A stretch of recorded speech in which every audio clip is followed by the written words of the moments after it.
Equipment jangles. Gear moved around the tiny encampment. This used to be a village. Now, carried away from most places of technology, this rural locale functions as a holdout point. The group of militiamen sit around. Couldn't exactly call them soldiers, very few are trained in the art of war. But this war actually took a radically different shape. Most traditional techniques, most traditional applications of violence held no place here. Did you hear? This one turns over, looks at the man next to her. When the flame moves in, they say it like she grips her face. Takes her like faces, man. Oh. That sounds like bullshit. It's like zombie movie stuff. Yeah, but like, it takes our faces and it starts to move with us. We got guys over there who swear they've seen dead loved ones. Dead loved ones or ones that caught on fire? Ain't it the same thing? I guess. Yeah, sure. The militiaman looks down. He slowly inhales and exhales, picks himself up, moves over to a nearby crate of ammunition and slides something in. An old photograph. He sort of sighs and looks off into the distance. The tree line, long lines of wheat, and nothing beyond. Most of the cities had fallen at this point. Apparently, the Ring of Salvation malfunctioned, firing lines of purifying flame down on the Earth's surface. Now, the infection's been spreading and spreading. Holdout points like this are really all that's left. Places far enough away from technology that carried the flame-borne virus. It would only be a matter of time until this village, too, came under attack. He takes a step forwards and readies his rifle. He'd heard the call again and again. He'd heard the rumors of this place. When you're moved around on the defensive line, you know it like the back of your hand. Apparently, when you fall to the flame, you rise again, as if nothing was wrong. According to early reports, those resurrected by the flame even were friendly. They tried to register that nothing was wrong, that everything felt right, that it was okay. And time does indeed tick forwards, and the inevitable does occur. An attack on all sides the world over. An oppressive curtain of flame that comes for all parts of the earth. The militiaman stands and waits as that curtain moves its way inwards. The Ring of Salvation fires long, purifying lines through the area, an infection point that spreads like a tide. They barely manage to heft their rifles. After all, what could normal firearms do against something like this? Finally, they appear. Something to shoot. A hail of bullets echoes through the area, carrying its way into familiarly uniformed soldiers, people who have died in this very conflict. They touch down, disappearing amidst the fire, and, again, remanifesting. Wounds now licked away by flame. The presence carries itself inwards, the front lines falling back, eventually consumed by the disease. One touch, one spark is enough to send a person completely alight. The militiaman takes a step backwards, stumbles, trips on the edge of the sandbag, and falls. The rest disappears in front of his eyes, a complete curtain of darkness.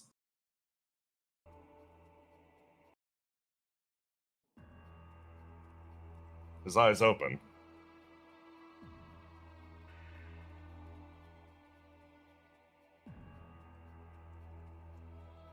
Same place as before. Looks up and around. Huh. He looks at his surroundings, untouched by the attack. Nothing's changed. He stands and pulls himself to his feet, somebody rushing over. Hey, you okay? Yeah, I'm doing fine. Huh. Feel good. Ah, that's great, man. You might want to go over to the medical tent. Why is that? Doesn't look good from the back. Yeah, you'll see. The man nods and turns away, led towards the medical tent. A burning hole now exists in the back of his head, an area where the brain must have once been. Now, only an impact mark, likely driven home during the conflict. He doesn't notice. His new body, reborn in flame, functions perfectly fine. The day is bright. Everything feels good.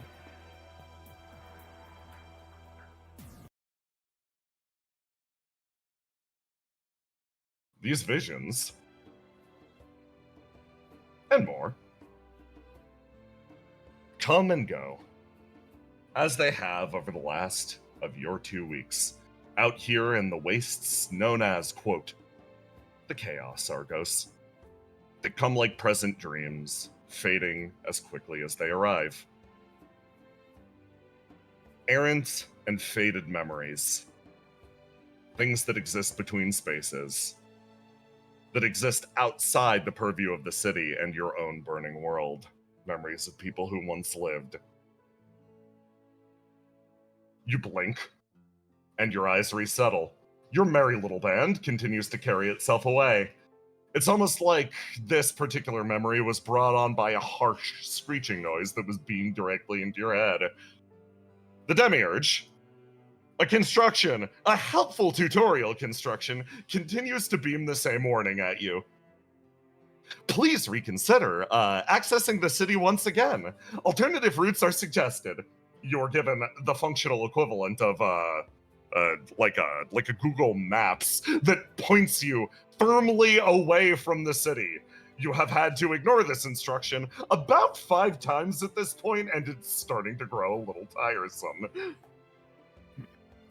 And there's no mute button, which is really bad design. You can mute this. Of course, you can mute this alert. This will not mute the next alert. Yeah. Don't even get me started on trying to change her resolution. It's a nightmare. You have shrunk her once before. It was delightful, and then she came back larger, as if taking 30 it seconds personally. 30 seconds later, it just reverts.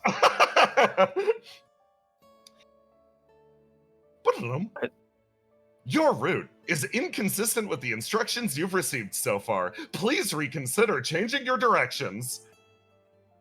How do you know we aren't following the instructions? Just choosing a route that benefits us more.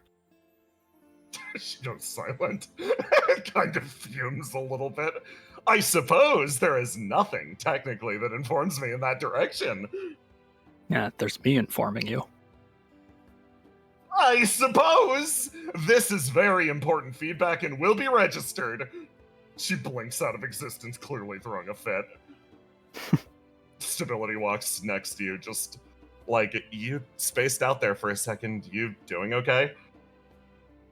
Yeah, I just got another one of those vision things. Oh, yeah. They kind of come and go for a lot of people here. I don't really get them. But a lot of the angels do. Rekko sort of stops and turns. Really? Yeah, it's almost like the world here is trying to speak to you. That's how people usually describe it. I don't know. I just write and it listens. She shrugs. Oh, okay. Have you had any Rekko? Not yet, no. Cantella sort of wanders Maybe it's ahead. my antenna picking them up. Oh, yeah. Rekko's entire face sort of lights up. That makes sense. Wait, then mine will probably pick them up eventually. She, like, fully extends her little head wings up and points over at Stability's, like, misplaced rabbit ears. That's probably where you're running into an issue. Stability genuinely, like, lets out a little laugh, and she's like, okay, yeah, sure, fine. Cantella sighs, looking at all of her various head dongles that point off into the distance. I suppose I was doomed from the start, then. She sort of stares, and Argos, blimp! Please reconsider changing your Please reconsider changing your direction.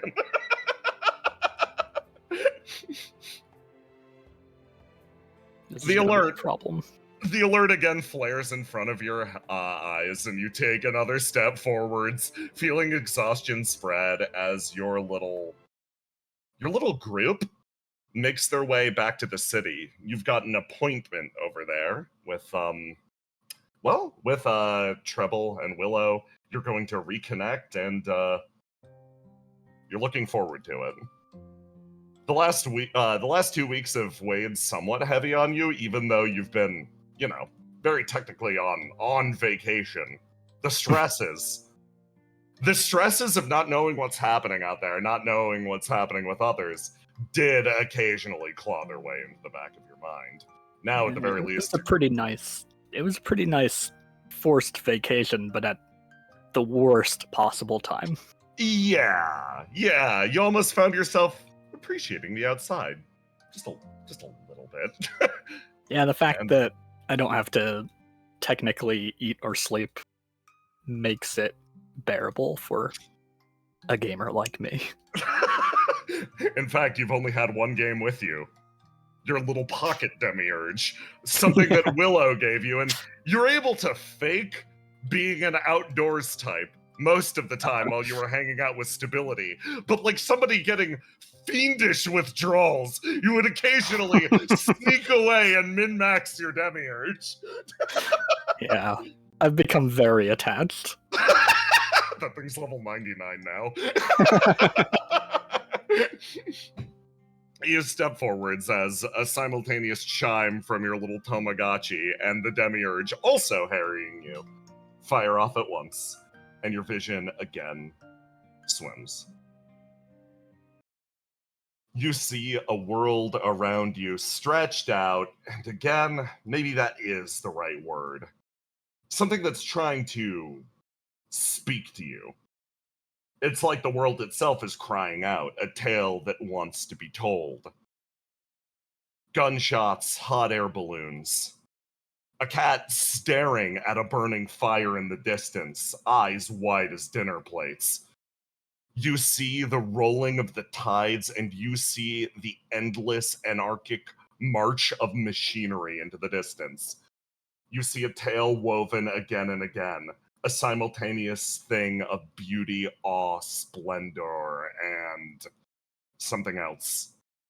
You understand some core part of this. It's apathy.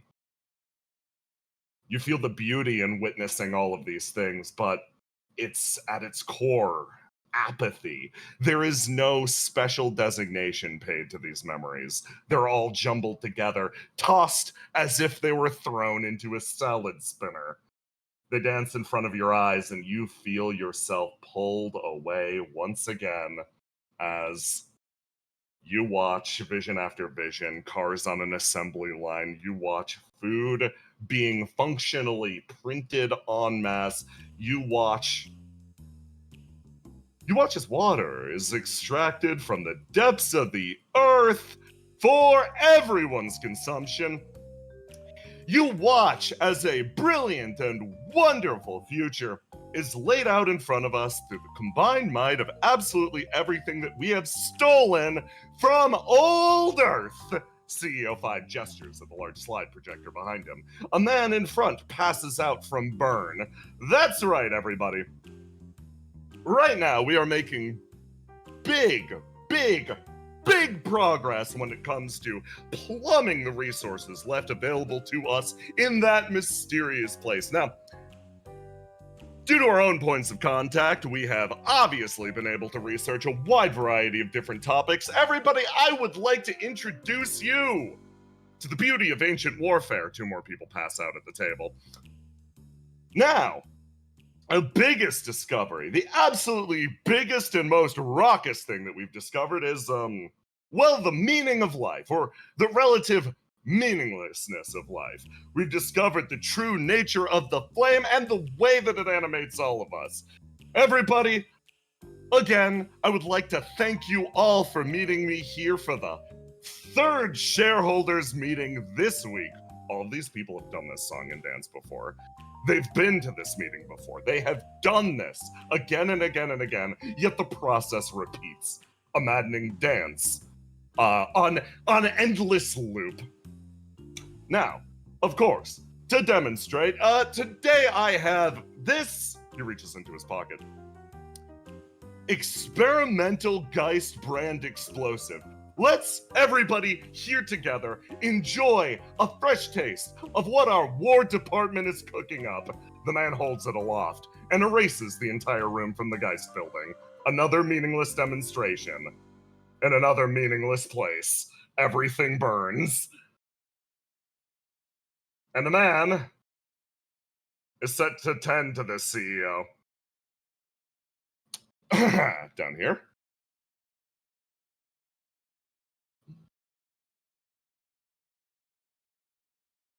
It's annoying that he has to cross most of Skypoint working towards this location.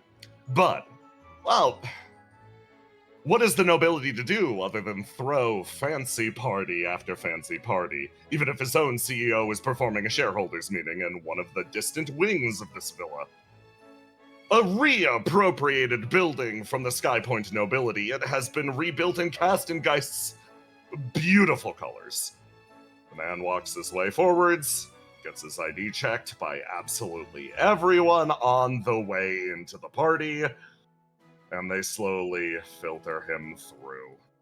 He throws open the door, witnessing the great and beautiful ballroom as at the center, the absolute belle of the ball, Basilisk Kid, you find yourself surrounded by swooning and courting nobility. At your side, your a boyfriend of convenience holding your arm, making sure you're still held steady. The room over, you watch as different groups of people cavort and sort of gather around, discussing, more or less on loop, the subject of nothing. Basil? Stable Prince sort of leans over and into you. My dear, are you getting fatigued? It's not like I'm really walking around a whole lot. Is this always what it's like? It is. It is, unfortunately. I have to... I'm sorry. I'm going to take her away for 1 second. We're just going to get a drink. You're getting a drink yourself? Wow. How very, common of you. The man leads you back and over in this direction, pulling past most of GEIST Squad as they sort of stop and look at your duo. Basil waves. Stable Prince also waves. The snake man bows way too extravagantly. Grillo just nods. The pair makes its way back into this room and visibly relaxes. Yes, unfortunately, it is, in fact, always like this. It's very shiny and looks nice, but at the end of the day, it's kind of hollow. That's a great way to put it. Once you've been to one party, I believe you've been to them all. Unless you find the miraculous setup where you find exactly the right noble person to talk to at exactly the right time. I'm sorry that you are being shown to... He sort of peeks his head around. A very, body language shifting, very respectable a second ago. Now his body moves with long swaying motions. He almost conspiratorially and, it's almost like the bones in his body disappear, and he woogles his way around the corner edge, staring over and then looking back at you. All of those are disenfranchised Skypoint nobility, same as myself. Functionally, I think they're being thrown parties like this as a source of entertainment for the CEOs. It's almost like they're being sort of kept like hamsters. He sort of gestures over to the large, looming GEIST figures that are like, yes, my nobles, cavort. I was going to say it feels a bit like a zoo. That's unfortunately a good way to put it. Well, at the very least, I've relieved. He pauses as you look over and you see a man walk over, slide him a piece of paper. He looks down, pauses. Oh, delightful. Tucks it away, and the man sort of sweeps his way back over and then disappears down the line. Well, I've got good news for later today, but I think we should wait until we return to our room to discuss this, dear, he says with a big smile. I look forward to it. There's nothing I like more than being observed. Over here, GK manages to make his way into the room, sort of walks off in this direction. He makes his way past this gathering of CEOs. They're laughing, exchanging words. He sort of ducks his way over by you guys in Geist Squad, gives you all a nod. Visionary nods back.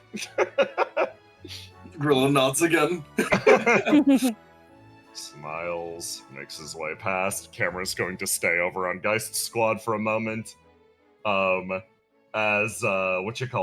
They sort of pause, stare over, look at their leader, exchanging words with Seder, and then back over to you guys. GK walks past, looks over at you, Basil, gives you the same nod that you've been getting all night, walks past and throws open this door. It's a Stable. gesture that means nothing. You know that guy? No. Yeah, I do. He would be actually useful. Like, relatively useful to have in our pocket. Apparently, he's CEO 5's new favorite secretary. Oh, that's a big upgrade for him. I assume so. Walk with me. He turns, starts to move in this direction. She hobbles after him. He turns and offers you an arm the second you make your way over here. As you walk your way into the ballroom, Radamanthus fixates his vision on you for a second. Basil? Yes. I believe this is the first time we're being properly and formally acquainted in your new position. I am Radamanthus. I'm, let's say a big fan of yours. I would love to speak more officially later. Oh, certainly. We should speak in tune. He sort of nods and gives you guys actually a little bit of space to walk past. As you make your way through, he sort of leads you away from the stuffy ass crowd. Massive relief. You look over at the piano It's in the the feeling distance. of everybody's eyes on you at the same time. Usually it's on I don't know, me and Effigy, which you still feel, but it's kind of worse here.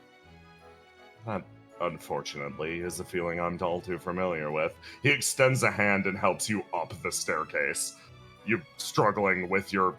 coordinating movement with a cane at first is rough. But having somebody to help certainly does quite literally help.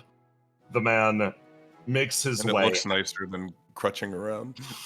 Yeah, he makes his way out onto the balcony way, and the two of you stare out and over into the distance of Skypoint. Swirling mists. If we sit here and pretend like we're having a meaningful conversation, no one will bother us. Suppose it is a very romantic scene. Yep, It would be really embarrassing if somebody stepped in between us. I suppose so. You look over at the man. Basil? You feel nothing. Yeah. Down here. I'm back. Welcome back! GK quietly waits for CEO 5 to arrive to walk his way down from a nearby hallway. His entire body stalks, standing straight up as he feels a ghastly hand on his shoulder. What are you doing over here, man? Hey, sir. Nothing, just waiting for you. Oh, we finished up the shareholders meeting minutes ago. They were so eager to see what we've been developing. Wonderful news, sir. Great. What's the plan? Oh, well, we've got to head back. We've got a big day ahead of us. We've got to greet our new guests, and we've got to get to planning the next shareholders meeting. How many of them survived? What do you mean? Just ignore me, I guess. He wants to ask the question, how many of those people actually cycle around? How many of them live? There's no light in CO5's eyes. It doesn't matter either direction to him. He travels towards his own private elevator and takes it down. Roma, you here? Are you on the map? Can you see? Yeah, I'm here. Wonderful. Camera pauses over by Geist Squad as Visionary looks at you, looks over his shoulder. Hey, fucking be normal. I'm being normal. Be normal. I'm being normal. You're glaring daggers. Stop. Look in the other direction. I'm okay. How many fucking times am I gonna have to walk you people through this? Just low profile, okay? Low profile. If you want me to be normal, I'm going to go over and talk to Zealous. Yeah, it seems like that meeting got broken up. You know what? Go for it. Zealous! Oh, hi! So good to see you. Are you having a wonderful party so far? I know you guys are on bodyguard.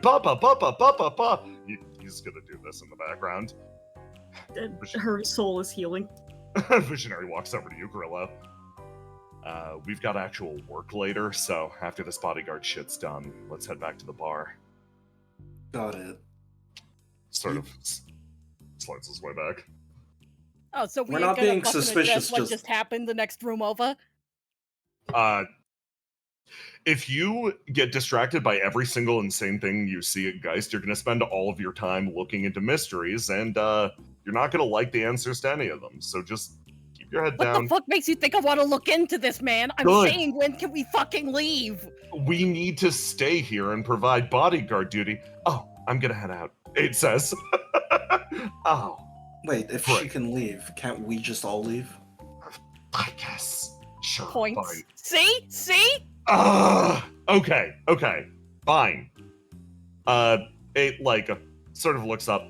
I have to keep an eye on Basil today, so I'm gonna go do that. And I think she walked over to that romantic balcony way. I'm gonna go interrupt that. Oh, Circuit speaks up and is like, do you need me to come with you since I'm also on duty today? No, you're over with us today. Also, we're leaving. He says Wait. too loud, and everyone looks at it. Fuck me. Mantis, Why get do over we even fucking have the briefings? here. Come on, Mantis, we're leaving. Something.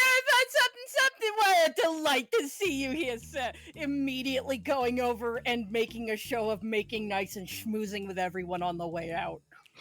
Joker stops. Visionary gives him a nod. Oh, we headed out? Cool. Later, Satyr. Yeah, bye.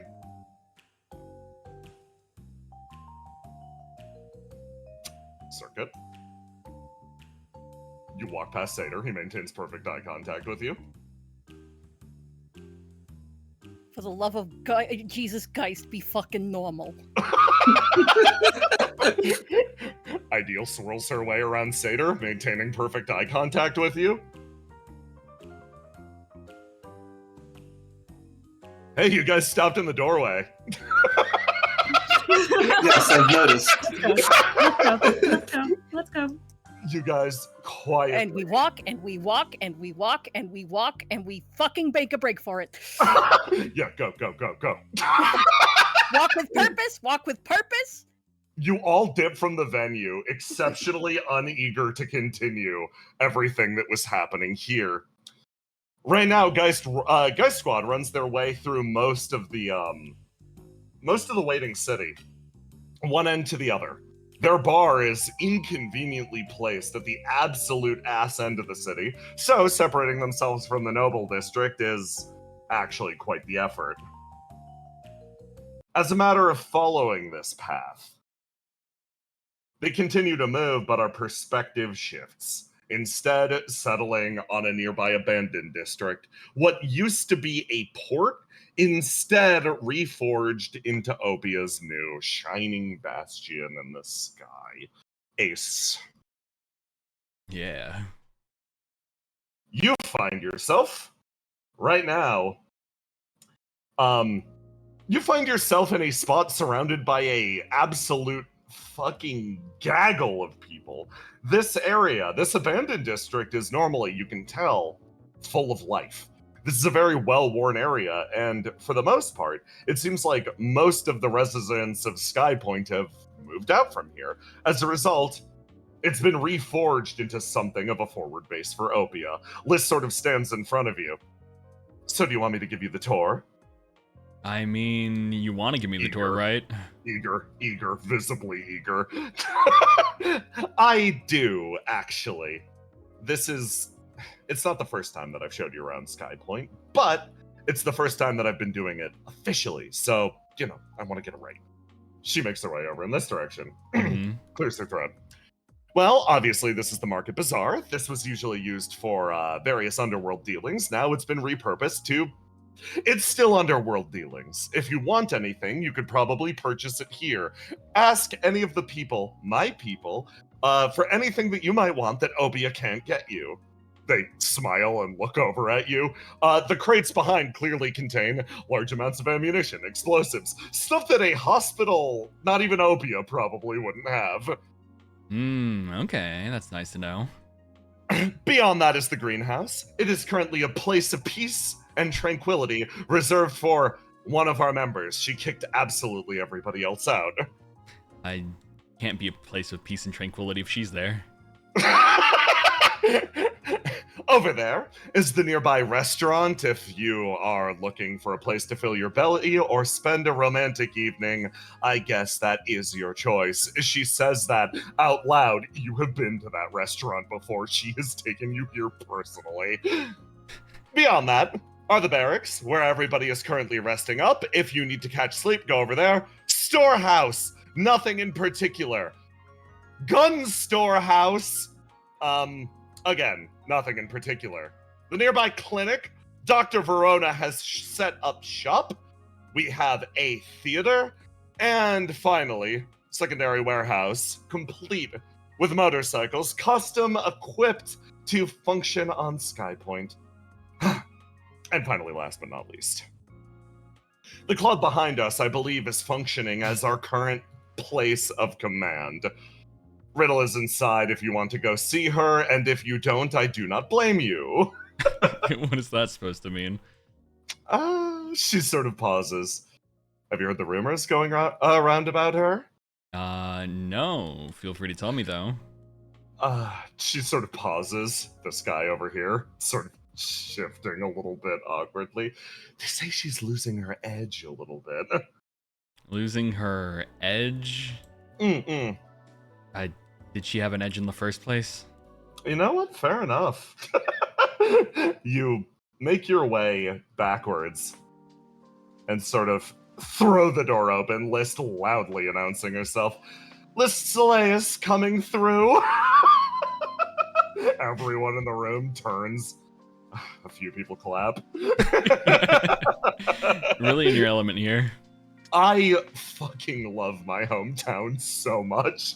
She's genuinely beaming. It's been so long since you've seen her that happy. You look over, you see your sister, she's clapping. Charybdis is also clapping. I panned the camera over and made you get too close to your family. Yeah, sorry, I was trying to move and then you did it. I was like, that's the wrong word. Non-character, get the fuck away. Yeah. No. Charybdis waves. Ruth kind of waves. Nice place your wife has here. Thank you. She gives you a thumbs up after clearly helping herself to a significant portion of the bar. Mm-hmm. You make your way into the nearby club. Riddle! Riddle stops and turns. Huh? What's up? There's a rumor going around. Yeah? Everyone's saying you're losing your edge. There's a moment of silence as you hear a few members of Opia actually shift uncomfortably. In fact, this rumor has been circulating through most of Skypoint. Opia's attitude has definitely shifted a little bit. Specifically, watching Riddle's display after the big concert the other day, and watching her priorities shift has been disconcerting for a few people, to say the least. She sort of pauses, thinks about that.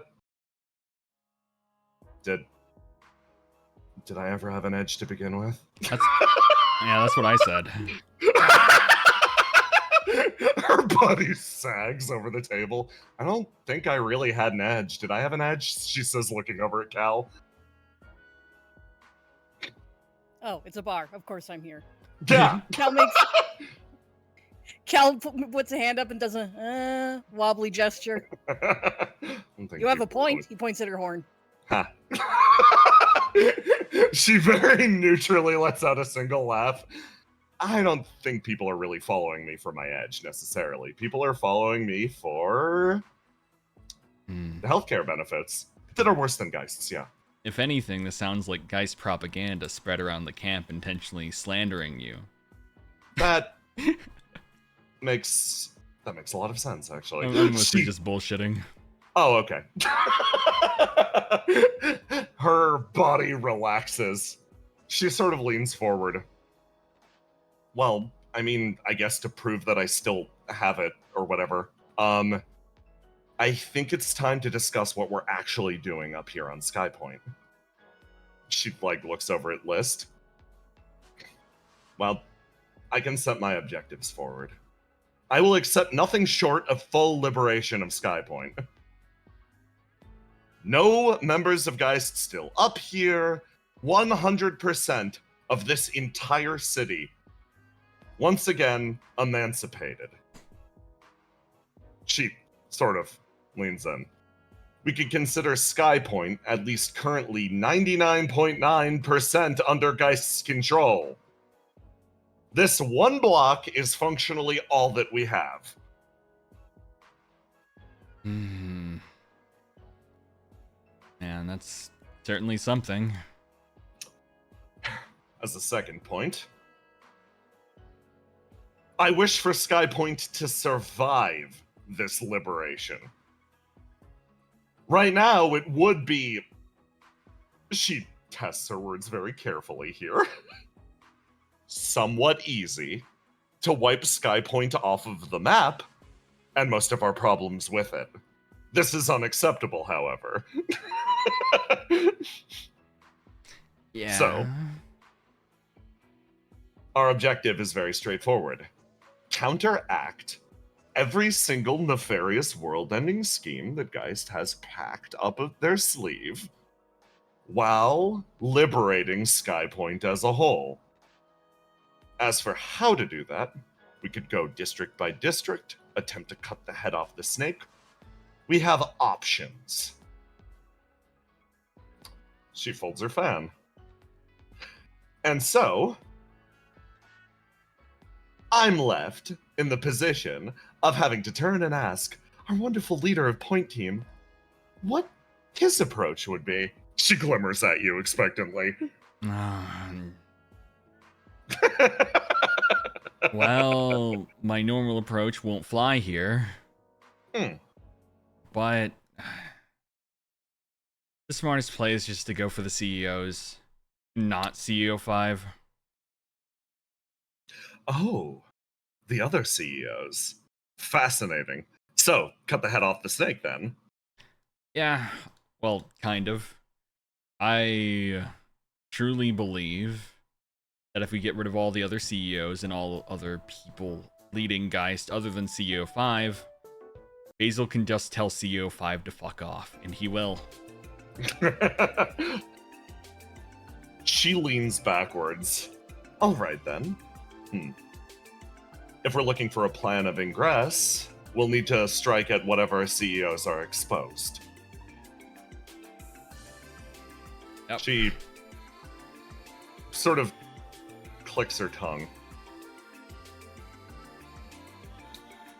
there's one issue that I'm sort of running into. I think GEIST expects us in a very particular area. Most of their building is currently locked down.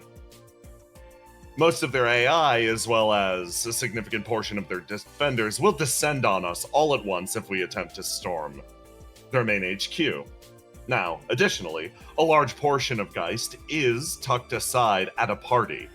Most of their CEOs are over there. Additionally, security is exceptionally tight in that area. I mean, we don't have to go in there. If all the CEOs are out in some central location, if we just cause enough trouble, they'll come out to us. Oh. You know what? I love that. I actually know just the place then.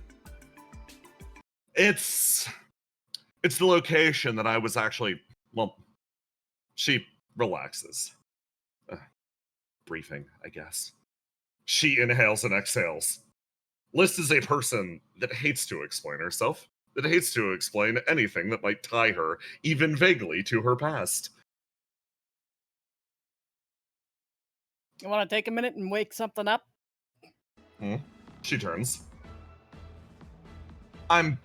It's fine. It's fine. She relaxes. In order to be a senator of Skypoint, you need to secure the endorsement of functionally everyone within a street or a district. Every single property owner. As a result, it results in a centralization of power around those who hold property. Functionally, you're disenfranchised if you don't own land on Skypoint. And land is a very scarce resource. The district that I was a senator from is currently exposed. We can go in and make a stink. Also, most of the people that operated out of that district are atrocious human beings, and destruction of property is not something we need to be concerned about. Oh, 3 of my favorite words.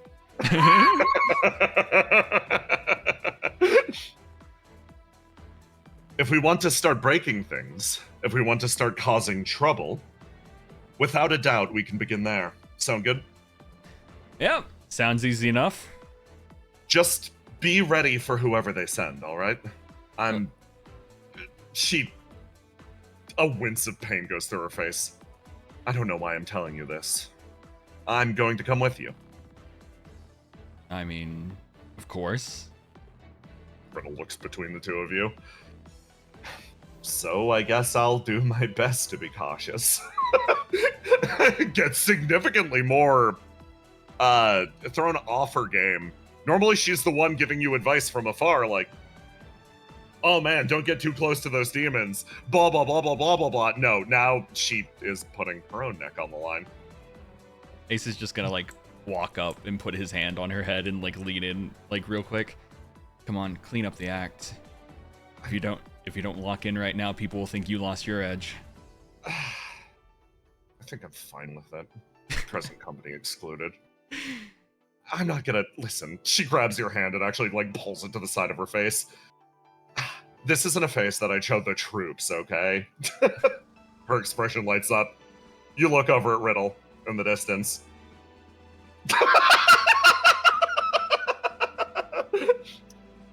Gods forbid they have a conventional date night. Ascalon quietly mutters something over in the corner. Yeah, like you have room to talk, Riddle. Looks over at you, Ace. I got stuck with defense, so I'm going to be here, standing on top of this building, and if GEIST tries to jump us, I'm going to shoot them. She looks over at you. But if you ever need air support, I think I can pretty much target anywhere that's out in the open on Skypoint from this location. So just call in an airstrike if you need me, okay? Wow, it's like real war. List, smiling lightly like, yes, to some extent I suppose it is. All right, let's go rally the troops. She makes her way forwards, and Aloha, out of character, I'm going to ask, anyone in particular you want to bring along to this, or am I simply supplying my my own guys? Let's see. Yeah, that's people fucking laugh. Choices. I want to choose. You know what? No, at least bring at least one random goon. No, well, Oh, you guys are getting random we're goons getting random in this. goons. Yeah. Literally, my Everybody's brain fine. was Yeah, like, I got you smart. what if we bring fucking Snowpiercer? Yo, let's go! The snow. Okay. I always fuck up his name. No, that's fine. That was Listen. the only specific thought I could think, because I was just like, I just want to see this guy what he does. Yeah. Okay. In that case.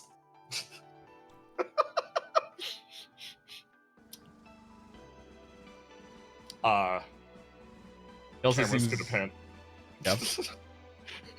I got your squad. We're gonna grab the Snowdrifter. We're gonna Queen of Flames is obviously coming with non-negotiable. She slowly opens her eyes and makes her way over to the door. Down here, for my lovely fellow players. Mm-hmm. Yeah, Robin! that's another one I was Yeah. thinking. Yeah. Yeah. Oh, jeez. Robin's big try. Robin's big try. Hey, Robin. Mhm. You're getting a call. I pick up the call. You're gonna get List and also Ace. Or you're gonna get List, Ace, and Subject 8. The phone sort of like flares to life, and you immediately get the. It's gonna take me a while to get over to the site of the mission, so as a result, you're my representative there. Do all the things that I would do. Functionally act as a blah blah blah blah blah blah blah. But that's only in the instance that I'm called upon. Or you're called upon. So just get ready in case that happens, but the odds are pretty low. And then the call comes in. Robin, Yes, Mr. Sir. have you ever broken a window before? You ever set fire to a property? Oh man, did someone tell you about my 8th birthday? Oh, so you have experience, huh? Oh wow. Okay, wonderful. Please Not one I'd like to relive. please report to the front of the district. You're coming out with us. You're officially on the mission, Robin. You want me Yes. on the mission Yes. together? Yes. Oh wait, I gotta play it cool like Subject 8. Am I saying this out loud? Yes. No. Can we start over? No. No. See you over by the front gate, Robin. Be right there. Don't do anything Subject 8 wouldn't do. And you sort of like turn. What direction was the front gate again? You start to walk off in this direction to see somebody large peering over the nearby crates. I was gonna put me there if you didn't. Yeah, I know you. I know you. Sort of look over at the large demon. And Does she appear to be hiding? she's what level of lurking are we at, love? She's lurking. I don't know that she's hiding because she can't hide. No. She's just staring voyeuristically. Through closed eyes. That's how you know it's bad. You do manage to overhear a segment of this conversation, both Robin and Love. Cast sort of like looks over at Seagazer, just making sure you're like good. Yeah, I'm good. It's good. Everything's good. I mean, with destruction just like around, I kind of get worried about you sometimes. It's fine. My mental is rock solid, I swear. She nods repeatedly. Mike looks over at Seagazer. Yeah, I'll admit, I kind of get worried about you. It's the willingness to disregard your own personal interests for, like, the sake of, I don't know, falling into a familiar pattern. She sort of mutters off to the side. Cast, like, I mean, if you're fine with it, you're fine with it. Just let me know if anything goes wrong.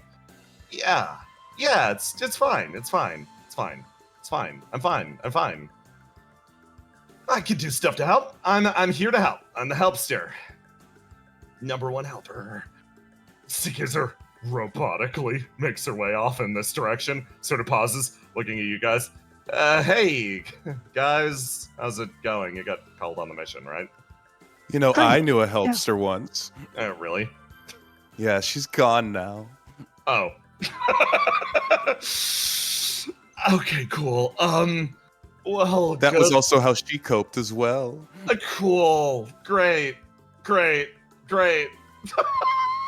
She picks up Seagazer by the nape of the neck. Okay. Are you coping well, Seagazer? I think I'm doing well, thank you, ma'am. And why does your coping take you away from who you love? You're asking a lot of big questions incredibly rapidly. I'm still stuck on the first part. Oh, sorry. I was made that way. Okay, cool. Love, you get the ping to actually depart on the mission as well. Ooh, my fancy little phone is going off. Can somebody help me answer it? Yeah, I got it. No, it's hard when you're big. No, I get it. I've been there before. Michaels, You understand. You open your Skypoint brand flip phone, something that everyone has been equipped with here. Hello, I've answered my burner. List is actually the one who sort of chimes in. It's just like, hey, love, we can actually use your assistance on this one. We understand if you're damaged too extensively, resummoning is possible, correct? Yes. Okay, cool, good, wonderful, thank you. See you over by the front gate. Click. You're lucky. Wow.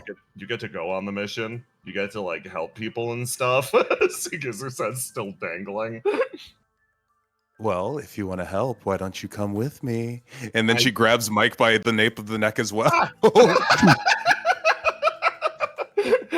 You are Like, the helpster, and I could use all the help I could get. I'm so unadapted to this new world. You hold the two of them aloft by the nape of the neck. Like, why aren't you fighting back? It's like, I don't know, it's like a kitten response. I'm pacified. It's because I'm warm. Yeah. She looks over you. I could use your help too, actually. Really? I'm sort of being the ambassador for Subject 8 right now, and you're like a cool, aloof punk too, so could you yeah, give definitely. me a tip on how to Wow, imitate you her? can't see Cool and anything. aloof. Yeah, no, I could give you tips on being cool. For sure. Yeah, glad you came to me. Hey, love. Yes. Could you shift your arm? Put me over next to her. I want to see this up close. Oh, you want to be in the other arm? She puts her in the other arm on her Yeah, thank you. left side.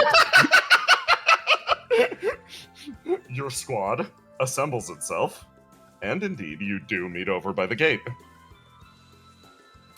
Let me drop you guys all on this map, and I am going to, with the modification of Mike and Seagazer coming along, I'm going to remove Pixie and Breach, which drops the risk of their mortality rapidly. And your squad, a massive group of people, starts to traverse the streets of Skypoint. We're going to start at the lead with the squad leaders.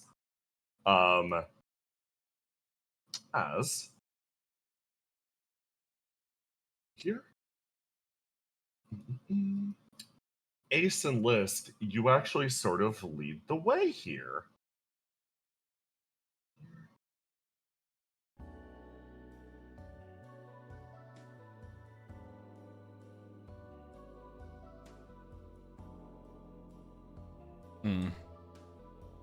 We have more people than I expected, to be honest. I mean, people are eager. makes sense. She sort of turns, looks back. There is a throng of individuals moving into the district with you. I'm happy we're actually risking as few of my guys as physically possible. This is nice. Yeah, but List. Hmm. You know that's not fair, right? Oh no, absolutely not. As long as you're aware. She folds her arms and looks back at all the Opia people advancing. It's insane to say. Opia's weirdly equipped for war. Yeah. Like, they've been sort of forged in the fires of repeated apocalyptic attacks. My guys, they might be able to hold down a street for a prolonged period of time. But when it comes to dealing with the weirder stuff, I think you guys are the ones that have a little more expertise. That expertise didn't come for free, really. No, absolutely not. So, we're heading into the sort of maelstrom of what weird shit GEIST can accomplish. Hmm. As a result, best to lead with the Opia foot, correct? Yeah. When it comes down to it, and when GEIST starts rolling out the tanks, and when GEIST starts rolling out the snipers and all of that stuff, we can fight a very traditional, boring war. Yeah. But right now, I guess this is more of our expertise. Yes, the freak war stuff. She laughs. I guess also, admittedly, I fought alongside you during all that, so it doesn't make me any better. I mean, I don't remember seeing you that much. Oh, well, I held back the Queen of Flames almost single-handedly, while you all jumped into the flame to deal with her up front. The Queen of Flames laughs. I mean, it doesn't take a lot to hold back the Queen of Flames. She flashes you a fucking dirty look. Excuse me? I mean, after all, you're just an intern now. No, I decided to take this mission seriously. I stepped out of the entire intern RP so that I could show up and back you up in your time of need. And this is how you treat me? She looks at you dead in the face. She's lying, but, you know, that's fine. I mean, whatever you tell yourself. It's not about what I tell myself. It's about what I tell you for very easy pity points. Where were you when I was in the Heaven area fighting that, like, very dangerous person? You know? Our dear good friend, our good dear friend, our boss, my boss, Intern of Flames, my boss, Argos, said I should hold off the attack. I thought it was extremely magnanimous effort on my front.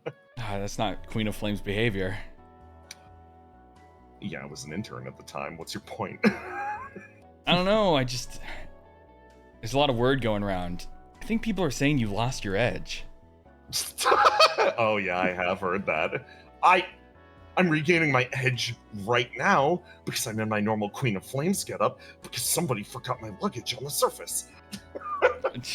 Not my fault. You left Robin in charge. Down here. Robin, you feel like you forgot something? Couldn't have been important.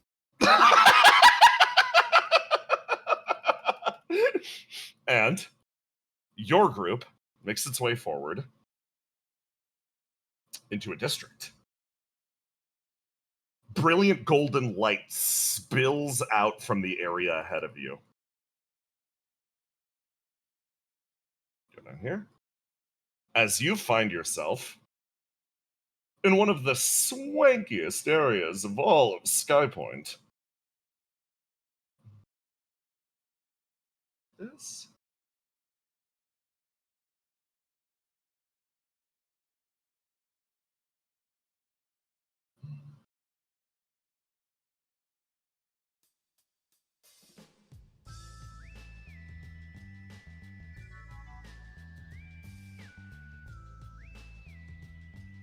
Sort of move in, and it's exactly as advertised by List.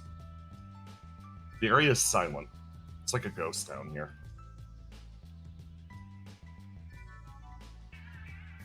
Not a single living soul on the streets.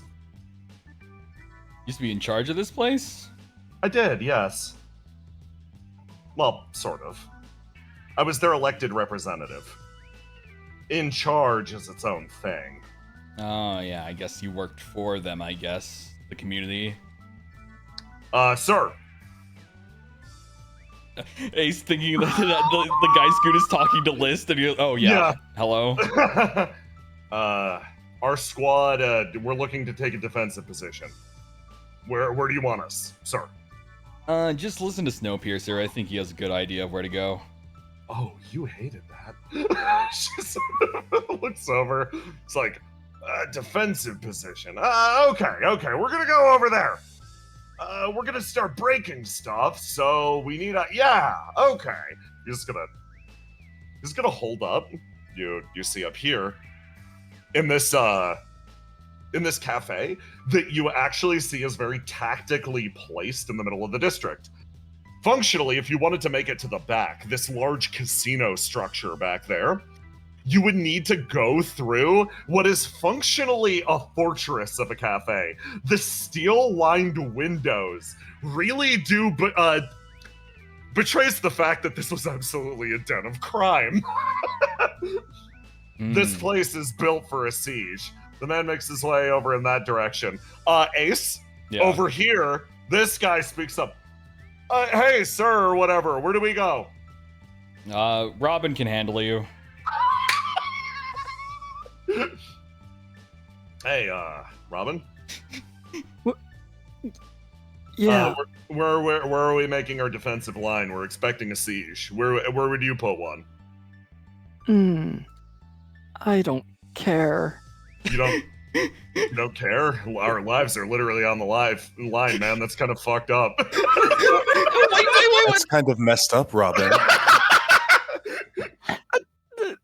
I was just trying to. I care very much about each and every one of you. Hold on.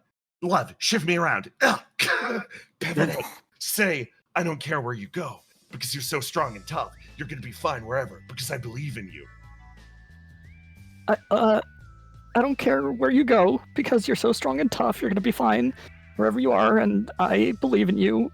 You're very important to me personally, and please accept my apologies. Please. Okay, cool. The Ethiopia Ranger sort of like, okay, cool. Guess we're good wherever, guys. Oh, god damn it. Okay. Fine. Look, what you can do is just stay on these roofs over here, and when they try to collapse on the central building, just pop up and shoot them in the back. How about that? Oh shit, that's really smart. Thanks, sir. I think you blew an awesome opportunity, Robin. Story of my life. You sort of move your way in, and Ace, as you turn around, you look over at List, and her entire demeanor has shifted. Again, this is the most expressive you've probably ever seen her, other than at your wedding. But a lot of what she's feeling tends to creep out in small bursts before she locks it the fuck down. What you see is a List with her barriers down, the hardest you've ever seen them. She rigidly stands there like a monolith as her eyes sort of pause on a person in front of her. She thought that the district was empty. In fact, you were almost certain that the district was empty. You got a good sense for these things. Yet, just the same, somebody walks their way out.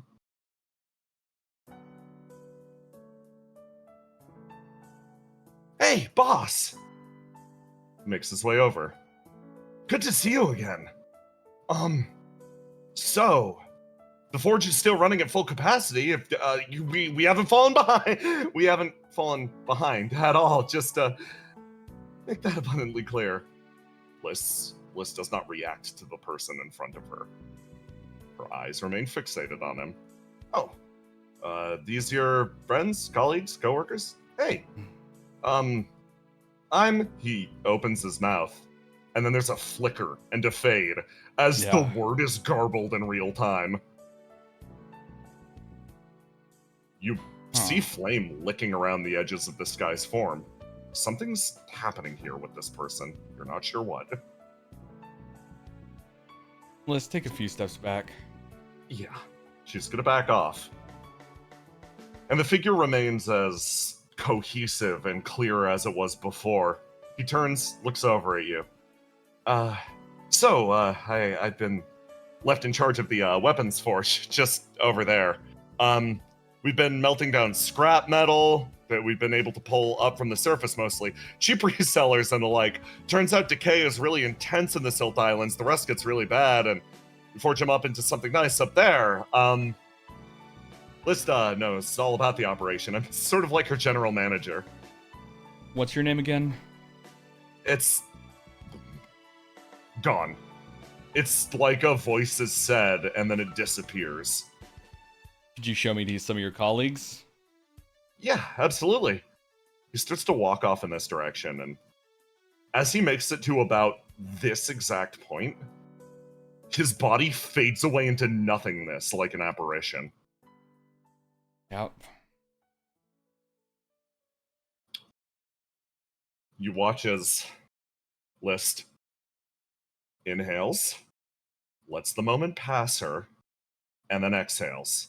She looks over at you and gives you a nod, but that nod says so fucking much. It is a thank you from the bottom of my heart ass thank you.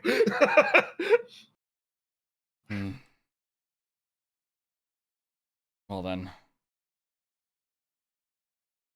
Hey.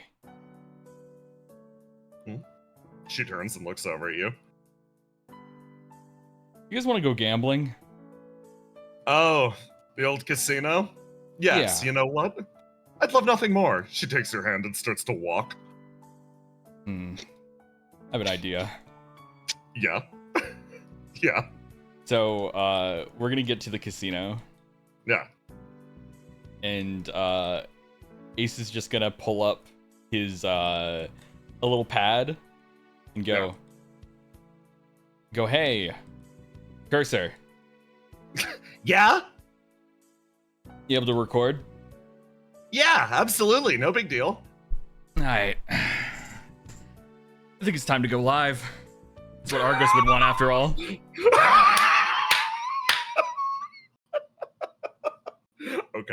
Okay. I'm going to show your live stream from the perspective of other people in the area. So, our POV shifts. I'm putting Robin, I'm putting Love, I'm putting everyone in the casino as you go live. And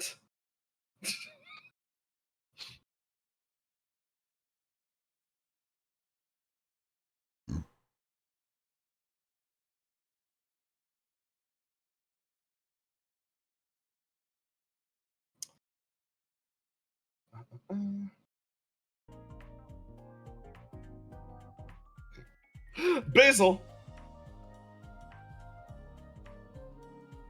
back home after the party, you watch as a display flares to life, Ace's face meeting yours.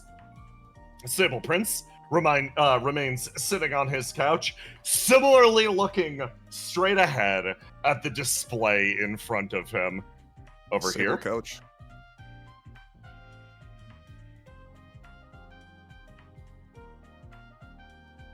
Hey, sir. Looks like Opie's just gone live. Why don't we look at their display? All together. At once. All of us. Together. Oh, you're oddly insistent about this, Mr. Knight. Can I ask why? Nothing. I'm not looking to change the topic of conversation away from your fucking car. He turns over and pulls up the display, and in front, everybody looks down. Satyr in the corner pulls up his own, stares at it, and Ace, your face meets all of them. What do you say? The frame captures Ace pulling down a lever on these slot machines. And as it hits an undesirable option, he simply pulls out Garnius and slashes it in half as he turns around to the camera. Hello, Skypoint. I'm putting you back on the map. Now, you may not understand what this means if you've been cut off from the rest of the world, but seeing me on a camera like this does not bode well for your future. Typically, when something like this happens, something extremely bad happens, like buildings blow up, Silt Island disappears, and sadly, I think you guys might be next. Down on the surface. One.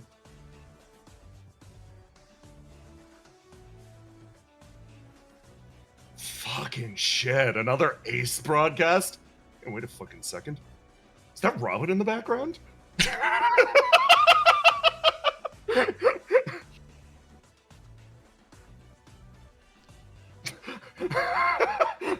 Cursor displays in the upper left-hand corner, throwing something together, almost a roulette wheel. A frankly impressive effort of on-site asset creation. She creates a spinning roulette wheel that starts to count down. So, here's what I'm gonna do. I'm starting with this district, and then I'm gonna keep expanding outward and outward and outward until there's nothing left of this pitiful little island in the sky. But, good news! You guys like GEIST, don't you? The GEIST occupation, the GEIST CEOs, and everything like that. Maybe they could stop me. I mean, after all, they're such magnanimous heroes, aren't they? Can't they stop little old me? A smile crosses your face. You hear a call in the background, Charybdis hitting a device. Jackpot! Holy shit, I'm rich!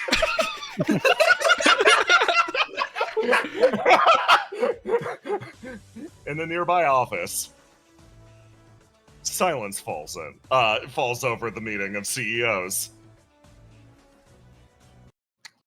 Only a small number of people that manage to tuck their way away from the party. Cancel the ball. Send everybody back on their way. We clearly have bigger problems. He leans back in his chair. Satyr stares down. Do you want me to go out? You know what? Yeah, sure. Why not? And then a call from down the hallway. I absolutely must disagree that we are sending our boy Satyr out there. Now, in such an instance where somebody is gambling in one of my facilities, a large man strides his way into the room. I must insist, as the proprietor of that location, to see to the issue personally, sir. Oh, Mr. Maximum, you know what? That go-getter attitude, that is what I like to see. Well, we know exactly where he is. Why don't you go on your way? You know what, Satyr? Don't go out. Thank you, sir. Instead, why don't you prep her? He leans in, letting the shadow cascade over his face. Her, sir? Yeah. Our, beloved goddess in the running. Oh. Yeah, okay, I see what you're getting at. Then, the advertisements, yeah, I mean, they're all already hooked up. You know, our branding is the most important thing in the entire world, Satyr, my boy. The second you realize that, okay, sir, I'm gonna go. I'll go see to my duties. He dips backward, disappearing into the shadow behind him. It coalesces as CEO5 disappears. It disappears into shadow, leaning fully back and away from the light. Only a dim greenish glow from the water coolers still illuminating him. And so the first move is played. Well done, Ace. Let's see how your gamble shakes out. And we're taking a break. I fucking knew you were gonna do something with that. Listen, I assembled an entire group of villains for Ace to fight with the condition he will choose his own enemy based on what he decides. And you went to the casino and made a casino theme. Of course it's Siegfried Maximum first. Finally. This fucker. Oh my god. Okay, Yeah. I'm gonna use the bathroom. Hey, chat. And VOD watchers out there. Did you guys know that something's going to be happening on this YouTube channel on August 15th? Oh, that's the button that changes the scene. Fuck, that's changing the scene again. Wait. You're blowing it. My button isn't blowing working. it. My button's not Blowing working. it. Oh, there it is. Okay. August 15th, 5 p.m. EST. We got a new show coming to the channel. Decolonized Dungeon. Christian, our good friend Christian, you may know him as the cleaner in Reflection. Please watch it. It's great. It's only, the first episode's only going to be like an hour and 30 minutes long, and then everything else is going to be like 30-minute chunks. It's edited. You know TI. If you love TI, you know the style.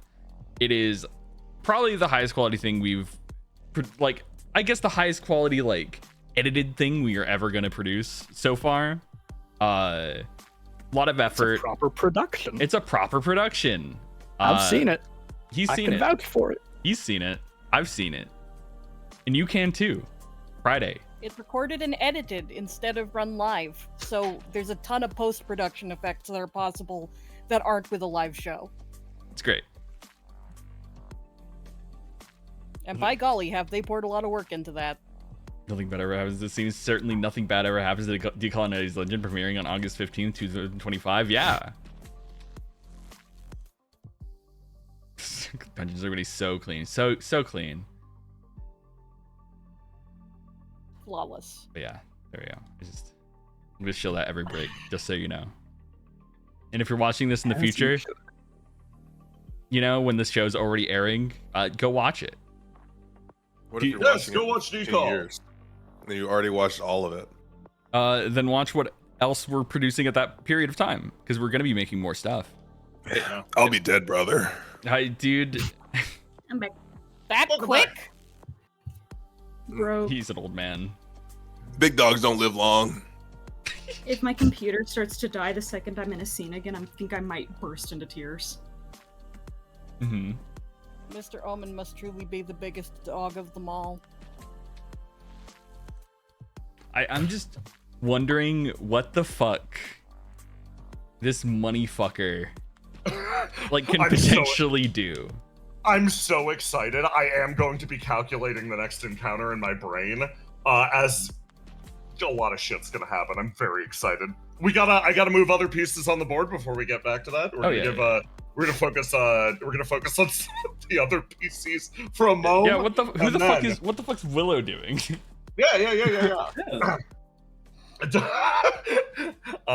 then mean you just saw her? we will catch up for the non-stop train ride that this shit's gonna be. I also gotta play shit on map.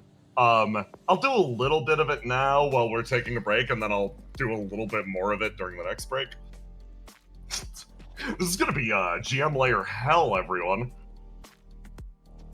Not my problem. It is not. Not my It's problem. slightly your problem. You've got to entertain audience. Talk to chat for 2 seconds. Oh, You know Hi, Jen. me? Chat. That was it. That was my 2 seconds. I'm out now. damn. I lost Chat, 2 seconds. that's my 2 seconds. Oh my god. We're gonna need to More get No that. time for my More than that. stand-up routine. Never mind. Perfect. What's Airline food. How do you like Jackson? How do you like the potential of Robin being viewed as a terrorist? Potential man? Oh god. Ace's henchperson, Robin Yeah. Romelli. Yep. I just looked at where everybody was positioned in the shot, and I'm like, the camera is Oh, definitely God. capturing Love in the background, looming like a fucking terrifying monster, and Robin. I mean, I think she takes away from kind of the tense Vibe? message that Ace is trying to No, dude. sell. No. Every villain needs the goofy goon, you know? Yeah. Goon. People are gonna think she's a hostage. I was I mean, just thinking good. that. Good. Good. Yeah. I should have held her. I should have held a gun to her hand. Listen, It feels like you are. her being there and clearly distressed adds a certain something to the message. And then Char getting a jackpot. Nah. Love that for him. Good for My him. goat. Okay. Man deserves the world. I hope he got jackpot and it wasn't like he won 5 coins or some shit. Thinking it was jackpot. I'm giving him a luck roll. Yeah, it's an actual real ass jackpot. That's insane. Oh my god, it is! He's gonna be like, She I gotta get actually out got of here. I'm fuck this rich. Soviet shit. I'm rich. Do we all get luck rolls? Sure, Robin. Go gambling. You know what? I know how this is gonna turn out. Yeah. Do it. Roll the Do dice, it. boy. Do it. Roll the dice. Pussy. Roll it. 12. That's exactly what I thought it would be. It's mid. It's worse 12 than bad at, or like- good. It's mid. It's mid. Broke Yeah. even. Doesn't even tell I a mean- story. Yeah. Okay. That's way better than I expected. Like casino luck, you gotta Yeah. get a 20 or 19 or you're losing money. Oh yeah, absolutely. Mhm. Okay. The We're house gonna- always wins. The house does indeed always win. We're gonna catch up with Basil, then a little bit of Grillo, then a little bit of Argos, then to back to casino hell. Okay. So Good luck. Basil, That's me. that is indeed you. In my oversized bed. In your oversized bed, you see this big announcement, and then you get a knock on your door, or you get a knock on the door on the other side of your door. Come in. We literally can't. Oh, do I have to press a button or something? Yes. She scooches over to this remote, presses a button that looks like it'll open every door. By the You way, press. Aloha, Oh, change your scene. yeah. Oh yeah. You Salute. you sort of stare over. You see Sable Prince walk into the room. Hi, Basil. So, you saw the big announcement? Yeah, I hope they know what they're doing. Well, me too. He holds a hand out for you. I have something to show you. Thanks. Takes it, sort of starts to walk. Surely they wouldn't have done this without a plan, but even if they didn't, You don't know them. smile crosses his lips. I know one of them. Right. Oh, yeah. Your old rival. Hmm. That's still funny to me. Why? What? I mean, she's intimidating and all, but I don't know. I feel like her rival would be like a pretty girl. What do you... do you think I'm not good enough to be Ace Seleus's rival? I mean, Liz Seleus... how did she get married? Ace Seleus? Well- Such a shock. When a man and a woman love each other very much. That's the shocking part. Well, if she was crazy to you, imagine how crazy he must be. It's less the... It's whatever. We'll talk about this later. He's visibly getting a little huffy. He Kind makes of like his burst into the Geist HQ building crazy. Yes, I did notice that he did do that. That was very impressive. He actually puts a hand on the door, and for the first time, it unlocks. The 4 people in guard uniforms turn over and look at him. Hey, boss, we heading out? He looks over. It's a very discreet arrangement, but I've replaced a few of the guards around here with, let's call them parties disinterested in Geist's success. If you ever need to sneak out, you can use the adjoining room, and the guards positioned here should let you out. Everyone, I'll be out in a second. I just need to introduce her to the lounge a little bit. Yeah, okay, boss. The door slides shut. He makes his way back over in this direction. That means a lot. Thank you. No problem. I just assume that we are both equally unwilling prisoners in this place. Glimmer, glimmer, glimmer. And you, despite that, you still managed to find a way out. That's pretty impressive. Better than I could do. He sort of turns over and shakes his head. I actually fundamentally disagree with that. After all, the person that staffed this bar did appear here exclusively for you. Stefano, you may show yourself. He pops up from under the counter, like, with his arms in the air, like he's there to surprise you, Basil. This is like being home again. He's like, "Hi, Basil." She lets go and like hop. Lays on the counter and gives him a hug. Yeah, he gives you a hug. How did you pull that off? Well, I applied for the butler position here, and when I told them that I knew you, they said that I could be your butler. That's so surprising. I didn't think they were going to let any boys in here. Well, technically, he's connected to my chamber and not yours. You need to press the lock on your end in order to let anyone in. You have to let me in, yeah. Well, I'm very happy. He smiles at you.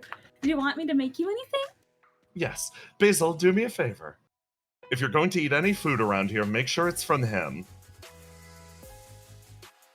Would they try and poison me? I thought they liked me more than that. Glimmer, glimmer, glimmer, glimmer, glimmer. It's good to be safe, though, right?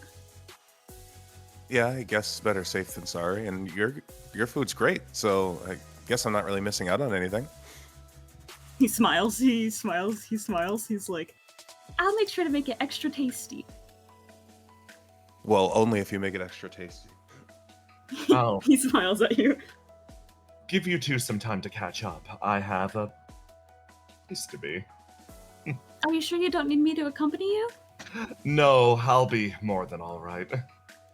In fact, I think this is my lucky break. He makes his way outside, and you hear him disappear down the hallway. Stefano He's more leans over to listless you. than he thinks. I mean, he was almost assassinated last night. Was this separate? Hold on. Did I know about this? No. No, that just happened ambiently in the background. That's not a you concern. I mean, it's a concern. I don't want my pretend boyfriend to die. Don't worry, I stay here and guard this area, so any assassins that come in, I dispose of. I took all of their weapons and belongings and dumped them in an alleyway nearby, so if you want any of those, I do have them, he says. He sort of starts pulling things out from under the counter. What is it, like a gun? There was some knives, a gun. Am I gonna look like a Rambo? Well, I mean, I just have the best bodyguards all around me. This is the best. He smiles. I came up here with Seagazer a while back to check on the GK, but I couldn't get in, so I figured applying for a job would let me see if he's okay. I got really worried after you mentioned the cult. Yeah, but like he gave me a knowing nod, so I think he's just playing pretend. Okay, that's good. He seems relieved. He is CEO 5's favorite secretary right now. Is that good or bad?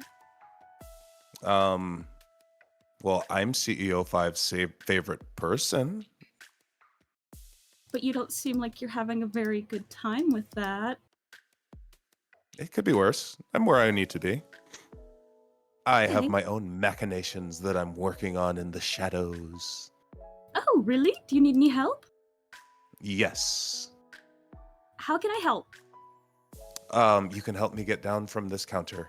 I cannot walk. He picks you up and puts you in this chair. The door slides open. You guys working on your machinations in here? Oh, Sable Prince is in here. No, we're still working on machinations. Please, come to the bar. Well, she plops down. I guess I'm your bodyguard for today, for as long as that's gonna last. I'm actually gonna need a ditch relatively soon. I'm sure you saw the announcement. I'm part of that team that's causing that mess. So, good to see you. Oh, right. Hold on, there's a few important things that I need to talk to you about. Machination things? Yeah, manner of speaking. Awesome. She relaxes and makes her way in, and then actually pauses. But first, you saw him for a little bit, right? What do you think about GEIST Squad? They seem nice. If you like them, I like them. Really? Visibly relieved. I think a couple of them seem a little untrustworthy, but if you trust them, then I think you have a good judge of character. Oh, yeah.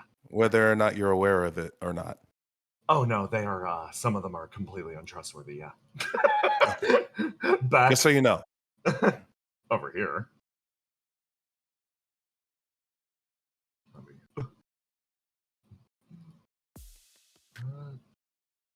Let's do this song.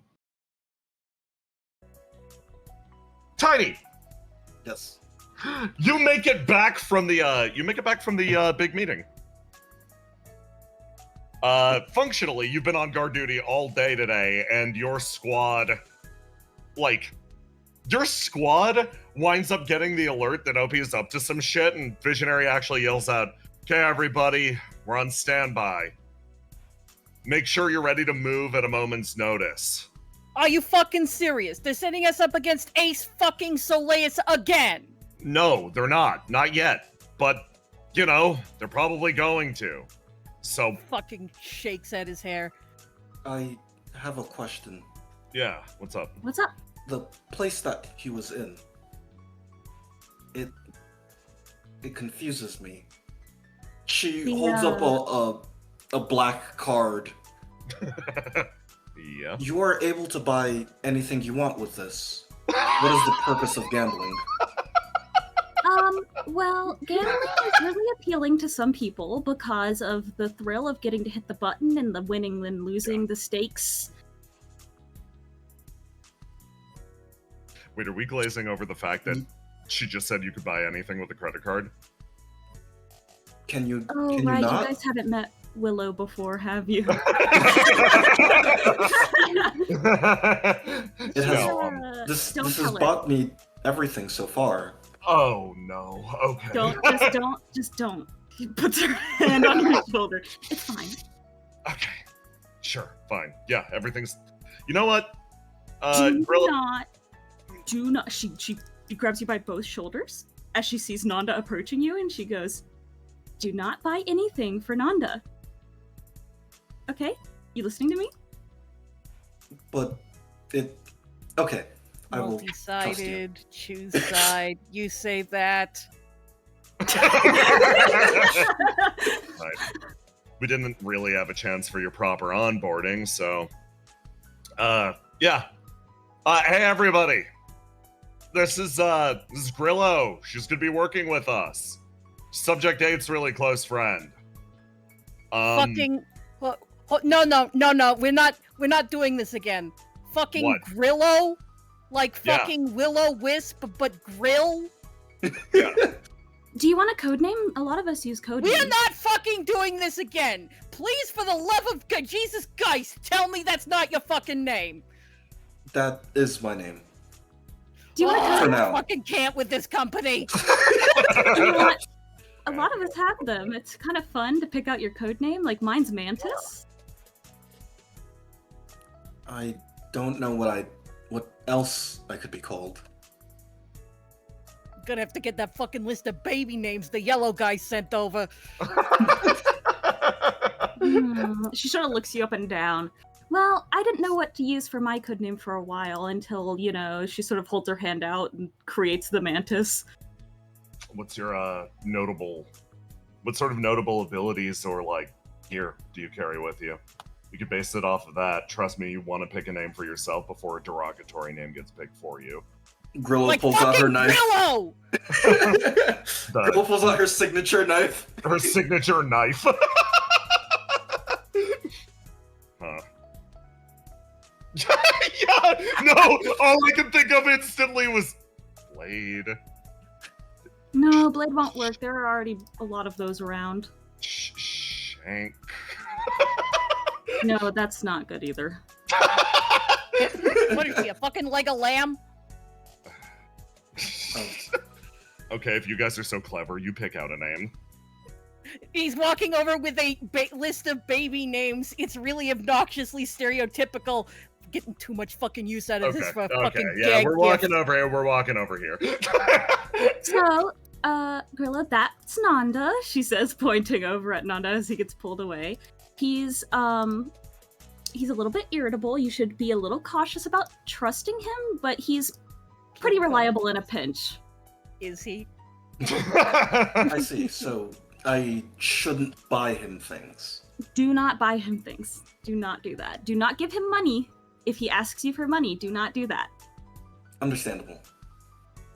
Also, I'm Mantis. You can call me Circuit if you want, but on missions you have to call me Mantis. This is Joker. Hey, Grillo. What's up? Grillo looks at Mantis.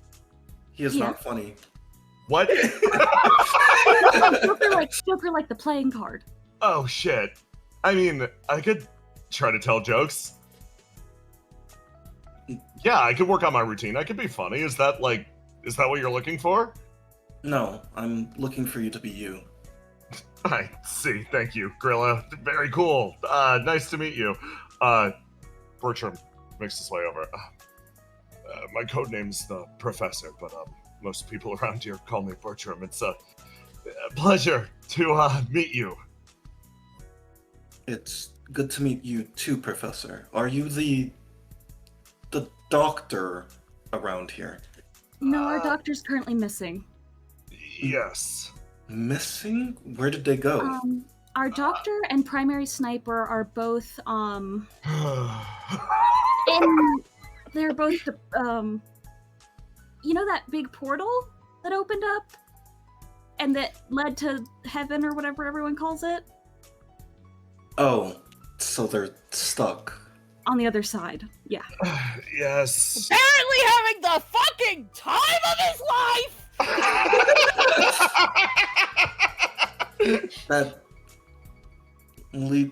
That leads me to ask, Professor, what do you bring? Mostly, if you, I guess I'm the tech guy. Most of my research is into ESP and, artificial life. So He's a really good support. The fact that I'm here is frankly baffling to begin with. I wouldn't consider him a combatant, though. I see. Hey, name's Reprint, I'm a grunt.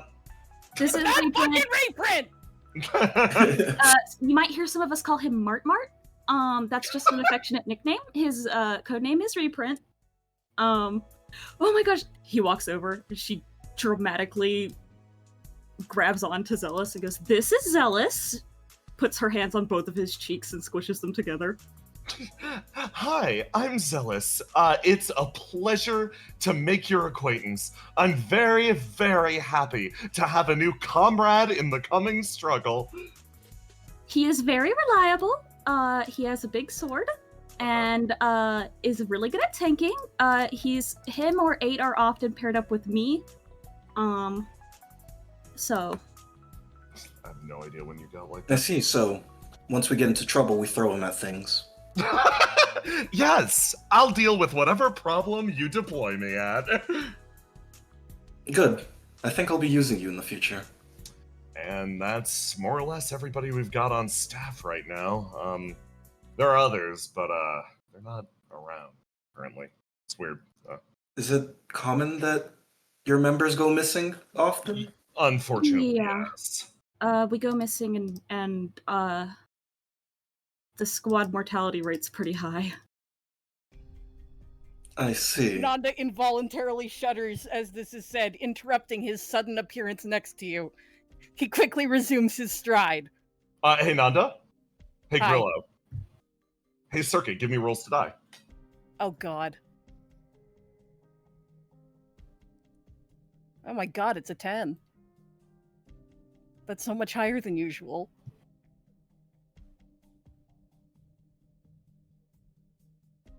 Grillo. Okay. Visionary picked it up around the same time as you. Something's wrong. He made his way over to the nearby terminal. It's supposed to display over in the corner. It flickered off at some point during this conversation and has been off for a short period of time. He said to be on standby, yet no call was made. Absolutely, they would make a call. Nobody's communicators are working currently, is your immediate assessment. You look around and you almost hear the light hiss. A vague vein of static. What do you do with this information? Ooh, okay. I think Rilla's going to act completely irrational in this moment because she locked in red. Where's the fuse box? Oh, okay. Fuse box is over. You glare around and you see it over behind the bar. She's going to chuck a knife at the fuse box to turn off the lights. Give me a roll to do. With the 27, you reach into your cloak, you pull out a knife, you throw it at the fuse box as everybody's happily talking.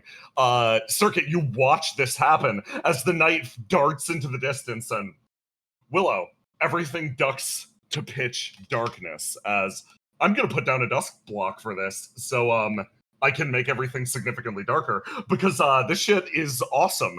Okay, here comes the budget, everybody. Here come the special effects that we spent all that money on. All that money on. Oh, roll 20 special effects. They're so good. Hold on. Wow. There you go. Okay. Everybody clap. The lights duck out. Depth of blue filter night. And in this moment, you make the correct decision. Irrational as it is, you throw a knife and you manage to intercept whatever was about to occur. From behind, your hair stands on end. Circuit Nanda, this is going to give the two of you a moment to respond to what's coming.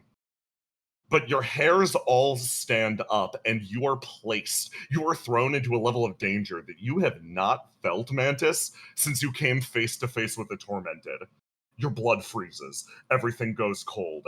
You hear the whir of a machine behind you as a towering figure pulls itself out of the elevator. And a person that you've never seen before holds out one hand, a scroll clutched in it. They are towering, easily dwarfing 9 feet tall. This massive shape places itself there and reaches out a singular clawed hand for you. You two have a moment. Which one of us? No idea. Difficult to tell. You all are in bowling pin position. Okay, I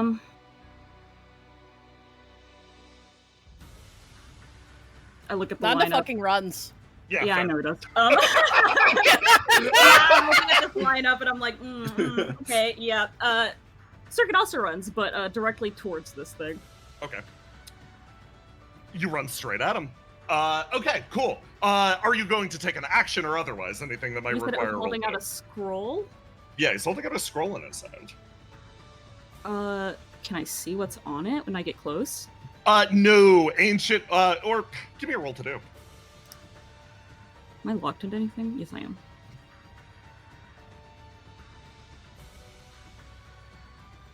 Your eyes scan it rapidly. Ancient language that matches records in the Exulansis archives. Old world. You don't know which one. It's 4 or 6. Yeah, she's gonna try and cut it in half. Okay, give me a roll to do. With a 12! The man, God, okay. So, you all collectively managed to stop my fucking cheap shot on you, as The knife darts outwards, attempting to slice through the scroll immediately in front of you. You watch as the man reaches the same hand out, turns, looks over at you, assesses you properly as a threat, and is going to use. You're going to need to. This is some comical shit. He's going to use Scroll Strangulate. That massive fucking wall of text basically reads beta 35, or he starts force choking the shit out of you. That's fine. He lifts you up. All of your dice are locked. That's fine. Your body hangs in the air and freezes. Grillo. I'm going to... Yeah, there's probably a GEIST brand pocket knife on one of these guys. Yeah. Grillo grabs a pocket knife from one of these people. Yeah, Circuit has one. Oh, yeah, if you want to grab it from Circuit. And in the cover of darkness, she is going to move directly towards this creature and stab it in the back. Fantastic. Okay. Give me that roll to do with the plus 2d6 bonus. The cover of night was very smart. Yep, plus 2d6 bonus to the damage because of surprise attacks. Plus 1d6 from the knife. Yeah. Surprise attack. Knife tag for free. Stabbing this person in the back. So it's 3d6 total. Yes. You swing the knife down, and he's gonna try to prevent it. Are you doing this? Yeah, he actually. Are you pushing it? Yes, I'm pushing it. Good. Okay, with the 3 extra, you drag the knife and drive it into the back of Circuit. You drop to the ground. You will not be locked out of your dice at the start of your next turn. You catch air again as Reprint is going to move over here and start firing at this guy. All of your guys are going to close in and start to fuck this dude up. Okay. Bertram's going to go hide because he's very smart. That's exactly why Circuit chose to rush, because she was like, it's better if he focuses on me than the chance of him hitting Bertram. With an AoE of any kind. So in order, the attacks that hit are, we've got 2 of them. Visionary's going to close his way in and actually throw hands with this dude.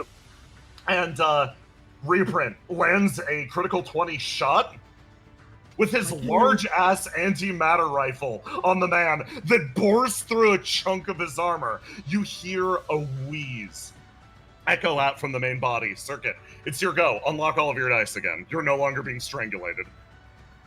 Okay. Jesus? she were like, Jesus. Okay. That sucked. Don't let him hit you with that. He won't. She sort of looks at this thing. She's really happy you turned the lights out. Yeah, that was brilliant. Jeez, what the fuck? Okay, yeah, she's going to duck and try to hide behind Visionary. Yeah. Oh, okay. Shit. Add 2d6. My king, I'm sorry. I'm sorry for the 12 damage, my king. Oh, God, yeah, no, he takes 12 damage. But you get a clone. I do get a clone. Whoop. Okay, yes, so she, and then I roll to see if I can do it. Okay, yeah, she hides behind him. Yeah, you duck behind Visionary and you hide. Okay, do you pass the turn? Yes, I pass it to Zealous. Zealous is going to move forward and attempt to contain. We love this for him. With a 23, we're gonna roll for this guy. I'm gonna actually initiate his sheet.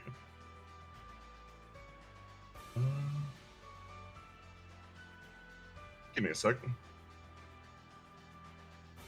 You know this guy's rolling in with, maxed out 5d6. There we go.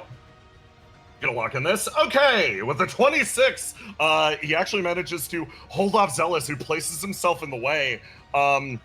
Mana's gonna take the initiative.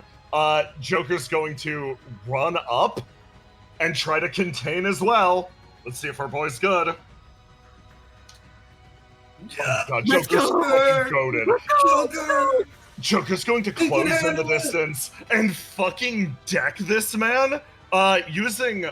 He pauses and he looks over at you, Grillo, and he sort of smiles. He's like, sorry, the one thing about me, my ESP, my reflection, them working together, it's no joke. He smiles as he ducks down. He places one of his feet on top of the man's massive armor, and he uppercuts him, and using his ability to redirect physical momentum, simply pauses all of the effort that he would have taken. The attack travels straight through, sending a cracking line through the man's jaw, that death mask on his face, holding perfectly still.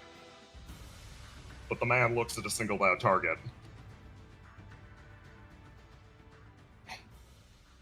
He's going to hold up a hand, and all of you pause, waiting for the attack to descend on you.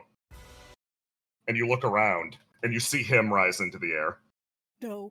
I will kill someone. Reprint starts to almost... He hangs his massive horse body, leaving the ground, and you watch as the man swings down. The blade of the Mage King. A darting line cuts its way through the lot of you, darting past and striking into Reprint. You see the man's flame leave his body as he thump down on the ground behind you all. Then the man is going to pay 9 HP. Move over and immediately collect it. He holds his flame aloft, turns and stares at you. To show off, Flame Harvest. Another paragraph text. Whenever you're adjacent to somebody's flame, you collect it, you write it on your character sheet, and you can use it as components for your spell. Magus of Legend, spell list. The man's Reprint's flame billows around one of his hands. He looks at each of you, raises his sword again, and lets out another whispering call. Nanda, what do you do? I have to roll to die. Yeah. I'm about to kill somebody. Oh my god. I'm about to fucking lose it. So he's holding Reprint's flame, basically. In his offhand, yeah.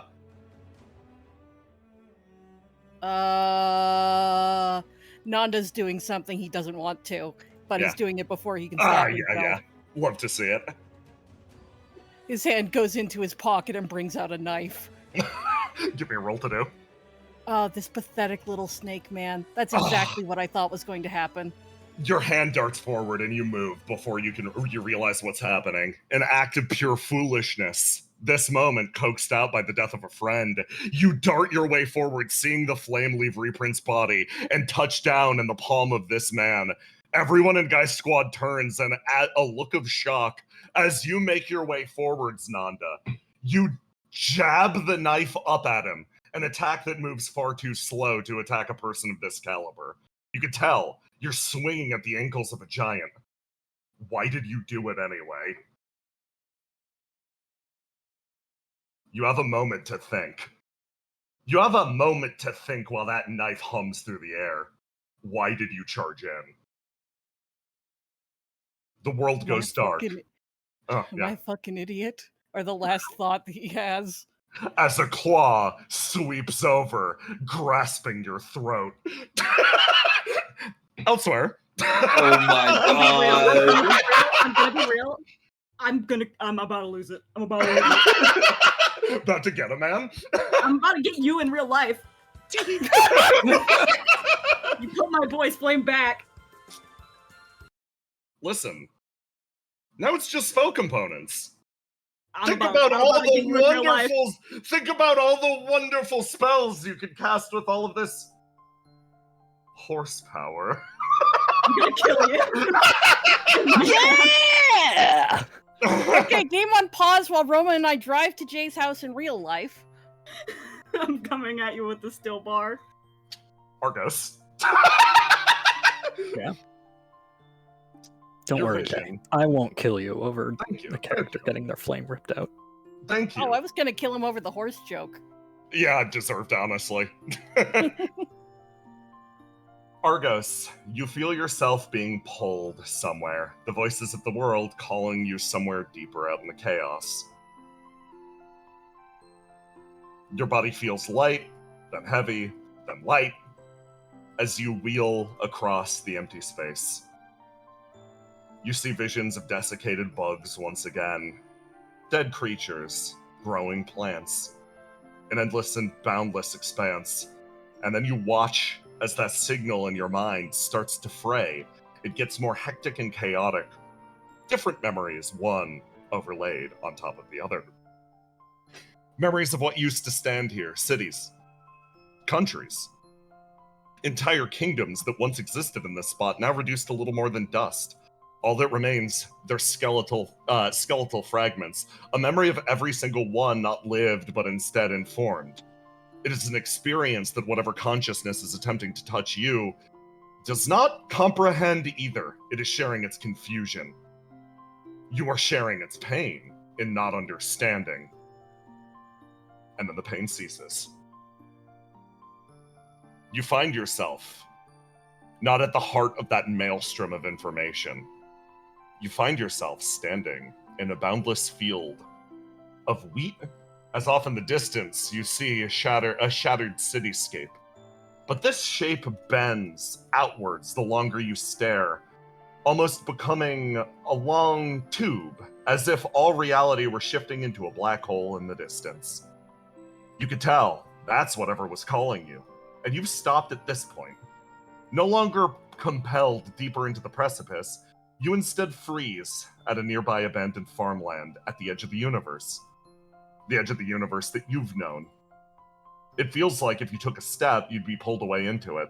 Yet you are still anchored to this place by something.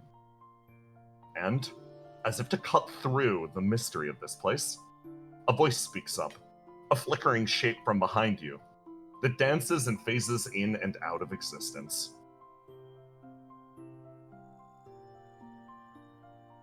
I apologize if I was at all harsh with my call. A whisper, barely alighted on the air. Multiple voices, one overlaid on top of the other. It feels like you're speaking to a chorus, yet the song they sing are simple words. So you've been actively contacting me. It's not just a phenomenon of being here. Who are you? And make their way over and stare out at the black hole beyond. The two is the wrong word. The many of you look into that yawning abyss. That is the one who calls. I intercepted it before it could call you into itself. It looks over, and its form almost solidifies just a little bit more. It's so nice to finally meet you. You asked for my name. All those called by the greater will are granted a title. We are not so lucky. As such, you could call us the dregs of what remained. We are the irrelevant. The irrelevant stares at you, a shimmering shape in front of your eyes. You're Argos. You're Argos. The shape shifts around you and claps you on the back, like looking you up and down. A miracle. You know me? We pause. We do.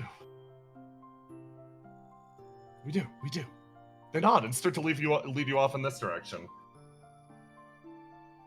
Argos follows, but still keeps a wary eye on that big black hole. Yeah, abyss. It is calling you to it. You get the feeling that the irrelevant is what's keeping you anchored in this exact locale. And if you move too far away from them, then you'll be yanked into that black hole. The longer you stare at it, the more you realize This is the being that ate the world. This is the thing that stability talks to. It watches you, and it calls for you, too.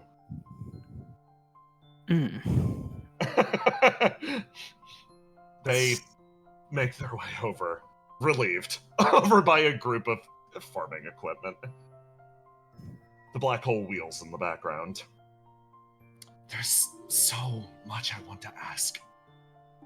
So much Me too. we want to know. That world of yours. Is it... They lack the proper word for it. Is it all right?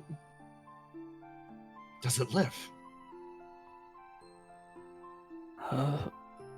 Honestly, we've been struggling lately, but yeah, it's still there. Visible relief. Their form shakes and shimmers.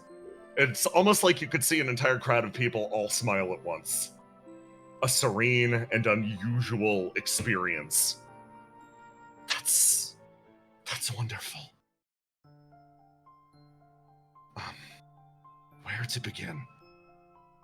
Where to start? This place. What we are. What that is. Why don't we start? Very simple. Point at something if you have a question. We will answer it.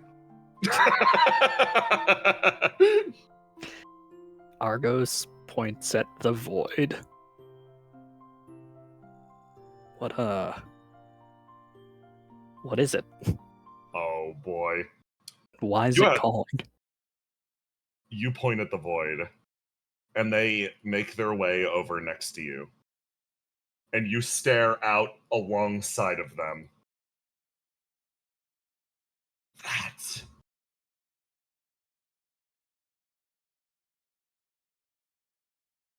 That is the creation of our team. They nod, as if reaffirming it to themselves.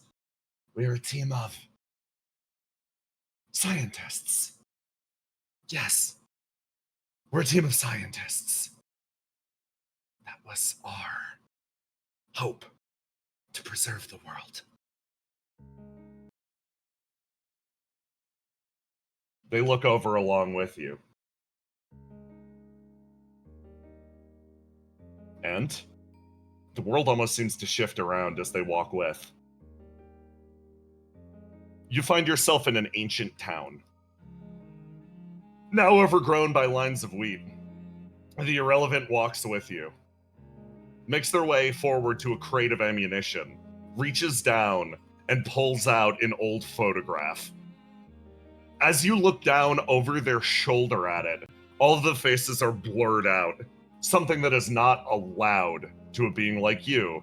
You recognize, you see that, and then this being in front of you puts in an effort. There's a crackle, and suddenly, all animated at once, you see smiling faces back at you. A group of militiamen, all grinning before the inevitable end. That thing.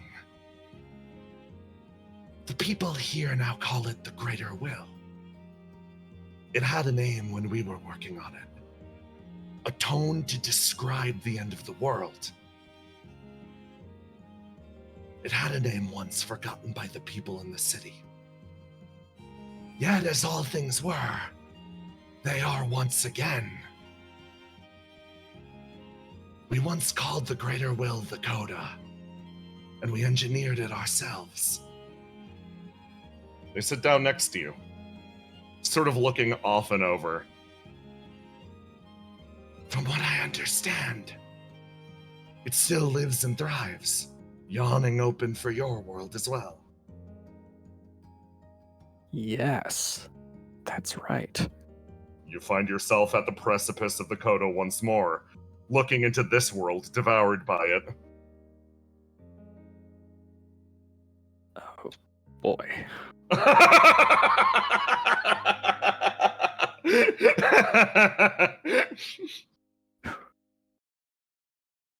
Okay. There's a lot of implications here. What?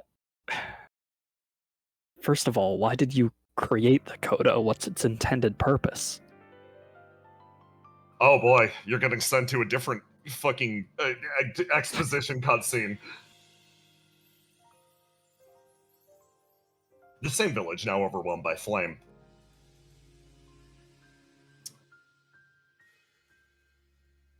Our world risked being overwhelmed by an energy source pulled from deep space.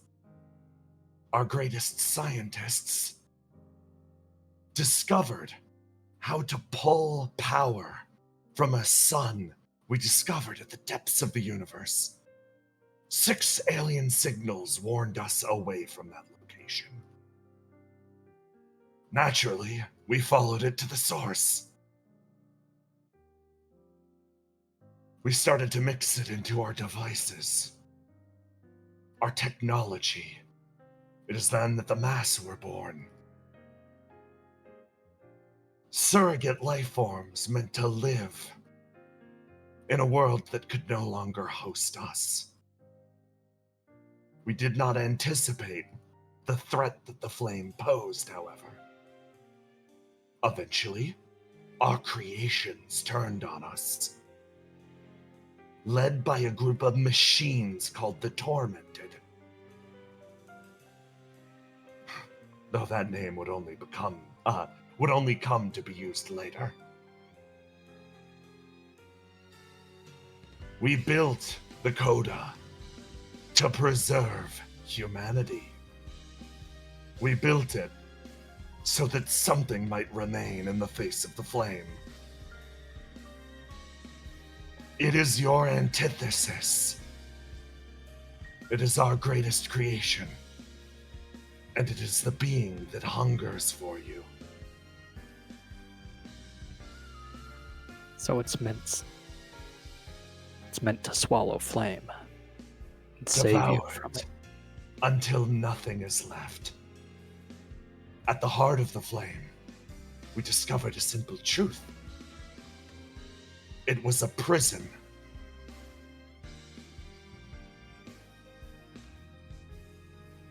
Right. In understanding the flame, we understood what it trapped. The gesture. This is our artificial replica of the being trapped by flame. Our plan to consume every known flame from the universe. In equal and opposite, as we have always operated. They look at you and actually get a little more fevered. Argos, our time is growing short. You are.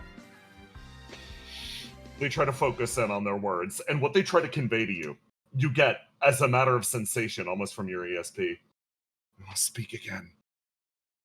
Don't judge this world too harshly. Don't judge it for our fear. There's still hope to be had here. After all, that's why you were created. The kindest look you've ever received. One of restored hope. To a series of beings you do not know, yet intrinsically know at your core. The idea that in this moment, your appearance may have saved them. Your namesake was never the ship of a single individual, but a group of heroes. Do not forget that. You are not one man's alone. You represent the hope of an entire group of people. Though we fancied ourselves heroes, a grasp on your shoulders again. That itself was a raw presumption. It's left instead for the vessel to redeem the lot of us. Please, whatever we've left, don't spell damnation for this world. Bear us to new lands. Your eyes open. A longer walk than the time before. Stability travels alongside of you. Your entire body aches. A loss of something. Intention. Hope. You feel the weight of other people relying on you. It aches somewhere deep in your core. A pain that isn't yours. Hold on a minute.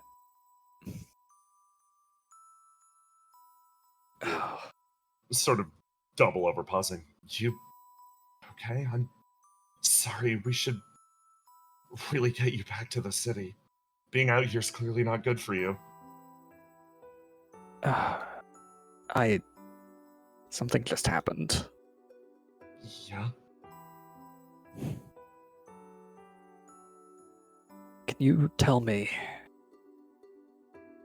about the greater will? Oh boy.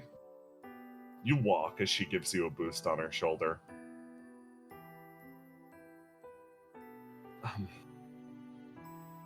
You feel like she's only saying this because you've gotten closer to her over the course of the last 2 weeks.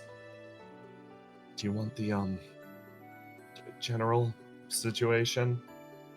Or my own thoughts and relationship on it?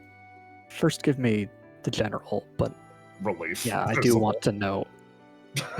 Don't look relieved yet. I do want to know how it relates to you. She looks over her shoulder at that thing.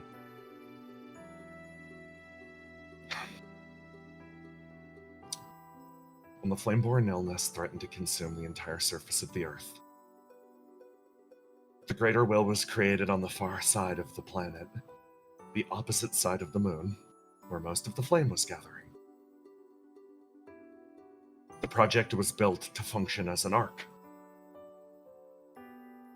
To functionally consume and tuck away in little pockets what little bits of Earth remained still pure from the flame. The Greater Will, she pauses. The Coda is a being that devours flame. As a result, it could create the only truly pure pockets, free of the disease. It could preserve away human memory if it was just taught how important it was. She starts to shake, traveling with you. I was a first-generation angel. You could consider me its tutor, to some extent. I had to tell it about all the ways that humanity was great. But I'm not human. I don't know if I did a good job. That's why when I still write, it still listens to me. Silly, I know, but look at the world around us. She gestures. It doesn't know how to fit this stuff together. It doesn't know the significance of these train tracks or those buildings off in the distance. It was brought into existence in the dying days of the world, and it was told to bear the entire weight of it itself. It doesn't have malice. It doesn't have any intention. It just is. And that's the scariest thing about it. So it's more than just an engine to consume a flame. It's basically affecting the entire world, and it was your job to help it understand what is important. Yeah. But how could it affect the rest of the world when is it consuming more than flame? She starts to shake. Nobody anticipated how deep an effect it could have.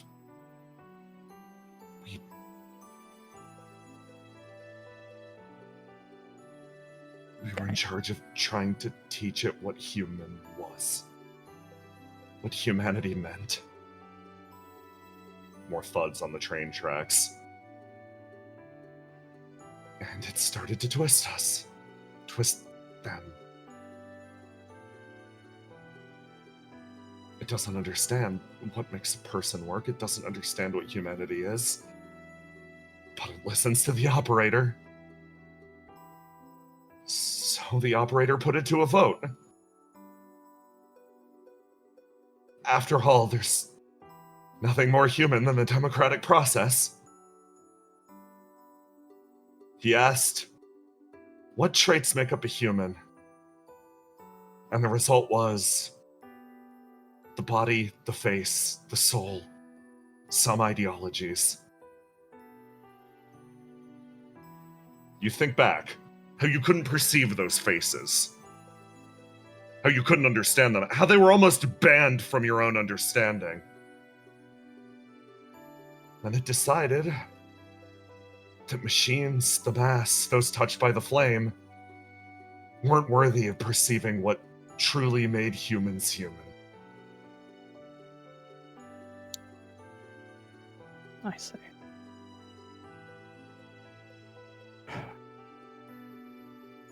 Are you okay? She's shaking. Doing I- better. Yeah, I put a hand on her shoulder. She's doing fucking bad, but it's like she's literally getting a massive weight off her chest about, the crimes. I'm fine. I'm fine. She sort of mutters to herself. This is obviously distressing you, and I'm sorry for asking, but it's important. And you should know that I don't blame you or anything, or hold a grudge. It seems like you were a victim of this, honestly. Is this comforting? I'm not the best at this. Oh god. You cut to the core of this person as you see you see the exhaustion in her eyes. She puts on a normal smile, but you see the bags under it as you see the city outlined in the distance at her back. I can't be a victim of the situation. A smile crosses her lips, but it's so deeply fake. I'm really lucky. Because everybody goes out of their way. Everybody gave me anything. If I'm a victim, then she thinks about all of her privileges. The comforting life that she lives, the ability to come and go. It can't be.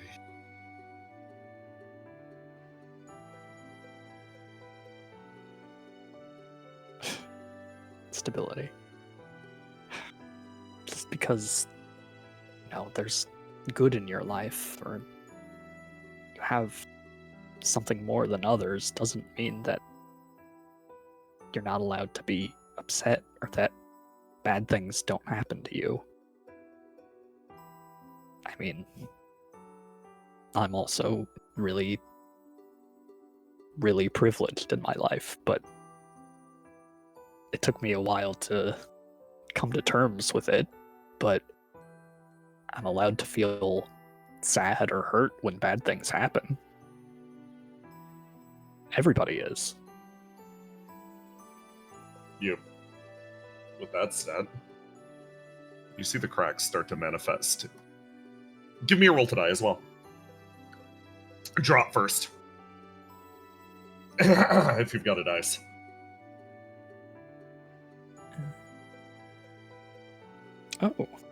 Oh yeah, unwound that shit. You've had 2 weeks. You've had 2 weeks of Tamagotchi in the woods. You're doing fine.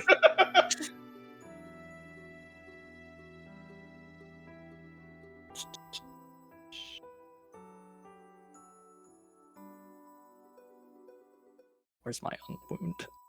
Oh yeah, it's under I can actually do it. It's under wound attribute, I believe. Oh, okay. Oh yeah.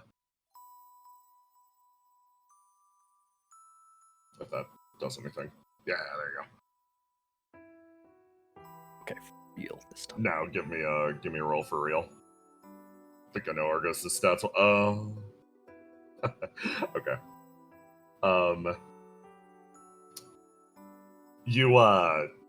You say these things to her, and you do ping the stat that will cause her to actually genuinely crack.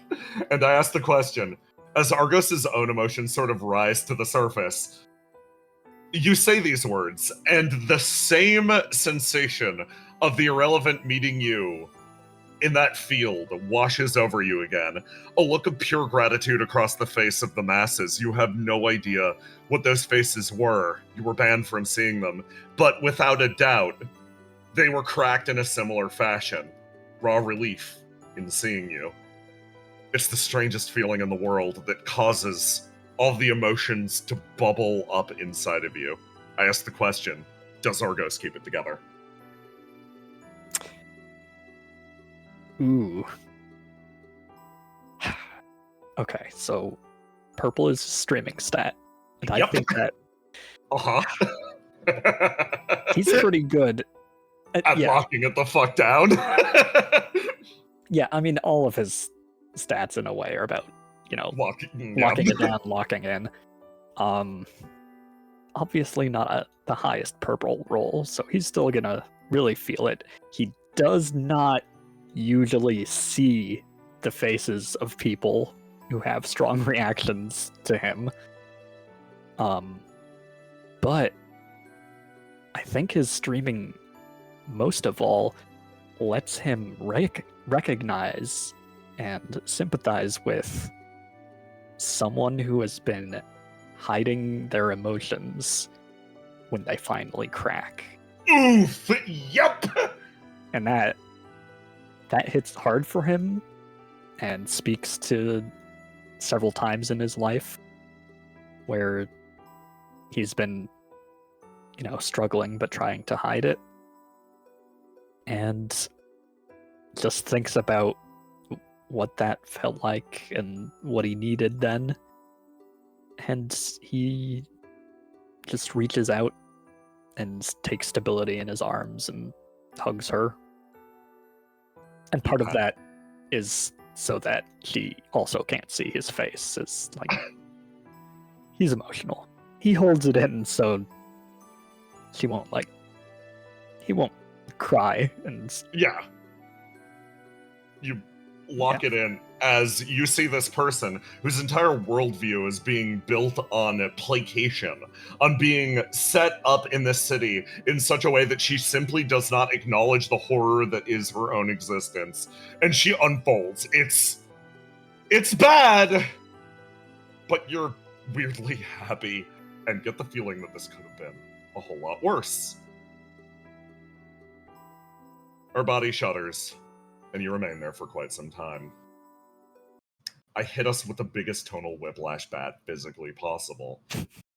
On the other side of the gate, Tiny, Roma, I need you guys.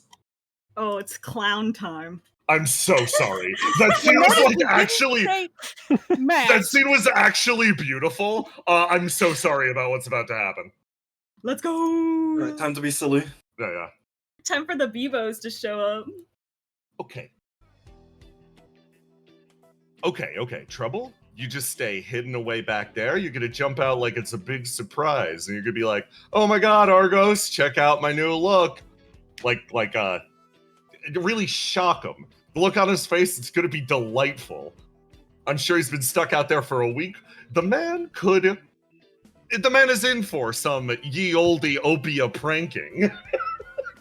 It's a shame I didn't get Willow's pants done in time. It's fine. Jump out at him. It lets us screen just a little bit.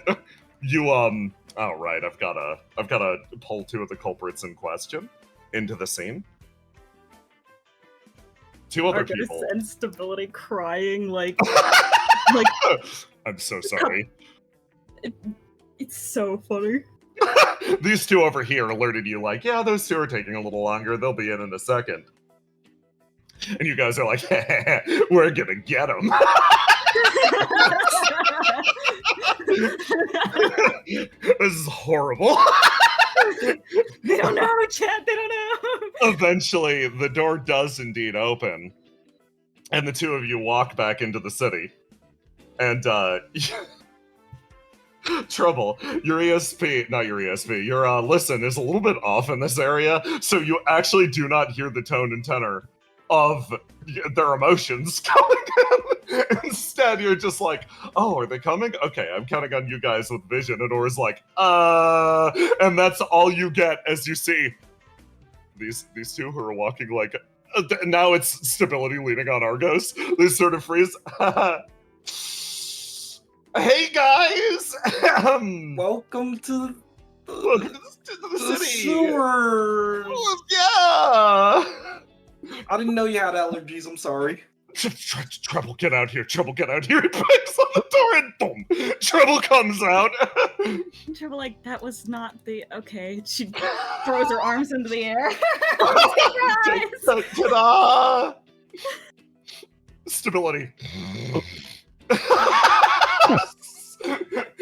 Pulls it in like, hey. You did not tell me she was crying. I don't know. I thought, it's allergy season. Maybe. She takes a deep breath, gets a big smile, and she's like, "Wow, Argos!" Walks over. You didn't tell me you were spending all this time with a cute girl. Shoves you out of the way. All right, nice save. Oh my god, she's so much better at this than us. Argos goes through many different phases at once. He's happy to see everyone. He's confused. I think he's been Mike's partner for a long time. For a split second, he's like, who the hell is this?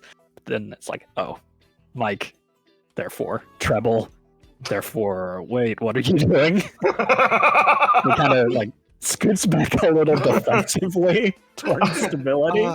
Hi, she's pulled Hi it together shockingly fast. Aura makes his way around, looks over at Argos's face, sees the expression, like, leans into you, Trouble. I think he might be mad.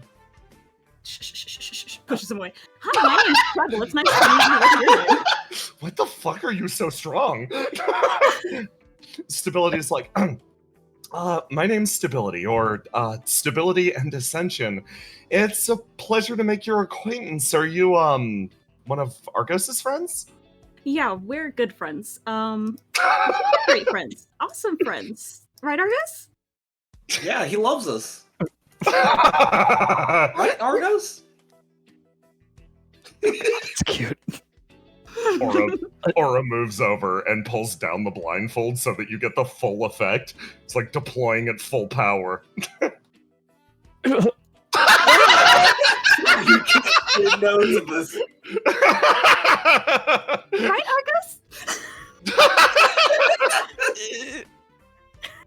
Argos? Treble, what happened to you? What are you wearing? What's your hair?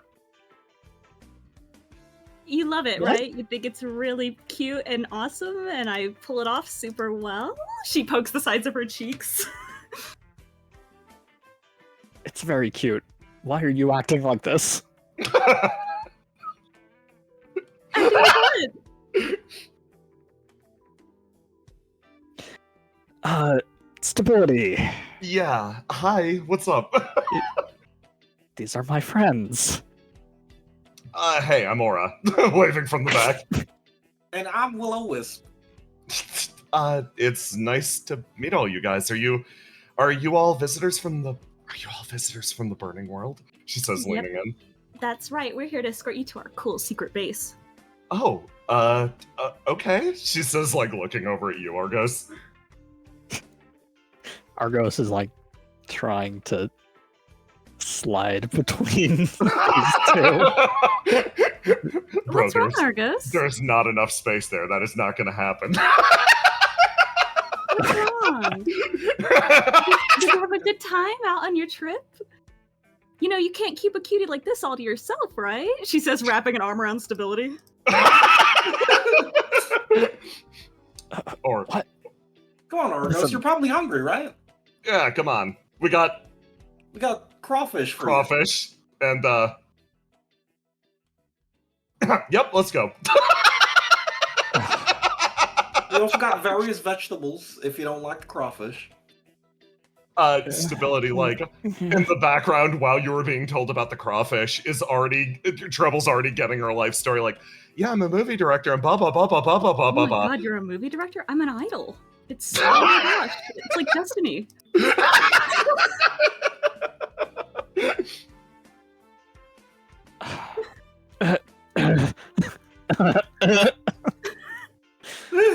Oh, this is fucked up.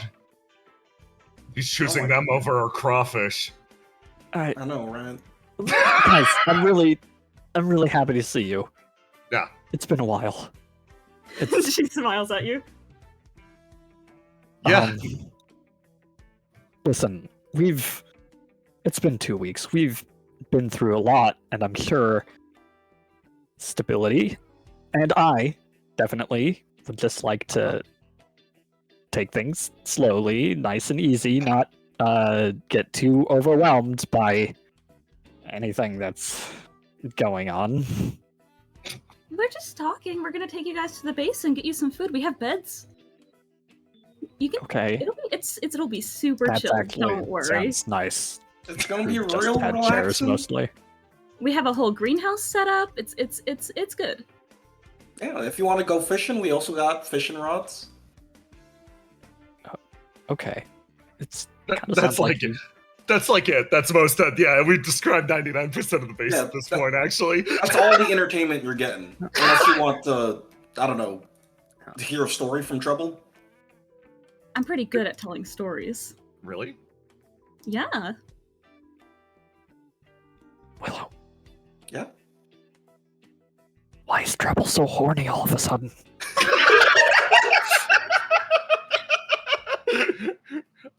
You have not seen her, clearly. Outside of, she was already entrenched in Opia. You have no idea. Argos, she's finally free.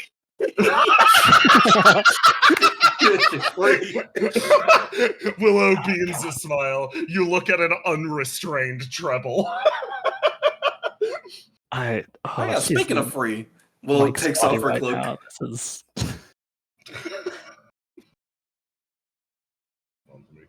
Go here. Okay.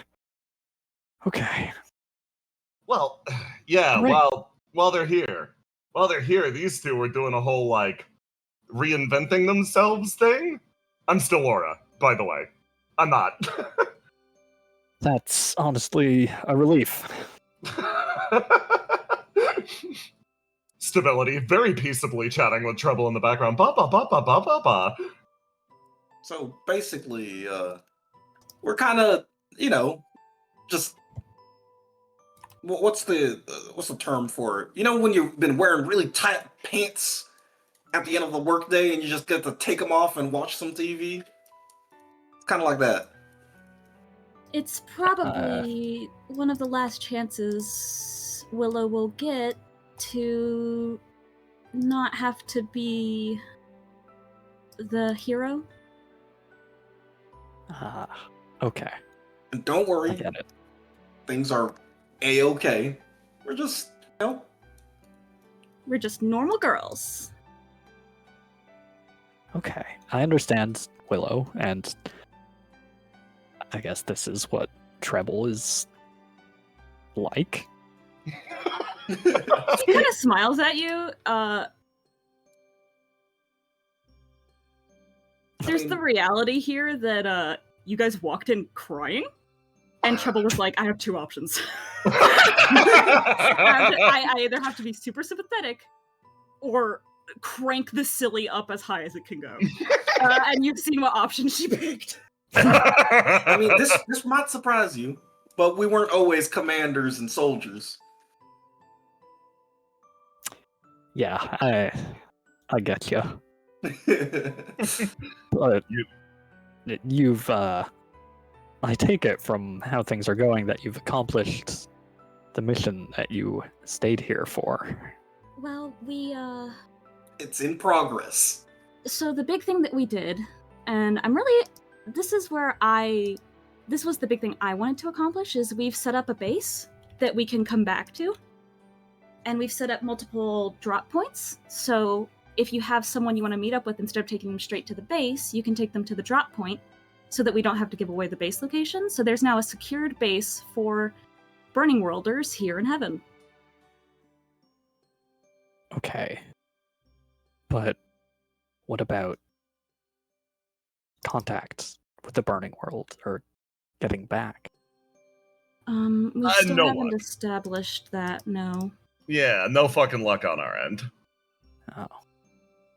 Yeah, I'm not the sciencey type, nor do I have a teleport ability that could go between heaven and the burning world, so... I have a teleport luck. ability and I can't get back. Okay, well, At least I'm we're sure stuck now here that- together. yeah, we're together now. We can probably figure something out. I'm sure. It's really good to see you all. She smiles. Yeah, And I'm glad tired to of staring finally at all introduce- sewer walls. I'm glad to finally introduce stability to everyone. That's a very, I don't know, the name just in that context is kind of hysterical. Yeah, I mean, like, things are anything but stable. You, Argos, you've been watching the entire time, and Trouble, you've been looking over Willow's shoulder at these two off in the corner. Rekko, who's giving you a lot of like, it's just like, oh my god, I'm so I'm so happy they're reunited. Cantel's expression with like discussions of the base, etc. It's funny. You've used your listen to plumb what her emotions are for the most part, giving more and more away as you realize she's like, that's a whole lot of not my problem. That's a whole lot of not my problem. That's a whole lot of not my problem. And then she pauses and stares at Argos exactly once, peering through him with these deep, almost swirling eyes. And Argos, you are punctured through by that stare. And then she swaps back to, yeah, that ain't my issue.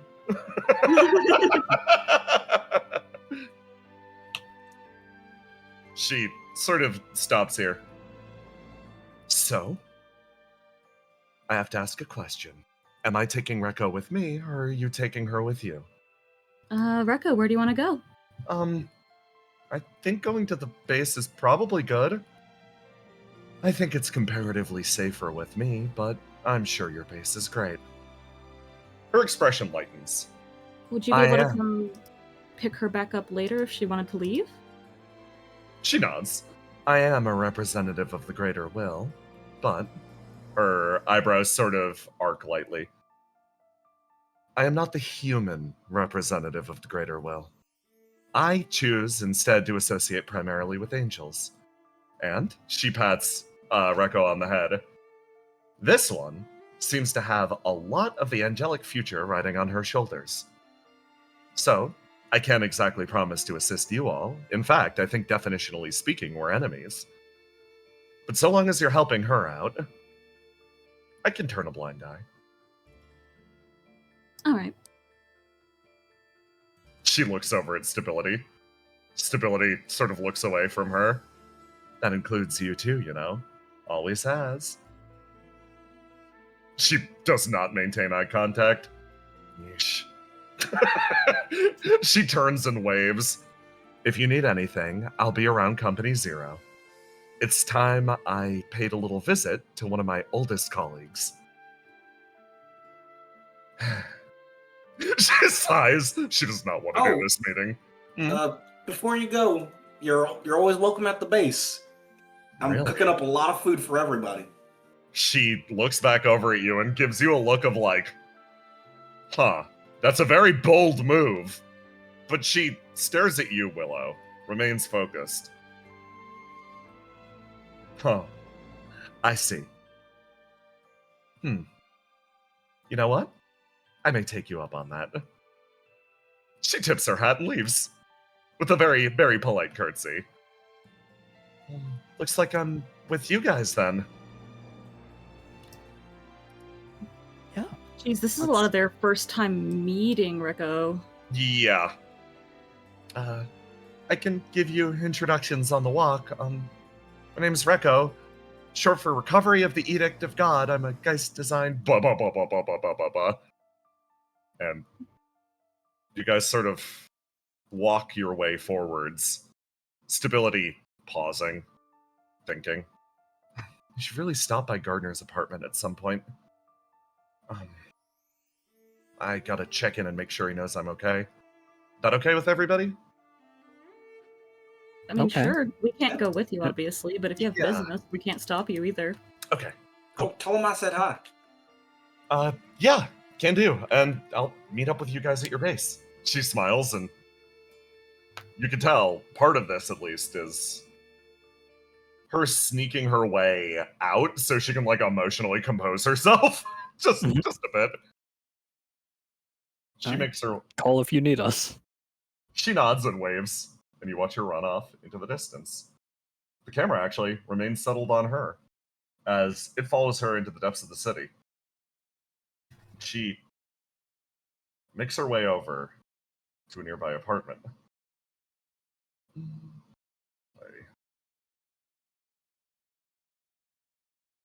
Where the fuck did my music go? There it is. This one.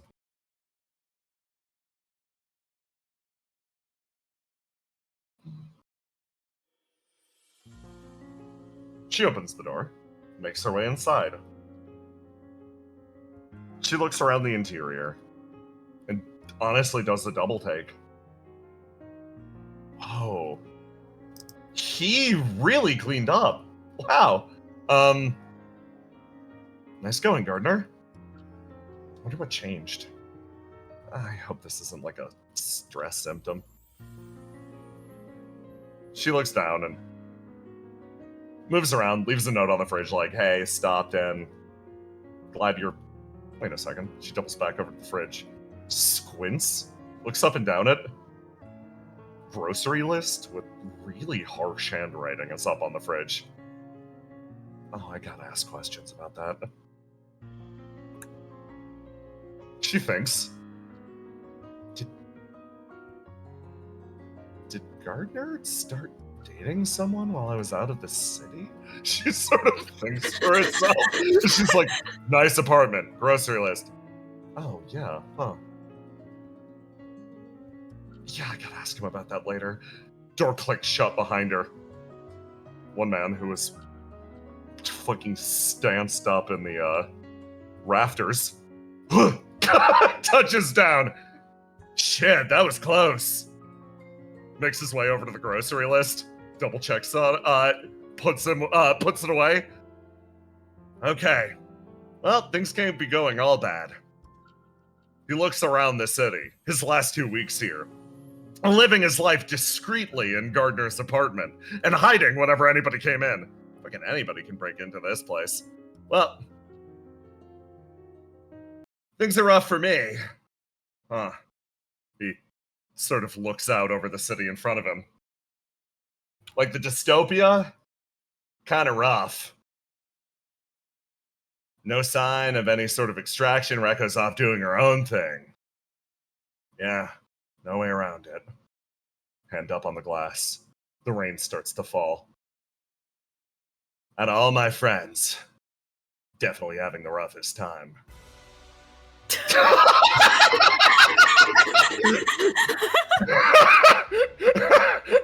I'm resolving this bar scene before we move on to Ace.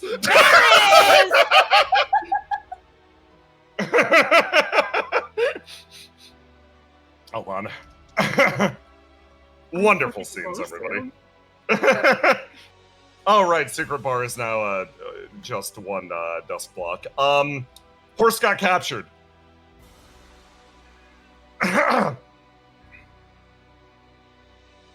And I'm going to give oh god, horse got captured. Nanda, strangulate. Lock out all your dice. You are being held aloft. He does not have his other action. Circuit, your go. Okay. I pop out of cover. Yeah. And ambush this guy? Yeah, in the darkness with cover, with bonuses, etc. Yes. I don't remember what all of my bonuses are. Okay. That will be 46. Okay.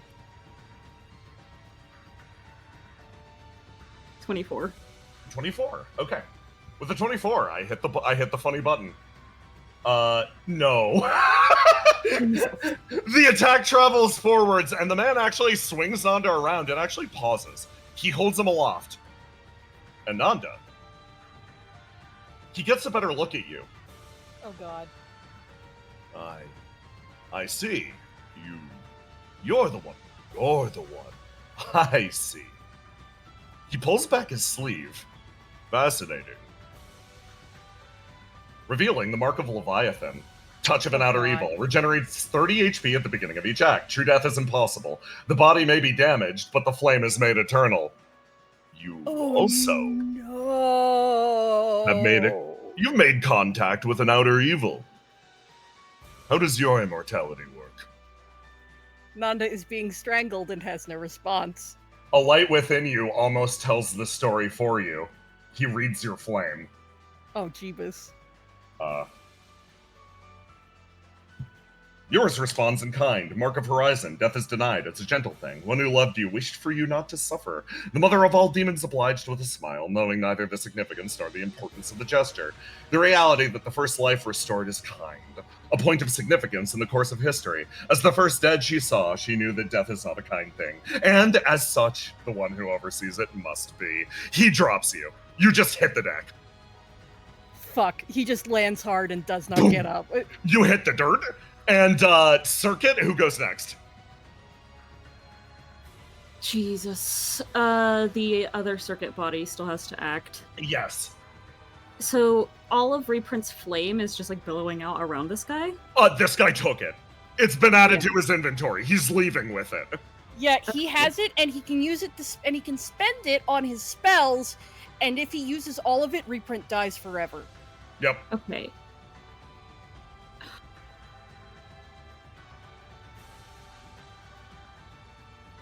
So, Circuit, I'll give you something. Yeah. Now that he's done this with Nanda, he looks satisfied. He talked to you. He walked in here with a purpose. He wanted to examine whatever the fuck Nanda had going on, checked it, went, very interesting. He's leaving now.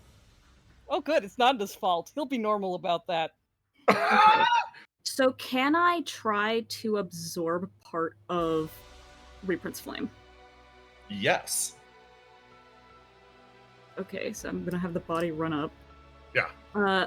Because she's like, if we can get any of it out, then he will be fine, pretty Here's much. the thing, your clone cannot absorb flame, so you've got to stall him for one more turn. Yeah, okay, she's like, stall him, and this clone literally just fucking jumps him. Okay, give me a roll to do. Oh, okay. Do I get my abilities on that? Yes, 100%. You get your stealth bonuses, none of your supernatural shit. So that's plus 2d6. You managed to tell me how you managed to stop this guy from fucking off. Jesus. Okay. Yeah, she literally just fucking jumps on his back. Yeah. Because hearing he's immortal like Nanda. Yeah. Okay. She's like, okay, so killing him is irrelevant. Right. So I think she literally is just trying to damage his body to get as much of the flames that are on the inside out so that she can grab Reprints. Okay. You managed to lock up the way that he moves, and he almost pauses, jamming a knife into a servo. Who next? Visionary. Visionary is going to, he's gonna get himself in the fucking way. He's gonna put himself in the way, and he's gonna stop this man from leaving. He passes to Joker. Joker's gonna keep up the punching. He looks at you, Grillo, gives you a nod like, yeah, back me up. 26. He's gonna try to open the way for you. He's gonna pass from me to you. Grillo, you get a bonus. 2d6 bonus. Okay. You're jumping this man. Grillo, in the darkness, she pulls out a very thin red wire handed to her by Argos. She pulls out Fate Weaver Reposition. Who are you using it on? She looks at this creature. Let's see if this works. And I'm going to target, I'm going to use the one that targets up to 3 people. Oh, nice. Oh my okay, God. go on. I'm going to target the guy's flame Yeah. See if that's a valid target. It is not. Oh shit. Okay. Oh fuck. It was a good try, though. Good Genuinely, job. it was a good attempt. Very good try. Well, You could instead, I'm maybe- just gonna use Verona's gun and shoot him. Yeah, pop Verona's gun. Also, darkness. So I get the 2d6. Yeah. Let me roll it. Oh wait, I need to roll the die first.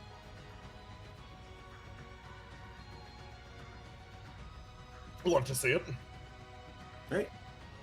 So, Give me the roll to do, plus 2d6. 2d6 from the darkness, and then 1d6 from Joker. Yep. Okay, 21. The man raises his cape, deflects a fucking bullet, and it pings into the area behind Zealous. That. Oh wait. Behemoth, yeah. Verona gives me 1d6 to the attack and damage. Okay. Are you And going? I can ignite. And you can ignite. D6. You gotta roll so high, my friend. It's rooting doable. for you. It's You can roll doable. 6 and 4. 6 and 4. Yep. Yep. Oh god. Fuck! Oh, Farquaad is dead! Your best friend, One. Zealous, is about to sacrifice his fucking life for you. He runs his way forwards, and he's gonna leave himself completely open to toss you a 1d6. Zealous runs forward and basically creates you an opening. The shot pings, creates a tiny hole, a breach in the armor. He'll heal that health, but that's a hole that you can siphon from. He looks down at Zealous. Visionary curses. Bing! The damage travels through. You move your way around, dancing to the back. The behemoth looks down at all of you. The next turn starts. Nanda, he stares down at you, turns his gaze, and he looks at this incredibly target-rich environment. Circuit, you know Yeah. he's going for Zealous. You know he's gonna gut Zealous like a fucking fish. So the predictable thing happens. Visionary throws himself in the way. The attack travels towards Zealous, a hand extending out to start choking him. Instead, Visionary gets hit by the attack. Held aloft, all the air leaves his windpipe. The sword is drawn back in this moment as he gets ready to harvest Visionary's flame. And then Visionary does the one thing that he can do in this case. Visionary, even with all of his dice, even with all of his dice banned, knows that he has one recourse. Let me grab the ability. He's going to pop Devil's Bargain, automatically succeed the roll, and give the man a token to automatically succeed on a future roll versus him. His soul is not harvested in this moment, and he instead still remains there choking as he you watch his body twist at an unnatural angle. He drops to the ground and dodges the sure kill, the blade of the Mage King. The man looks at him and is actually shocked. You managed that through sheer force of will. That's ludicrous. Very impressive. Visionary's gonna pass the turn to you, Circuit. Hopefully you can get Reprint's fucking flame. Yeah, Circuit's going to jam her entire metal arm into the hole that Willow just blew in the sky. Okay, give me a roll to do. Okay, can I roll to die? Yes, absolutely. Because what she's trying to do is she's trying to just siphon all of the flame that he took from Reprint into her, like how she makes her extra bodies, but instead of popping the body, just keeping it circulating in the organ. Okay. Wonderful. Okay. And then give me a roll to do. This is So 15 damage. 15 damage to him. Yes, perfect. Do I get any bonuses for this? You siphon a section of Reprint's soul into yourself. And you just get it. Whole blown, etc. What do you do now? I'm going to roll to try to siphon the rest of it out. Give me a roll to do then. Do I get any bonuses on it? No. We're gonna arbitrate 10. by.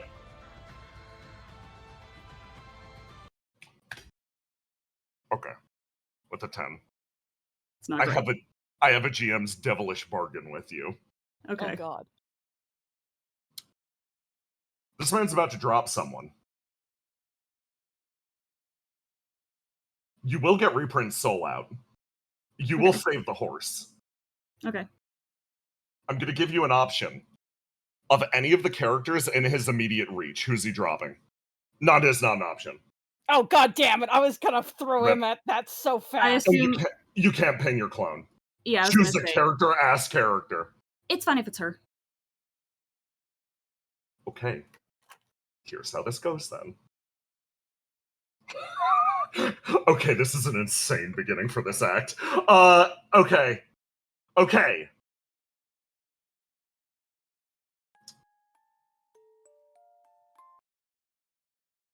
You watch, from your perspective, Grillo, as this man turns, Visionary gets a... You watch the desperation and fear cross Visionary's face as he realizes the blade isn't coming for him. The devil's bargain that he just made one thing abundantly clear. This man can't stab him with this sword. And his gut sinks through the floor as he turns the attention of his blade to somebody else instead. It darts past Joker, instead turning to Mantis immediately next to you. The blade is plunged into her stomach. Circuit, tell me how you get the flame out of yourself into someone else in this moment. She has a moment where she's like, okay, I know what's about to happen. She turns to Visionary, looks at him, gives him a look, and then she turns to Zealous and holds her hand out. Oh god, okay. Zealous is going to dart. Oh. I think everybody is gonna watch something fucking horrible happen. Oh, She smiles at him and goes, you know what to do with this, right? He nods. And everybody watches as an impaled Circuit disappears at the touch of the blade of the Mage King. And Zealous summons a sword out of nowhere, decapitates her, and touches down over here with the horse's flame intact. Circuit, you drop? Yep. The figure is paying the 9 HP, and he's leaving. He will have Circuit's flame, but you're not exactly concerned about that. That's not my problem. He exits the map. Zealous holds your severed head, which still has the flame circulating inside of it. Okay, I think it's fine. Visionary is honestly frozen. He doesn't know what to do in this moment. He's panicking. Visionary... Zealous runs over to the comms. Everybody out of the way upstairs! The monster is coming! Circuit. Yeah. Your spare body doesn't disappear. She sort of pauses. You guys see the body move, and it like looks down at its hands, and she's like, huh. So they stay. You're still here. Visionary makes his way over and grasps your shoulders. I guess so. Unless this body is just going to dissipate in a minute? I don't know. Oh shit. He pulls his way backwards. Visionary. While you're in this state, you have 1 health. Your entire connection to this world is 1 HP. I have 1 HP. I need you to resummon me. Grill speaks up. Visionary. Yeah. I think I'm gonna go after it. Why? No, You don't have your flame. Not gonna last very long. I'm a demon. It doesn't really matter. Visionary looks at the room. Here's the momentary calm. Looks over at you, Grello. I'm gonna go after it too. Guys, She pauses, she's like, we don't have to get it back right this second. If you resummon me, then we can get it back with the body that isn't going to be destroyed in 1 hit. You see a look kind of cross Visionary's face as his grasp actually tightens around your shoulder, Willow. I don't want to let that thing go free. It's going to get someone else. And I don't know how many people who are going to be even half as capable as us upstairs. Visionary's shaken. He's not acting logically. Visionary? She puts her hand on his shoulder. Look at me. Look at me. His eyes focus. Listen. I told you. In this scenario, I can be resummoned. The fact that my body is still here, this one, is actually extremely good. It means that even with my main body destroyed, I can still help. Getting my flame back would be really good, but it's not necessary the way it is for you. Tell me, why do you want to go after this thing? You see a look cross his face. A genuine, actual pained expression.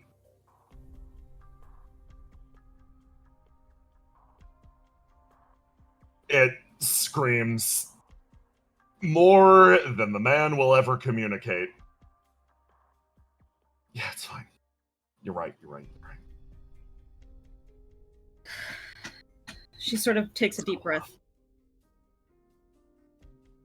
If you want to follow it, to track it, I'll come with you. But we need to focus on revitalizing Reprint. It'll be fine. I'm handling it. Zealous yells from the back. He looks over at Grillo. You down to track this thing? I can track it. If we can get to Basil, I believe she still has the demon summoning device. She should be able to summon another version of me. Okay. You do that. Grillo and I'll keep it. Nanda, get up.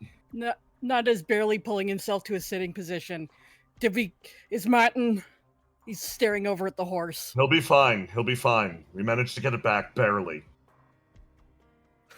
Nanda just full body shuddering. What the fuck was that thing?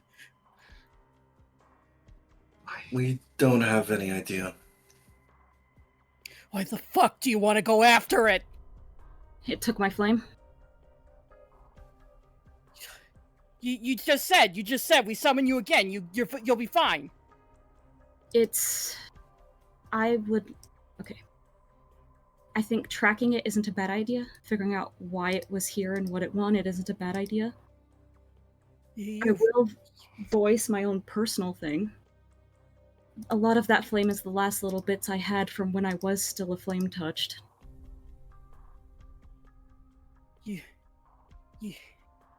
You can't be fucking serious. You want them going after that thing. I don't. You want to go after that thing. He stares at Visionary and Grillo. He looks over at you. I've died once before. I guess I'm not too scared of it. Yeah, what? Like that makes you fucking special? You want to do it again? I don't think I'm going to die. Yeah, I'll make sure of it. Come on. No, you don't. Visionary, you shouldn't go. You see the same look in his eyes. The same shot of pain. What the fuck is wrong with you? What are you doing? Visionary, you know it has the advantage over you now. He nods.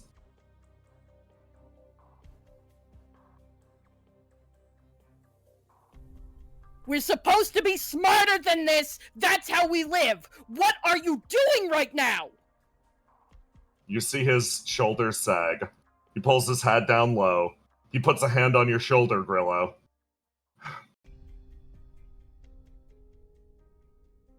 And then a smile crosses his face. It hurt my friends. And then he walks up the fucking slide. Circuit size. Okay, I'm following them. Nanda stands, staring, shivering, with rage, maybe? But definitely terror. It's hard to tell. Can he unlock those dice yet, by the way? Oh, yeah, absolutely. You're not being good, choked because anymore. I need to figure out what the fuck he's doing, and he needs those for that. Oh, damn. Okay. Yeah, no, he looks... He fucking stands there on the precipice. And then something clicks and he just shoves his hands back into his pockets. He glances over at Reprint. And then he walks away from the tunnel. They're gonna fucking get killed. You walk, leaving that terror wandering its way out. It's not my fucking problem. Almost all the pieces are in place. By the way, Circuit calls 8. Oh, Circuit yeah. Oh, yeah, Circuit yeah. sniffles super hard. She's like, 8! This is stupid! Almost everything is converging on the same location. Then Ace is gonna fight for his fucking life. Okay. We're gonna catch up with Basil. And then we're gonna stay on Ace, Robin, and Love. Grillo is headed that direction.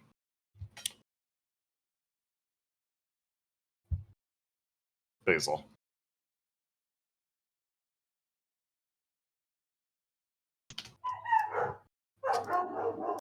Eight sort of pulls you up for her schemes, and she sits on a nearby couch. All this.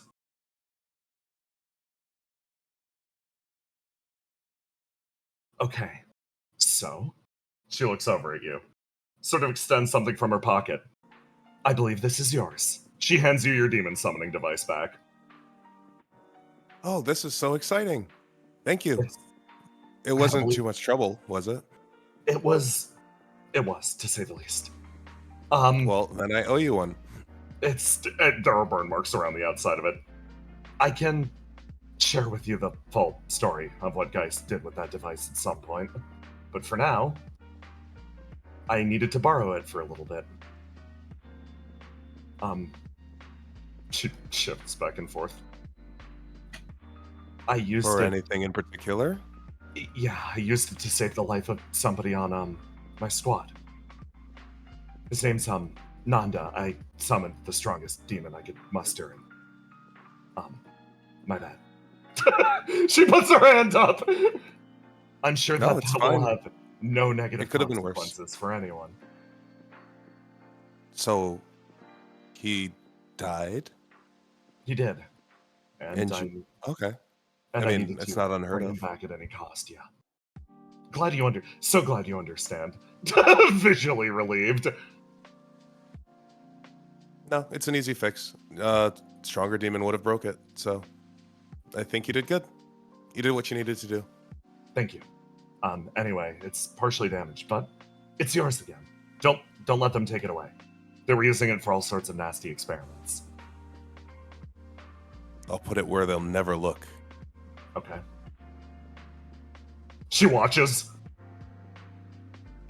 You want me to do it right here where they can look? Oh, okay, sure. she relaxes. Fine, sure, fine. I pray for your machinations if you're that clumsy about it. Are you gonna summon a demon right now? Annoyed.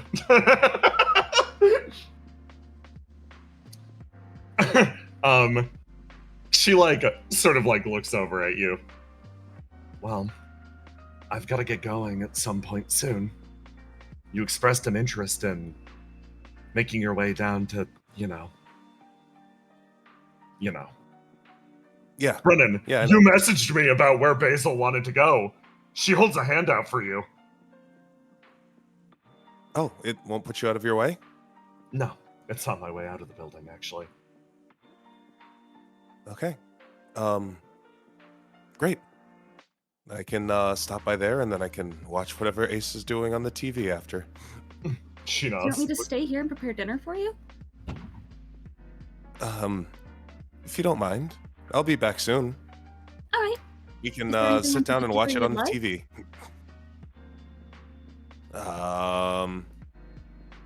How are you at making willow burgers? Like Will-O-Wisps burgers? Yeah. I can try my best to replicate it, but I can't promise it'll be perfect. No, it's really mostly the secret sauce. I don't know what kind of monster she uses for the meat, but I don't know. If you can figure that out, I'll take you to see your boyfriend. Oh, you I'll see probably do that his anyway. face light up. He's like, oh, all right. Awkward. Okay, see you in a little bit. 8 waves. You make your way into the hallway. You hear it depressurize and repressurize, and somebody's knocking at your door. Who is it? You see a guard on the other end, waving. It's one of the good ones. You Probably. sort of- I can't really tell. I haven't talked to him yet. Waves repeatedly. 8 makes her way over, sort of slides the door open. Delivery from the cafeteria. Hands you a tray of food. Fucking leaves. Oh yeah, I'm gonna eat it. Thank you. I'm not gonna eat it. Why? She dumps it in the garbage. What? That's a waste of perfectly good food. My fake boyfriend thinks that somebody's trying to poison me. Oh, do you want me to see if it's poisoned? I could be your Are taste you tester. immune to poison? Yeah, Wait good a enough. minute. Close enough. I'm immune to poison. Let's eat this poisonous food. The two of you sort of walk over, ate like, oh yeah, this is super poisoned. Super poison. Whoa, wow, it's like an I entire. would be feeling awful right now if I wasn't immune to poison. I do feel somewhat awful, but my reflections, thankfully, negate most of the effects. Oh, this is horrific. You did not need to eat it. I was curious. Who would try to poison me? I thought I was so popular. I think that's the problem. You're too popular. Oh, when you're so popular that people want to see you fall. That's what people do. They build you up so they can knock you down. Some people feel jealous. Yeah, it makes sense. Plus, makes sense. You're up here standing at the very roof of the world, resplendent and beautiful. Makes sense people are jealous. 8 turns. Fucking, oh no, I'm sorry, Basil. 8 gets down on one knee to take your hand to jump off the side of this building with you. You, more than you did with your fake boyfriend, you feel it. Okay, let's go. Does she do that? She jumps off the side of the building! And, Basil. You wind up in a location that will immediately make Roma go feral. Do I need to be... No, you're not in this scene, but I would be delighted to see your reactions to anything that's happening in this room. No, I'm mostly asking, do I need to turn roll 20 off? No, you're fine, you're fine. Okay, cool.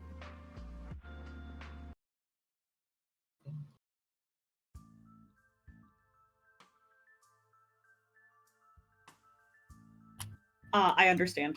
8 hits a few buttons on the keypad and a door slides open.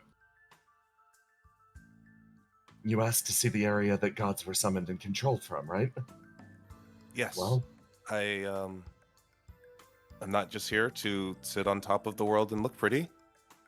I'm here to find some stuff out. that's good. That's really good.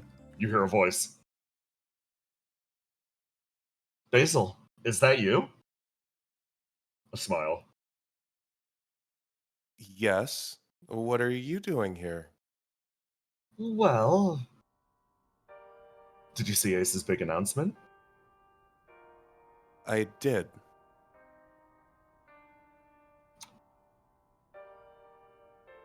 I was told. Took myself into this machine to get ready to respond to whatever he does. Who told you to do that? Why, that'd be me, of course! Well, by extension, Seder. Hi, Basil, how's it going? Hi, CEO 5. Hey. I Seder was walks just his way into looking, the room. I was just having a look at some of the wondrous technology that GEIST has made in my image. Wonderful! We're getting situated for the whole Ace Soleus experience right now. So, yeah, enjoy. I'm gonna be in and out. I still got shit to set up. Satyr. Yeah. You good managing things? Yeah. Hey, looks over at 8. You're a bodyguard, right? Yeah. Why don't you kindly, fuck off? Things are fine and well in hand. She looks over at you. Basil? No, I think she should stay. I have trouble walking, and I don't want to lean on this guy. Well, if you say so. Good luck. He walks outside. 8 pauses. Turns. Looks. I've got to get to calibrating the machine that she's plugged into, so give me a sec. Makes his way over here. Not exactly a good situation to be caught in. Yeah, Satyr, not to, I completely understand going deep undercover. I'm kind of doing it myself. You, you're not the same, are you? He looks back over at you. Normally this is the part where I'd ping pong and say, neither are you, but... No, I'm not. So what is it then? Why are you here? Huh.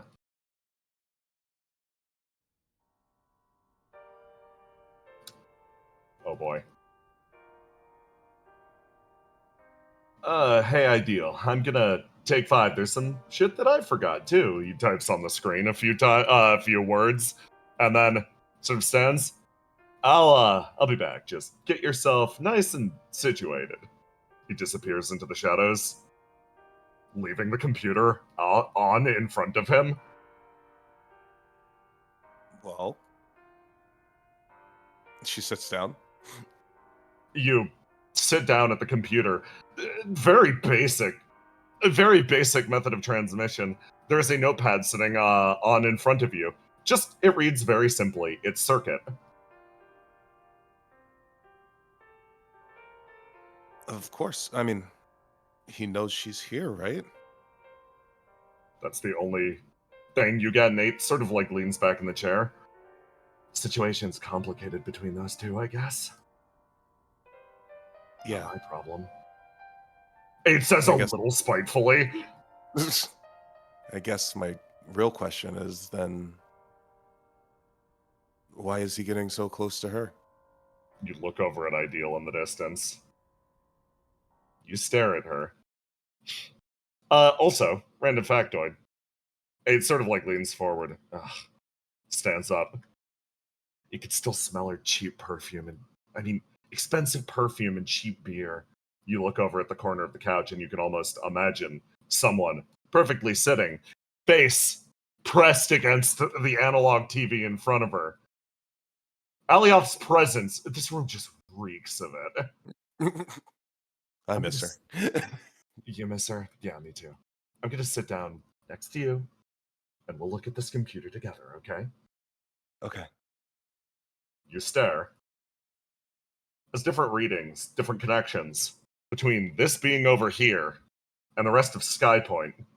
One by one flare to life. And finally, all of the pieces are assembled. And I put us back on the map! Aloha! It's your time!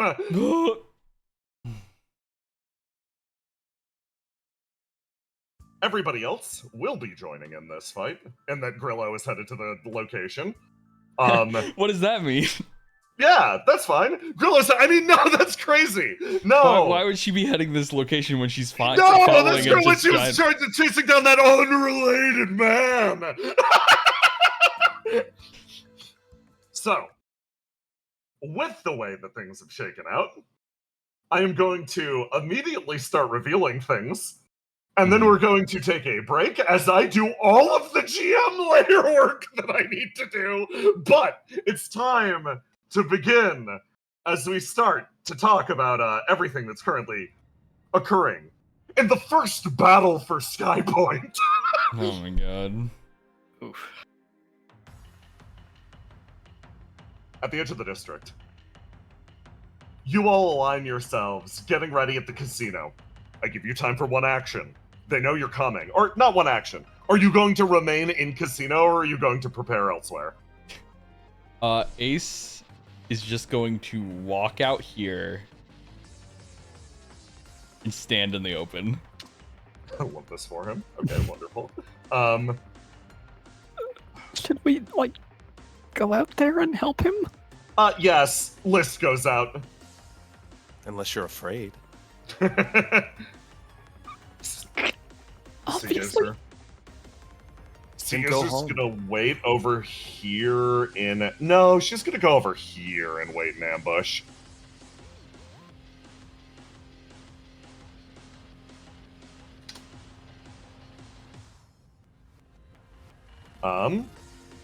Charybdis. Yeah, you know what? Out here too. Queen of Flames is remaining back here in the window. Mike looks over at you, Robin. Okay, where do you think we're headed? I guess we should probably go out there with them, right? I was thinking of ambushing from the side. I can close distance really fast. Oh. Functionally, there's an entire back area that's not even remotely close to clear.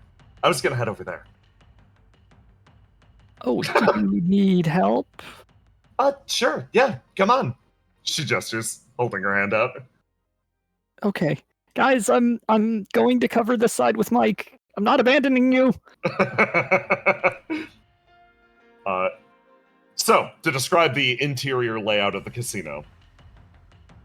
Slot machines up front, tables in back. This is a raised platform that oversees literally everything that you reach via here. I don't know if this will be relevant, but you know, it could be.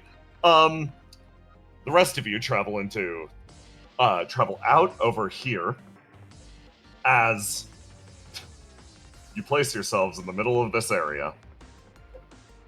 And again, you watch as List stares straight ahead, not making fucking eye contact with it, as this figure stands nearby her, chatting lightly, trying to get her attention.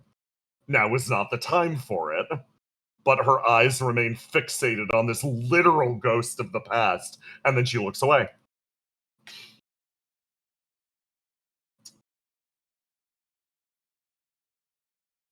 Let me start to play this.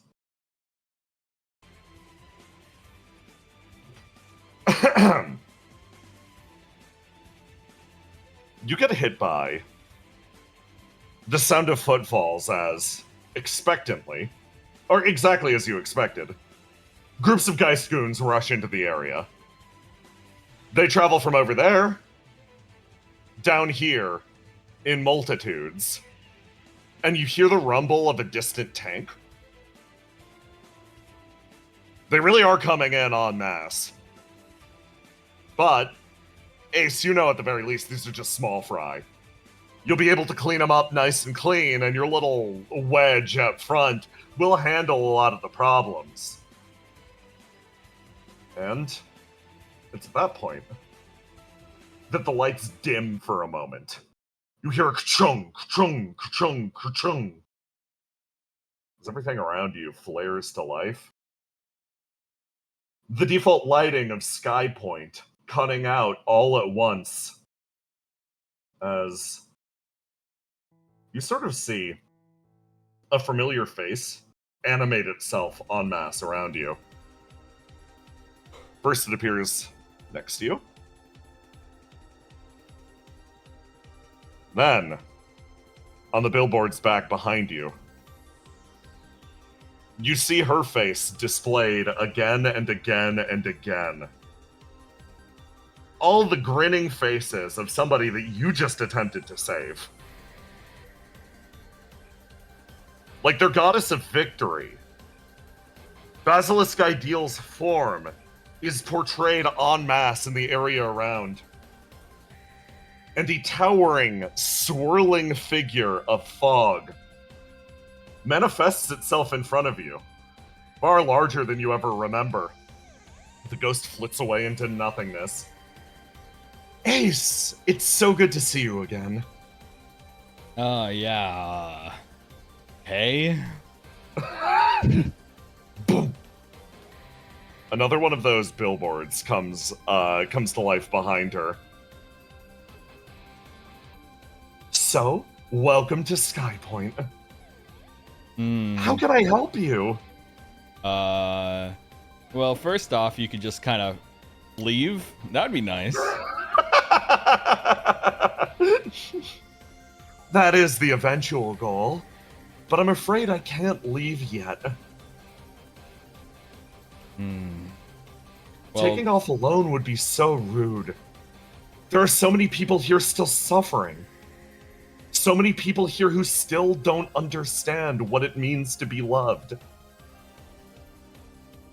you know, if you want to understand them that badly, I can make that arranged, you know?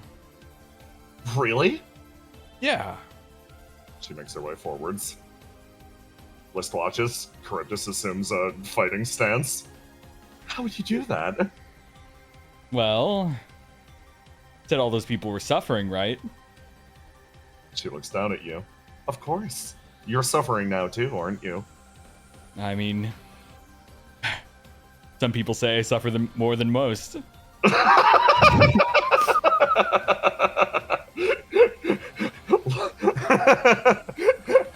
I think only you say that, man. Kurt just laughs behind you. I mean, yeah. She holds her hand out and makes eye contact with you. Ace is simply just gonna look her up and down. And quickly just back off. You take a step backwards. Yeah. Do you break eye contact? Yeah. Okay. Give me a roll to do. Roll to do? A roll to do, weirdly, yeah. Okay. Bust a roll to do out. Yeah, let me just roll the die first because I don't have anything like that. Wait, let me reset myself. This is my first time I'm doing dice this round, so yeah. Do this, blue, and then roll to do. 14. Okay, with a 14. Ace, you pull your way backwards, and you actually get struck by it first. When you looked her dead in the eye. This is going to be a big paragraph. I'm posting it in chat. The me and you. Whenever you look at Basil's face while this ability is in effect, you gain a pink attribute dice. I'm just going to stack it up on you.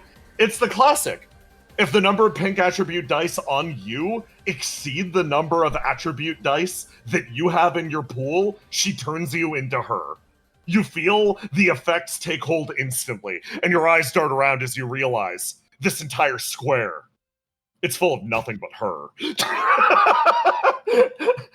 You get hit with it first. What do? You have a moment to take one action. One action? Uh-huh. So I have a pink attributed dice, right? You do.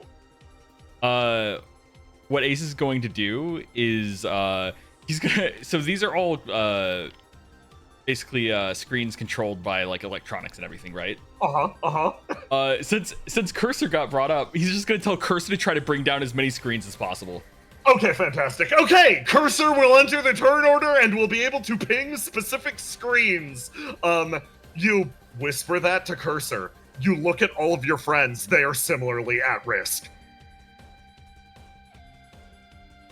Do you maintain position, or do you relocate? Relocate? I'll stay here. Okay. You square up, staring Basilisk Ideal dead in the face. Charybdis squares up next to you. She will take the effects. List? List is getting... List? Actually, for once, her tragic backstory is really helping her. Her eyes are over here. They're looking over at the Geist squad nearby, not over at any of the depictions of Basil. She's not looking at any of the screens. She's looking at that ghost of the past. Love, what do? Love is looking at List. You look at List, who remains focused elsewhere. On the back side of the area where there are no screens depicting Basilisk Ideal, Mike and Robin actually like, okay, I think we're good. And then flaring through the building. Ka-chung! Ka-chung! Her face. Displayed in triplicate in different areas. Mike looks at it, and then you hear the thundering of footsteps from behind as... Oh, that's my player. No. You actually do manage to catch a group of people trying to sneak up on your back. Bro, I just realized something horrible. What's that? They sent all these grunts in here to get Basil, so there'd be even more. Smiles. That's so awful. You remain face to face with the Basil in front of you, and you stare.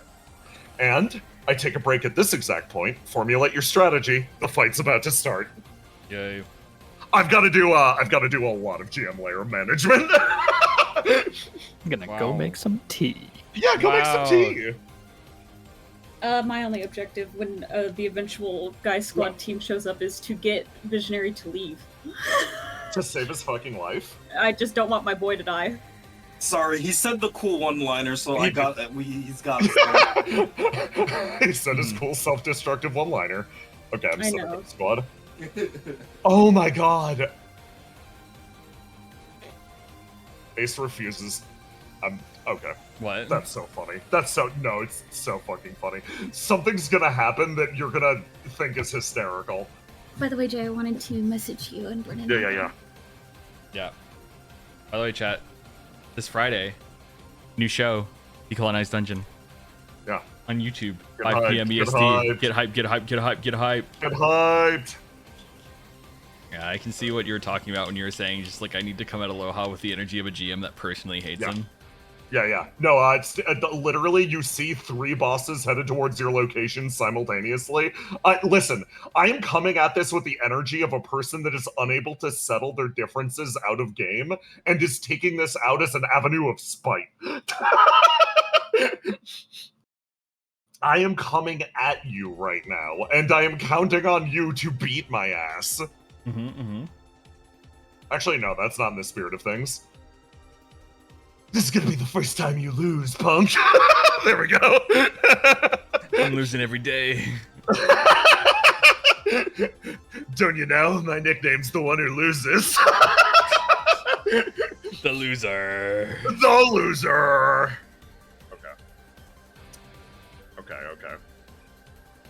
Okay, I think I got everything on GM layered. I'm gonna use the bathroom. Yeah.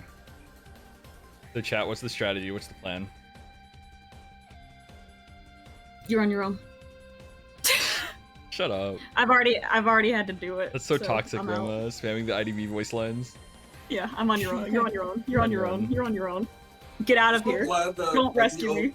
I'm so glad that the Opia people's here, because I was so worried. I'm like, I can't use the big bomb. The guy's crew will die instantly. But I can use the big bomb against the Opia people. They'll handle it. They won't die. They'll be fine. I love it because, Hey, excuse me, what big bomb? I have a big bomb ability that hurts allies. There's also the reality that being basiled is worse than dying. It's much worse because you can't get turned back into a person that you were before. Yeah, your flame is permanently pinged. So there's also the reality that if somebody gets enough basil in them, it's better to just kill them. Mercy kill them. Yeah. Dear God. So that their flame is still them. What is happening this episode? Things are getting wacky. There is no pulling back that And you flame just gain because that more flame pink. is not you. And just gain more pink dice from looking at Basil. Yes. Seems like it. Okay. Robin's gonna win because she's afraid of eye contact. Oh my God. This is why I brought her. Oh, we win. She's the goat. She's clutch. She's Robin, solo her. Like, how's this girl beating all of us? I was like, I can't look them in the eye. Robin is the hard ideal counter. Giant woman. Oh no. Okay. So I want to establish a few things. Yeah. In this battle, there is no set objective like defeat all the enemies, etc. More or less, your job is to figure out what your win con is as you fight. Get something out of this fight by any means fucking necessary, whether that's like, take out a CEO. You kicked the Hornet's Nest? Ace, this is your show. Angle it in whatever direction you want. The full might of Geist is descending on you in this exact moment. Retreat is an option. If you want to fall back, you can. I am just saying. Why would I do that, though? Why would you ever? Why would our boy What ever? are we risking our lives for? I'm willing to sacrifice as many Robins as it takes. All of them. And I'll decide why later. Okay. So, I'm gonna bring us back to the fight. This may not be the best time, but if we make it through this, would you mind signing some of my merch? Yeah, I would have done that anyway. Okay, I've got a lot. Oh. Walk-in gif. So, over here, something happens before the turn order even properly begins. Ace, despite his best efforts, attempts to push off command repeatedly. He tells people to fuck off, find their own way, figure their own shit out, and it always goes bad when he does. When he decides to delegate this. In moments like this, where he has told people where the fuck to stand, our boy, I can't tell if he's a tactical genius or is the luckiest son of a bitch in the entire world. Because from the roof, as all of these people remain positioned behind all of the Basil pictures, where they cannot see them, they turn over. And as predicted, you set them up in a position to counter-snipe. This sniper's nest, full of Geist guards that are walled end-to-end in Basil pictures, make their way forwards, and they're like, yeah, it's the perfect firing angle. We've got a clear shot. We've got a clear shot down that way. The second they break from the courtyard, that's when we'll get them. And then they turn over and look. Shit. Opium Squad immediately opens fire, taking the first hits of the entire thing. 21. 2 icebreakers go into the squad as the large suits of armor trundle their way forwards, leap and slam into a nearby rooftop. Ace, you see that go off without a hitch. I mean, maybe I should just do this more often. Start of the first act, everybody roll to die. Roll to die. Okay. Ideal is going to roll. Beep. Ah, yes, love. Very important. Okay. In this case, Ace, take the first go. Oh, God. Yeah. Well, time to see if Ideal can die. Yeah. So, I'm going to unlock 3 locks. Oh, Jesus, okay. So, the locks I'm unlocking are beasts. Whenever you take a move, you may take a move whenever you succeed a roll to do or die. Next is compulsion. Whenever you move through a target space, whatever you do, you can lock out an attribute to attack. And then also I'm doing the bonus damage from Adalasker is extended to accuracy as well, so I get a plus. Ah, fantastic. Yeah, so I get a 3d6. So what I'm going to do is Ace is going to walk up with Adalasker, seeing this menace. Getting her out of here is #1 priority. So this is going to be a roll to do against Ideal. 28. Yes. Oh, dear sweet God. Okay. Now I've got to ask the question. Are you looking her in the face? Are you trying to avert your eyes in any capacity? He's just going to look at center mass. You look at center mass, you angle straight ahead. Okay. Penalize yourself 1d6. Okay, so I get a 2d6 bonus to this instead. Oh, Jesus. Yeah. Okay. Yeah, so. Yeah. Yep. Okay. That'll be a hit. Give me some narration.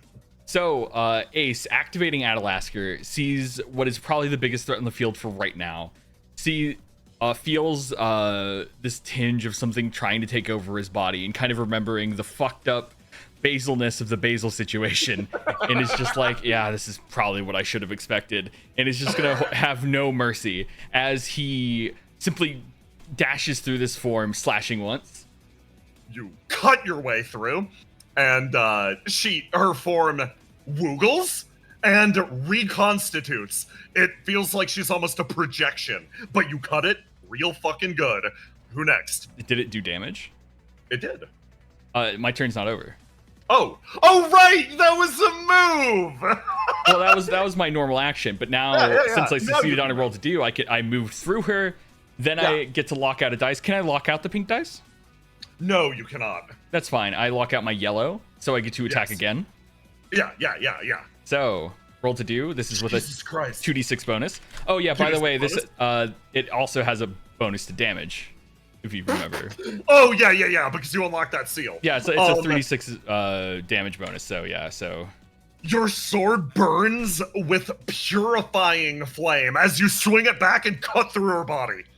Yeah, you're dealing damage. So these are the two. That's the first bonus damage. This is the second bonus damage. So I exceeded on a roll to do. I get to move through her again. Yeah. You're cutting out. You're gonna lock out again to keep sprinting. Yeah. So red.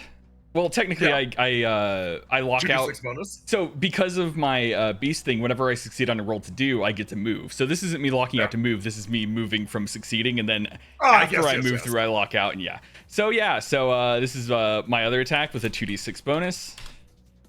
So 29. In this moment, bonus damage.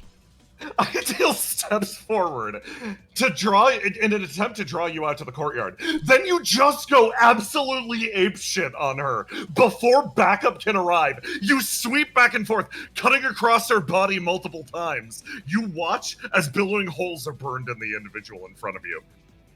Yeah. Okay. Yeah. Then I do it again.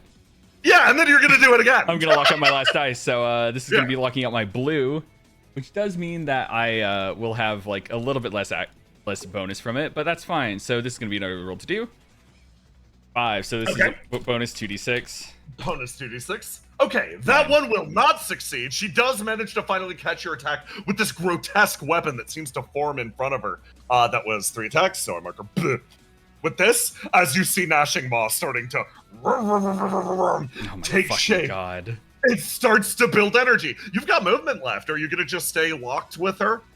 I'm going to walk 1-2 behind Charybdis and pass the turn to Charybdis. Understandable. Charybdis is going to make his way forwards, charge her, duck his head down, and he's going to do actually something very similar. He's going to use this charge move to just bear her backwards and slam her into a wall. Or attempt to. He lets out a mighty roar as it does not work. He actually meets her head to head, and she takes her blade, wedges him into the ground in an instant, sticks him there, and he still gets his normal action. Follows up again. She whirls him around, and okay, attribute level 3. That is not correct. She spins his body, taking the clash, whirls him, and pins him to the wall, leaving him there for a moment. She's going to take her Gnashing Maw turn. He's actually going to pass to her. She whirls her blade around, and she will use... where is it? Veins of the City. Buried Demiurge system. Deals 1 wound to all creatures outside of a building at the end of the act. She pulls her sword back, and it starts to glow with a horrifying energy. All of the guards nearby... Was it giving us a warning? Shit, everybody get inside! These guys are going to attempt to climb up. They're going to lock their shit out, and they're going to climb into this lab over in the corner. These guys are staying inside. These Opia guys have managed to kill 1, 2, 3, 4. 2 dudes remain. They've got to make a decision if they're staying on the map. When the nuke goes off, they're gonna do it. All of these guys are going to see the alert, seek shelter indoors immediately, and panicking are going to try to make their way forwards past Mike and Robin. Mike, Robin, they're trying to break down the wall. 2 squads of guys. The wall? Yeah, basically this is like windows? This is a window, like it's a window halfway up situation. Where it's like, this is basically like booth seating. them ripping down the wall or climbing up and over is the only way that they're going to get through. They functionally need to climb a wall that is about as high as their shoulders in order to successfully get to your level. But yeah, they're currently fucking panicking. I'm going to pass the turn to you two. Well, this is kind of like the shooting gallery, isn't it? If the walls are, if the windows hold our height, they're literally be able just to see their heads. Mike looks over at you, Robin, kind of grim. I don't care. Robin starts shooting. Okay, Robin. You want to give me a roll to do? Yes, I do. This is going to be versus the squad. Okay, a 10. Okay, you only managed to take out one of them. You just shoot the guy in front of you. This is like a shooting gallery. This will be easy. Mike is gonna, okay, climb up on the table. Assume her stance. And then 1, 2, 3. Mike is very well suited for this, unfortunately. Dunk. 2. Oh no, that's an entire squad of people she just pushes back and away from the building. I'll do an unbroken squad. These guys are all here together. Mike just assumes her martial arts stance and shoves everybody off. They fly backwards, little tufts of flame, causing them to slide back and away. Mike, like, I'm sorry. As she watches them go. One. You got one. The rest are going to jump in through the fucking window. That's a later problem. They pass over to, they're gonna pass over to List. List is grabbing you, Ace, and dipping. Yeah, I need to get in a building. List throws open. She's gonna use her move action to teleport her ass over to a cello case inside. She literally yanks herself back over here, passes to Love. Wow, it's incredible. You really are so much like her. But you're missing something fundamentally. I thought you'd understand better. She takes a step forward. She's not going to go inside because she's going to try and help Charybdis. Oh, yeah. Nice. Okay. You going to take an action at this point or just wait? She is going to wait. Okay. But she's going to wait right here. Who are you passing the turn to? Pretty much all that's left are these. Seagazer. Like, yeah, Seagazer. Seagazer waiting in ambush. Seagazer will continue to actually wait in ambush over here. No, she's gonna go run and help Robin. She's going to close her eyes and take a negative 2d6 penalty to this for running past one of the big basil posters. Which will make everything a lot worse. But she's like, I promised that I'd show you my cool side. She runs in. Roll to do complex. Okay, we're just gonna do this. Okay, that's a 17. Minus how many, Seagazer? Only 4? Oh my god, she runs over and boots exactly one of them out.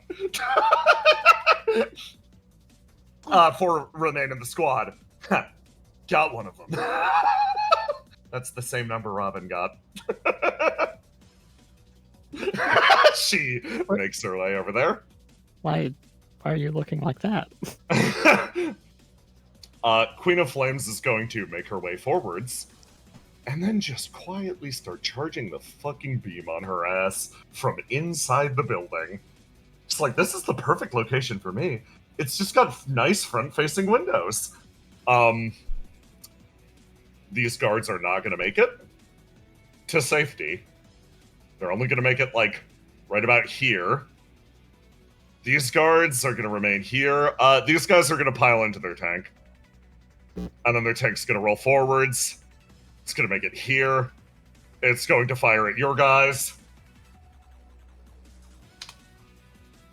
It does manage to get one tank shot off.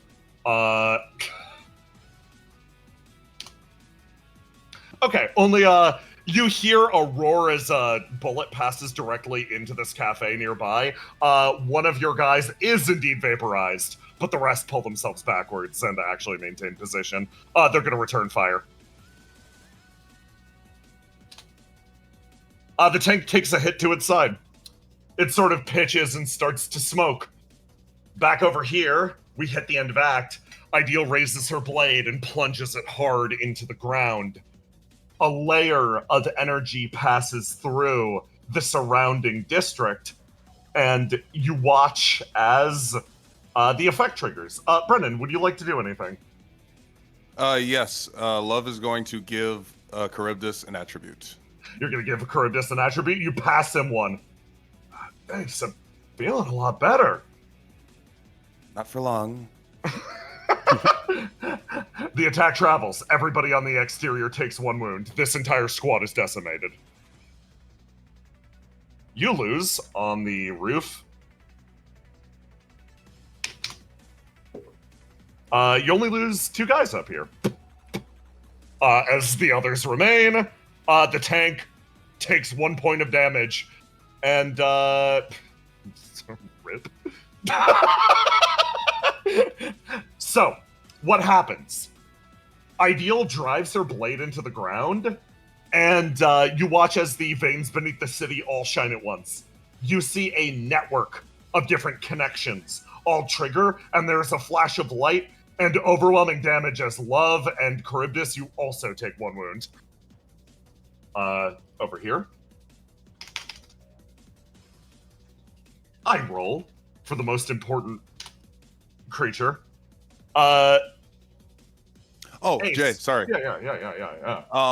I just remembered something that I can do. I'm going to teleport to an ally before that happens. So I'm going to pass that attribute and then teleport into the building. And then teleport into the building? Wonderful. Are you going to reclaim that attribute, teleporting yourself and Charybdis? Yep. Okay. Back into that building. Okay. You guys assume a position of safety back there as the attack travels out, wiping out a significant number of people. The chaos is sort of continuing to unfold on the outside, and at exactly this point, Ace,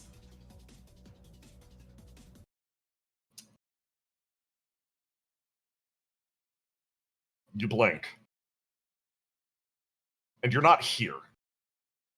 Fucker. In fact, you're over here.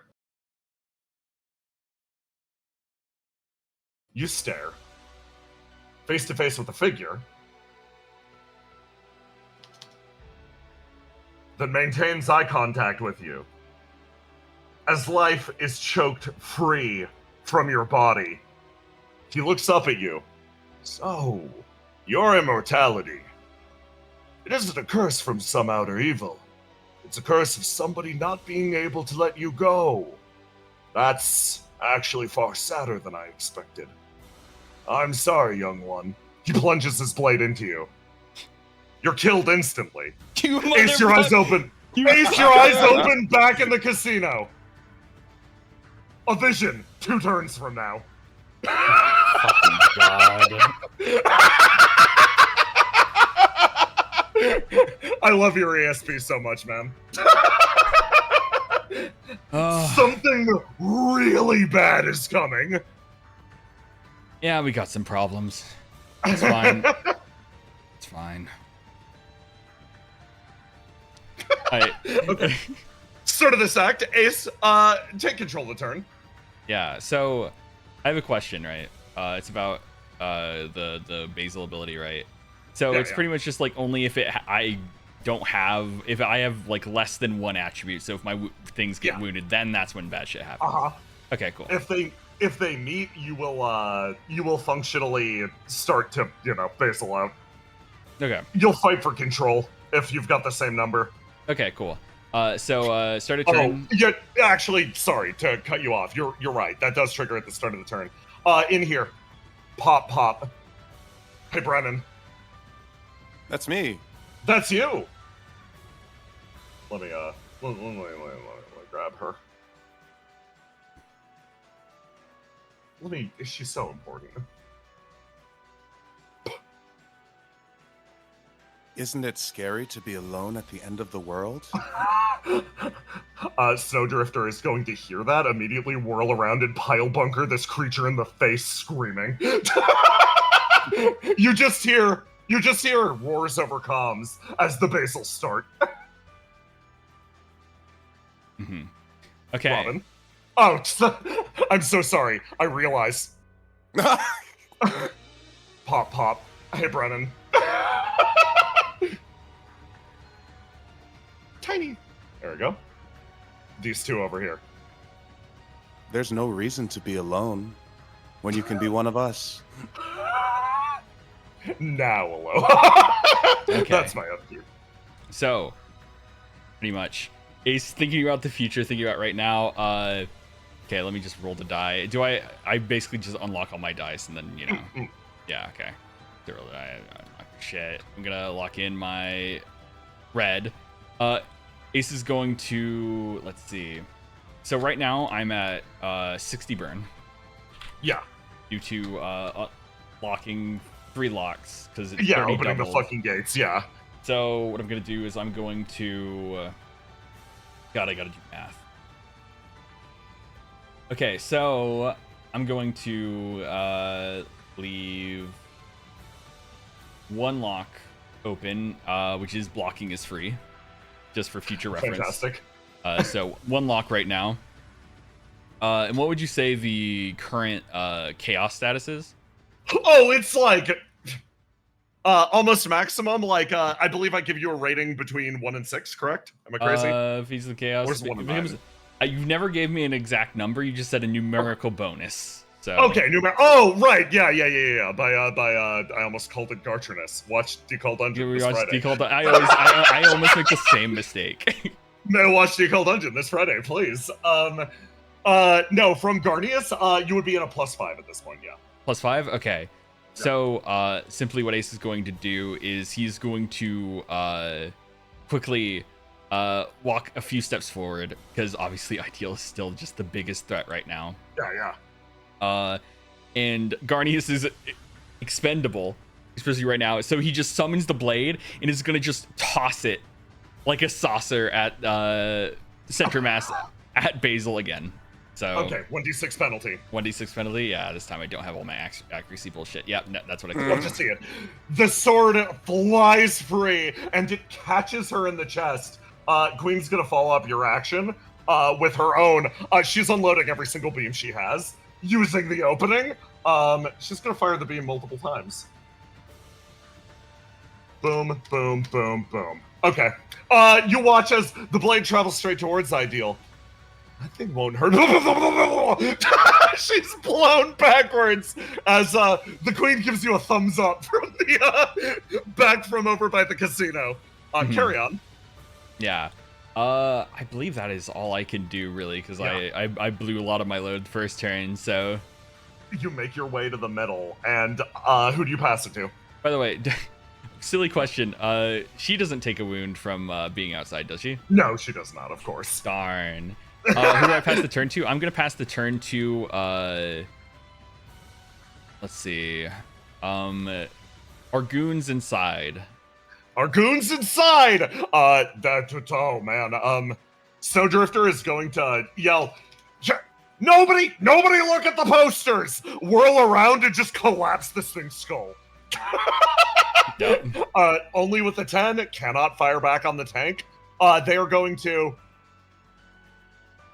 They're going to be smart. They're falling back. They're going to make it over here. Lock out literally everything they have to try to make it back to the... back to safety. They're fucking running. The tank will move forward unopposed. That went tits up fast. They're going to pass it to your goons back here. They are going to attempt to deplete the last of the snipers and dip. Oh, easily done. These two guys, kerchung, move forward with their icebreakers, pop both of these individuals, tip over 2 of these signs back here, and then are going to leave the map before they cause more problems for you guys. Actually... This guy is a sniper and is in a relatively safe position. They're holding. With the 20. Actually, there's a crack as a sniper shot from one of your Opia guys up on the roof hits dead on, and you do see a bullet hole just expand out of Ideal's body. Yeah, they're doing work up there. They pass it to Cursor. I've been rolling in the background. Choose 5 posters you want to pop. 5 posters? 5 posters. I think just it's a rough one because like who's left to really fucking hypnotize at this point, right? Because 5 posters. Yeah, you get to blow up 5 of them. I think 5 in this area. So like this one, this one, Okay. this one, this one, Okay. this one. Okay. Just since this going- is our central arena, I guess. And the one over by Ideal, Uh, or the one back behind you. yeah, the one right here behind us. Okay, perfect. That's all of them. Okay. Cursor disables all of those. Getting her on the line was very smart. I expected you guys to be running around fucking breaking these things. She's gonna pass the list. And List makes her way forwards. She's got a clear shot on Ideal right now. She's got to aim for center mass to not obviously get fucked up here. So we're just gonna roll this. Easy, the queen. She takes position at the door, and actually, you hear a whisper from behind. Ace, roll, and you move out of your way as she opens with her Skypoint style Tommy gun, and it lights up Ideal, and she takes her first wound from that. You just watch as a smoking gun barrel makes its way forward. I always threatened to do this to people that went against my district. It's nice to finally be given the actual opportunity. She unhinges the bottom from it, allowing it to clatter to the ground. She sweeps up another just spool of ammo into her skeletal gun, and it starts to flare to life, and she locks it and gets ready to shoot again. She's gonna pass the turn to Robin. So, do these things right next to me, do they count as seeing Yes. face? Yeah, Yes, so, okay. Yeah, so Seagazer's gonna ping up one, and Robin, I think you ping up one too. Oh, yeah. Mike is also gonna ping up one. Okay. Well, Seagazer has dark hair, but she's wearing, like, Yeah. a bright red jacket. She's got a bright white tail. Yeah. Mike has a dark tail, dark wings, but luckily she changed her costume to be wearing a big white robe. So this seems easy enough to distinguish them. Robin takes off her glasses. Holy shit! The install! She's just going to shoot at the dark blobs now. Give me a roll to do.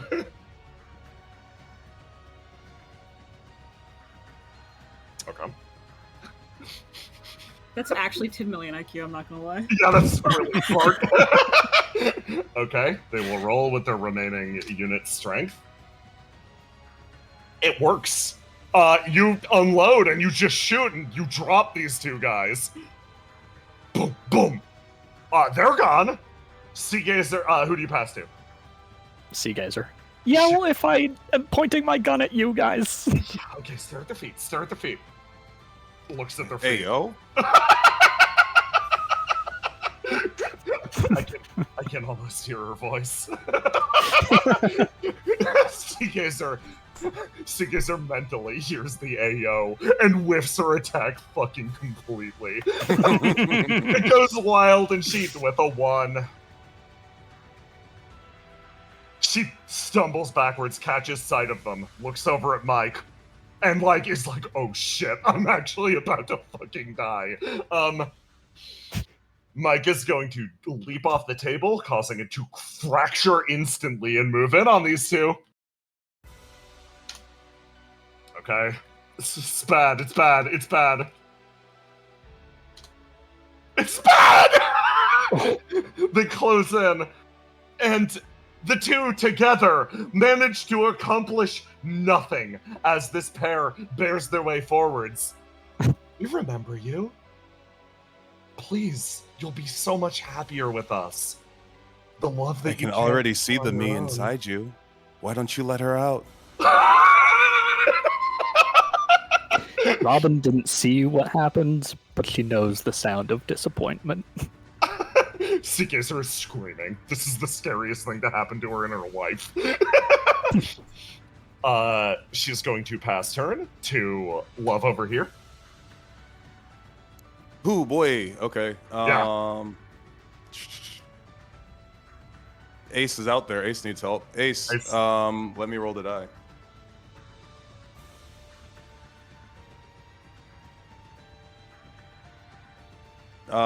Take that. Nah. 5 plus 3. 8. That's an attribute for you. Wonderful. 8. You gain an additional attribute. This does indeed counteract the effects of Basilisk Ideal. Yay. Okay. Pass that shit. Who up next? Brendan. Queen. Queen. Queen. Wait, no, she went after Queen Ace. shot her up. No, she prepped her beams last turn. It functionally, she preps it till the end of the act and then shoots them off the next act at any point she wants. Okay, so okay, go ahead, Queen. Yeah, she's gonna prep the beams. Yeah. Maybe if it ain't broke. Wonderful, thank you. Beams prepared. Then she'll pass over to Charybdis. Char is going to. He's actually pretty fucked up by that ship, but he's gonna make his way forwards because he does better. The more he gets fucked up, he's gonna make his way outside. These guys are gonna crawl their way out from the building, and they're going to open fire on Charybdis and Ace. That's a bad roll. Ace, roll to die versus this. Roll to die. Okay. I can ignite it, yeah. Wait, You dodge. You roll higher. You got it already. You dodge okay. easily. Okay. You also get free block. Another assault rifle coming your way. Beat a 12. Oh, me? Yeah, okay. Yeah. They're just... due to raw persistence, one of them must hit. 13.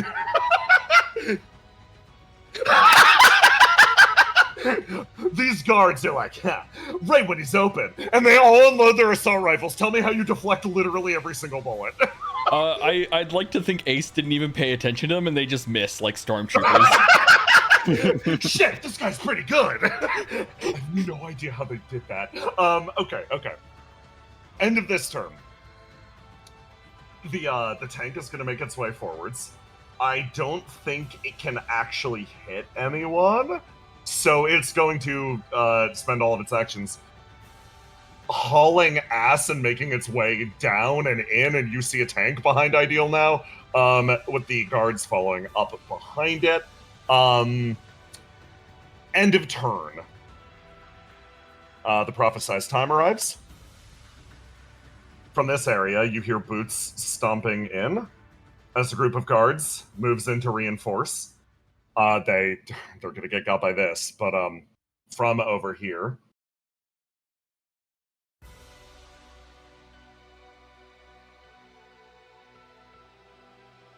Stomp, stomp, stomp.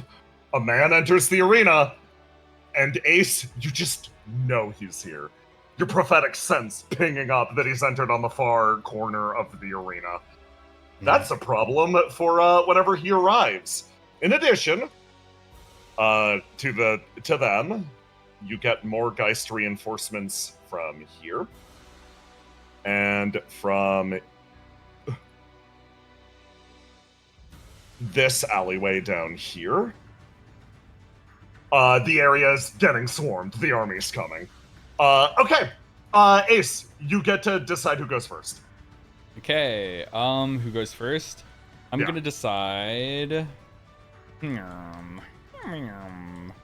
Who's in the most danger? I think, like, fucking... Let's see... these guys are fucking off, right? The Opius squad at the bottom. Yeah. The Opius squad at the bottom, they're gonna hold position and continue to open fire. They will, they're at the edge of the map. They're gonna duck out if shit gets dangerous. Yeah. Then I will pass the turn to, Charybdis. Okay, Charybdis. Char is gonna try to do something incredibly risky to try to get you guys an advantage. He's gonna run to the other side of Basil and use his charge move to try to charge her back towards you guys so you can fight her in a safer area. Let's go, Char. It's a 19. It's mid. But with the wound. Yes, he ducks his head down and yells, coming through! And he charges her backwards and slams her into the door. This will ping up. He will get a basil stack from this. And then he's going to pass to, he's going to pass this thing to List, who is going to lock out all of her dice to fucking eviscerate her. She pulls out, you see the same thing that you tested again and again and again. The queen like, oh, I recognize that. The Sun Shadow Whip. She wraps it around Ideal and sets off a series of detonations that causes her entire form to flicker in the doorway. She pulls her and throws her through a line of the casino tables. She slides across the ground. We got her! She's gonna yell over to Ace now that the fight has changed. Okay. Is it my turn now? Yes. Okay, I ping 10 burn, so I'm at 70 right now. Yeah. I'm going to activate 2 seals. I'm gonna activate. Let's see. Right now, the bonus to roll the die, so inner world, and then blocking is free again. Why not? Oh, fantastic! Yes. So what Ace is going to do is Ace says, "From the north, someone dangerous just entered. Just be careful around there." And what he's going to do is he's going to quickly 1, 2, 3, 4, 5, 6 start moving his way over there. And he's just going to turn around, pull out his SMGs, and just fire at the Geist grunts over here. Not any no lockouts or anything like that. Just run just to away. See, yeah. They're gonna take roll. some pot shots. Yeah. You hit the guy at the very edge of the corner. He falls off and over. That's pretty much my turn. Okay, who up next? Up next, I will pass it to these grunts so they can run away if they so choose. The ones in the casino. The ones at the casino? Oh, Yeah. God. I think Snowdrifter is going to order his 2 guys to fucking flee. Yeah. They're going to break out through the window and make their way down and back through this alleyway. They're going to be fine unless something terrible happens to them. And then he's going to run forward and just start fucking attacking her. With no wait, no, he's got no squad left. So he has abilities when he has no squad left? Yeah, man. The leader unit's the only one that's left. He reels back. Listen, that could hit. That could still hit. No. It doesn't. He reels an arm back and she simply deftly dodges the attack. It slams into a nearby it slams into the nearby jackpot as he turns up, raises his dukes, and gets ready to fight her again. He'll pass the turn to There's these guys up here. There's... Robin. Yeah, Robin saved Mike and Seagazer. I never thought I'd say that. What have we come to? Robin Romelli, just save Mike and Seagazer, please. All right. Robin knows something bad is happening, not exactly what, but she's going to transform Countermand into a blade and Yaijutsu straight in a line, trying to cut through these 2 intimidating blobs. Give me a roll to do. What the fuck is happening? Okay, 1d6 penalty, but yeah, that's enough. You sweep your blade and teleport to the other side from Mike and Seagazer's perspective as they both go, whoa, and the 2 drop. Robin, what would Subject 8 say in this situation?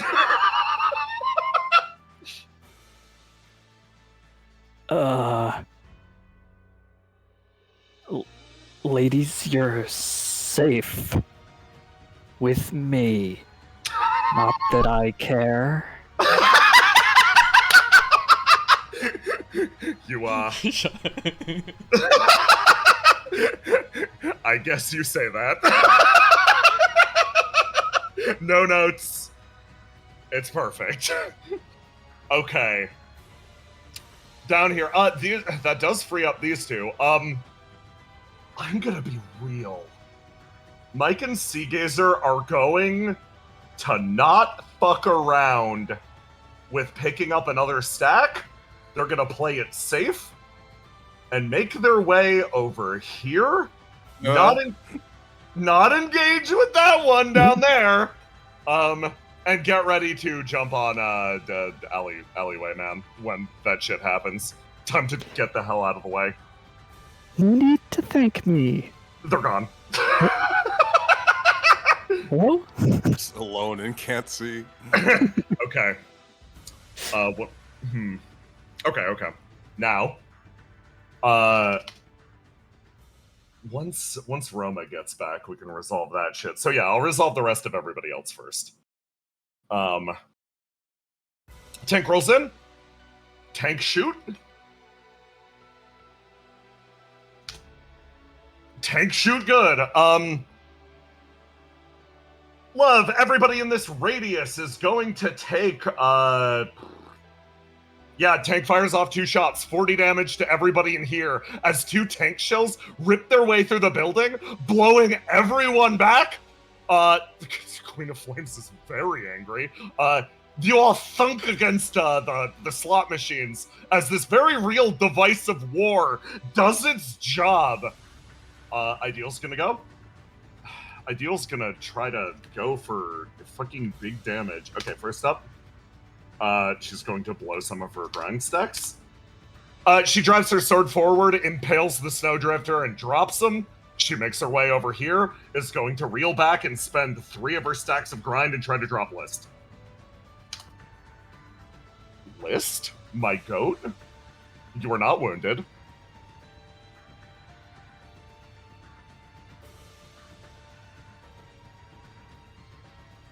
That's a bad roll. That's a bad roll. She's gonna block. Yeah, she's just gonna block. She takes the damage to face. Ideal, how did you roll with those grind stacks? 3, 4, 8, 10, 13. List block. List gets impaled on her sword and does not wound. She holds position as Ideal simply holds her aloft and puts a stack of shit on her. List is fine, but impaled. 3 fucking ones. It was bad, bro. She's not wounded, though. Then we resolved, since I say Roma's back, up here. This squad's gonna make their way forwards. I'm an idiot. 3 of these guys pop and immediately turn into Basils, putting Mike and Seagazer at risk again. Just don't look at the face, dumbass. Just don't look at them. Don't roll ones, idiot. You really shouldn't run away. Seagazer screams. Seagazer screams and does the Scooby-Doo jump into Mike's arms.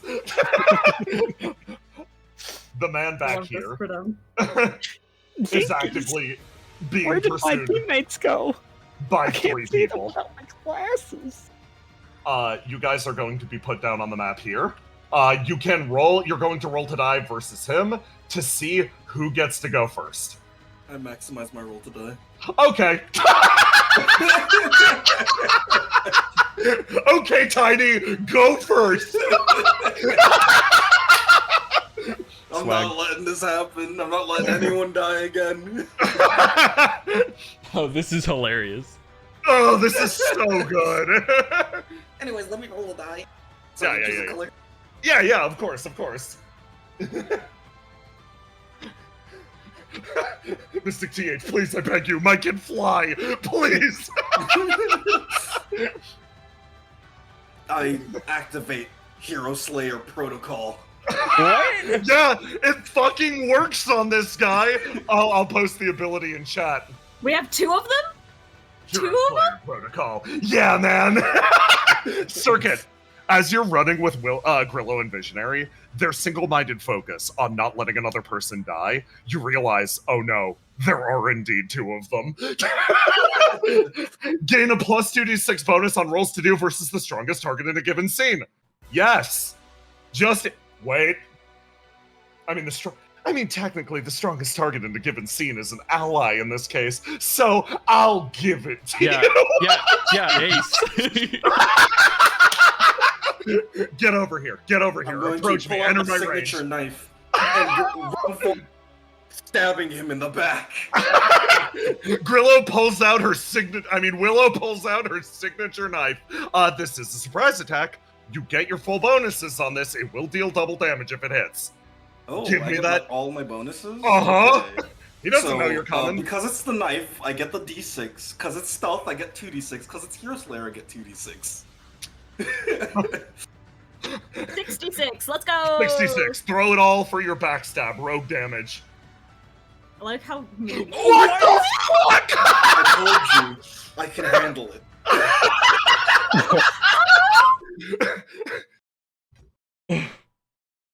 Well, that changes things, doesn't it? How much fucking damage is that? 6 plus 5 plus 3 plus And the 5 damage plus is doubled 6 plus already. that. Yeah. What the fuck? It's crazy because I locked in green too. Grillo, Hold on. Grillo, tell me what's running through your head right now. Grillo literally, what's running through her head is that she needs to save a friend, or at least someone Willow knew. And the last thing she wants to have happen is someone dying again. Someone dying because she wasn't strong enough. So she runs in and summons all of her strength, stabbing this person in the back. Your blade cuts forward and actually jams hard into his lower back in an area that he never expected. What happens in this moment? Flame starts to erupt from every part of the armor as you deal a critical wound. Circuit, Visionary, you pause. Yeah, Circuit just turns. mouth agape. Visionary like, oh shit. Oh shit. I'm going to lock out a dice and set a Fate Weaver tripwire. If he pulls out the sword, then drag me away. I don't want that smoke. I want the smoke. What does he do? Okay. He almost looks over his shoulder, a little confused for a second. His objective is right in front of him, a man that supposedly cannot die. But this is an amount of damage that, simply put, he has never experienced before. With a crit 20, with a double, with 34, Willow's signature knife has an If it ability. doubled, it would be Uh-huh. 68 damage. Which surpasses the amount of healing from the Mark of Leviathan. The man turns and looks at you. Are you the one that can actually kill me? Oh shit. Circuit hears that and goes, Oh shit! I've killed an angel before. He looks down and actually takes full notice of you. His body twitches a few times. Have you ever killed a human? No, but today would be a good day. Visionary is looking at you, Circuit. Hey, you? It's as if this moment actually snapped him out of his "oh god, I gotta protect my friends" craze, and he looks at you like, he's like, we need to get the fuck out of the way. Yeah. Do you think those weapons we hit are still here? We can hope. Who do you pass the turn to, Grillo? Him or your squad? I'm gonna pass it to my squad. You can pass to your squad. Yeah. Mantis, you wanna go? Yeah. Mantis is gonna fucking dart down here. She's just gonna fucking hoof it to the area she hit all those weapons last time she was on this map. Yeah. Yeah, I'm just gonna do that. That's my turn. Are they there? So you make your way through the area and give me a luck roll. Oh yeah. Yes. Wow, it's crazy. You actually, you don't just discover your weapons. You discover the hidden cache of the Mafia that used to operate out of this area. Hey, give me another luck roll. Yeah, the dice only has 2 numbers. 1 stack, Basilisk Kid. Carry on.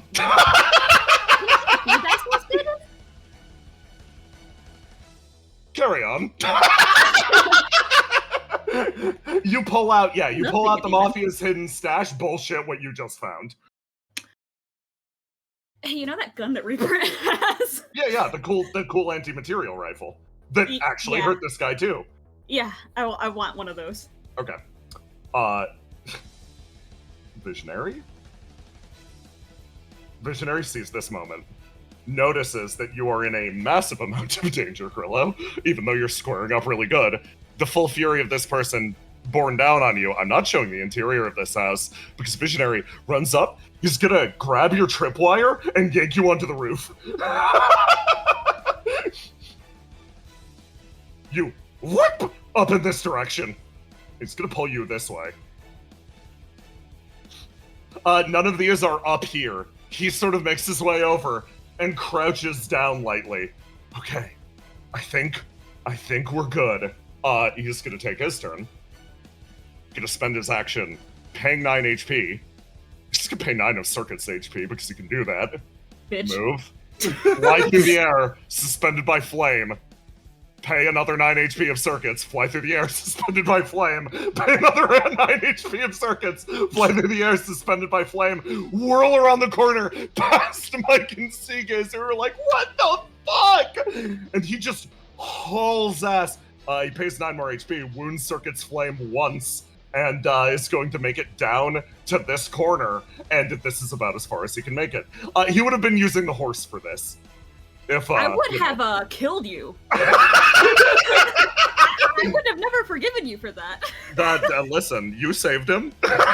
You clutched it out. He makes his way down here, whirls around the corner, and then looks up at the nearby rooftop. Then, I believe that's everybody. We are actually resolving a lot of these combats. Oh god. Ace? It's your fucking go. Oh, is it top of the round again? It's top of the round. Oh, right, Cursor. Tell me which of these, hold on. This one. 2. You pop 2 posters. Pop 2 posters? Yeah. I'll just do these 2 in the alleyway. In the alleyway? Okay, completely understandable. Mm-hmm. Okay. Oh yeah, okay, I pinged 20 burn. Is it my go, or do I choose who goes? You get to choose. Okay. You get to choose. Okay, that's 90 burn. I choose this guy. Oh, you're choosing which guy? The bad man? The bad man, yeah. The bad man? You're gonna choose the bad man? Yeah. Sure about that. Bro's an auto attack, auto win button. He's gonna charge his way down. He's gonna spend his move. He makes it here. And then he looks over at you, Ace. And you make eye contact with him, and everything seems to freeze for a moment. He looks over at you, and you can tell he's looking for somebody up on the roof. And then up on the roof, you see them silhouetted in the night.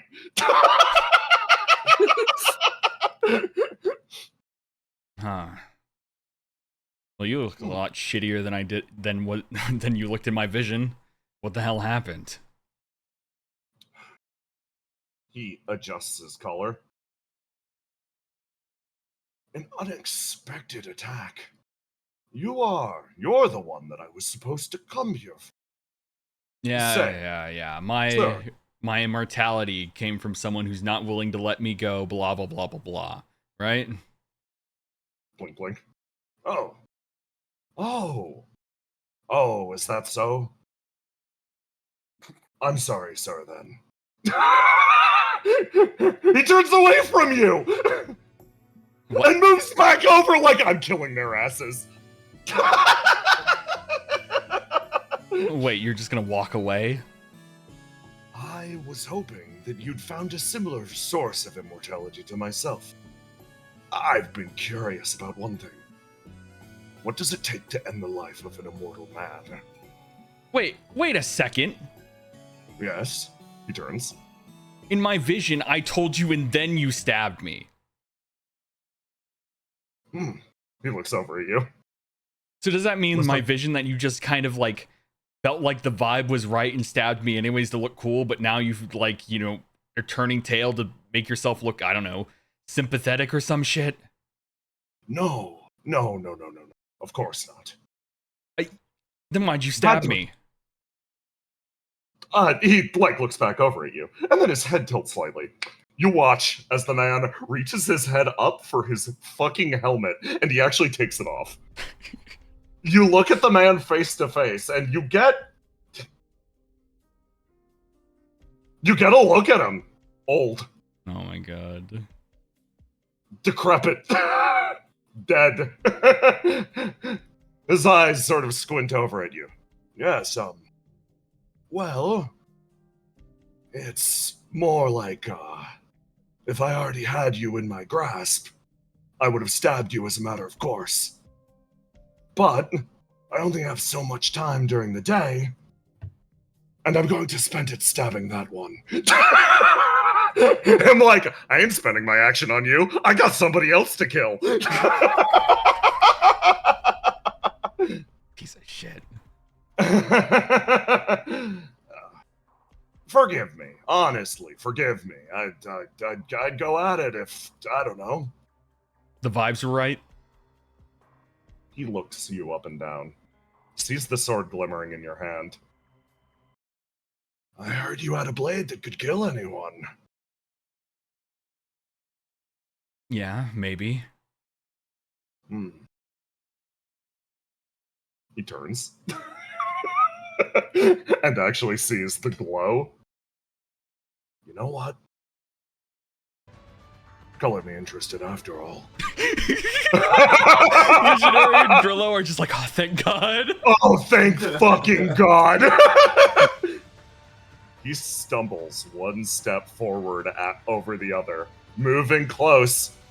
He's gonna hold one hand out.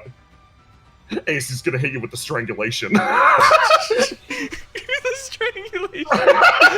He's gonna hit you with the strangulation, bro. Roll to die versus a 35. Why am I aggroing this super boss? Oh, because you can handle it. What do you mean? He lifts you aloft, and indeed, you do start to choke. He holds you there. He'll pass the turn to you. And he's just kind of just sits there struggling. She's like, why the fuck did I do this? As he looks up to the fucking people on the roof. Visionary pauses, sees him stepping forwards, freezes. He thinks about everything that he said. He thinks, and in slow motion, every single regret starts to pile up in the back of Visionary's mind. He sees it as framed in a perfect outline. Him walking up the slide, turning around, giving a thumbs up. They hurt one of my friends. They hurt one of my friends. They hurt one of my friends. I gotta protect my friends. I gotta protect my friends. Like a curse extending over his mind. He rushed out, half mad, exactly for this situation. And what does he see? The one man who, if his life ended, objectively, his entire existence would improve radically. And then he looks over at Grillo next to him. And he gives you this look. Got it. And then he's gonna run forwards and fucking leap off the top of the building, and he's gonna drop kick the dude in the back. Grillo, Visionary's the real one. do you follow Corpse? Yes. It's all going to shit. Oh my god, you both fly through the air at the target, and let me hold on. I'm focusing on the situation here. We will resolve the rest of the battle as it plays out. Camera is zoomed in on this bullshit. We will talk about what happens to Ideal in a sec. Visionary's going to fucking drop attack this. Hey, Circuit. Yeah. You watch your two friends do maybe the stupidest thing you've ever seen them do in their entire lives. Yeah, she's standing here with the fucking massive artillery, like, antimatter rifle in her hand, and she's just watching them jump over on him. And she's like, motherfucker. Circuit, you get the roll first to see if, you know what? No. You get the roll last to see if you can salvage it after this goes fucking terrible. Yeah. We're gonna go like this. Okay. Grillo, give me a roll to do. You get the surprise attack. You do get the surprise advantage. Alright, let me roll a d6 to see if I can unlock that dice really quickly. Ace, I love you so much. No, that dice is still locked. You're just gonna let me die, you bitch! Visionary, like, son of a... Alright. Hero Slayer, 2d6. Stealth Ops, 2d6. Oh my god! 1d6. You have not run away from this guy. As you leap through the air, jump on him, and just start stabbing. He makes Visionary automatically miss the attack thanks to Devil's Contract. He just grabs Visionary and throws him. So, extra ability. Apocrypha Stance. After attack, I can move 1d6 spaces. Yeah. One space here. Wait, let me roll the d6 to be real. Perfect. One space here. Yeah. And I leave you my most devious present. Something Subject 8 has given me. A C4 package. Oh my god. Placing it directly. Placing it right here. This will knock both Ace away from the grapple and oh the my guy. god. You dealing 66 to both of them.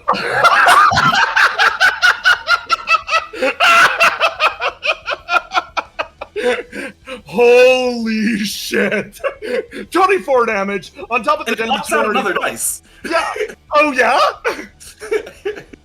No, that's the other one gets knocked out. So Ace, 24 damage is you. Bong. Oh, wait. Bang off of the fucking light, and literally bang hit into Visionary in a pile on the fucking ground.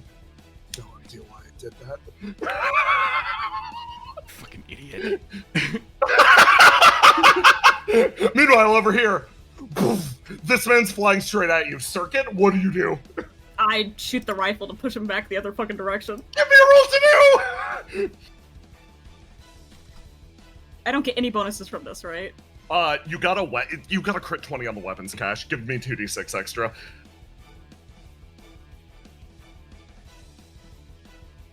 $23. Circuit, he flies backwards through the air, and you aim the rifle down, and you boom! Take a shot, and he boom, boom, bounces down the nearby alleyway. Do not come near me. I have one.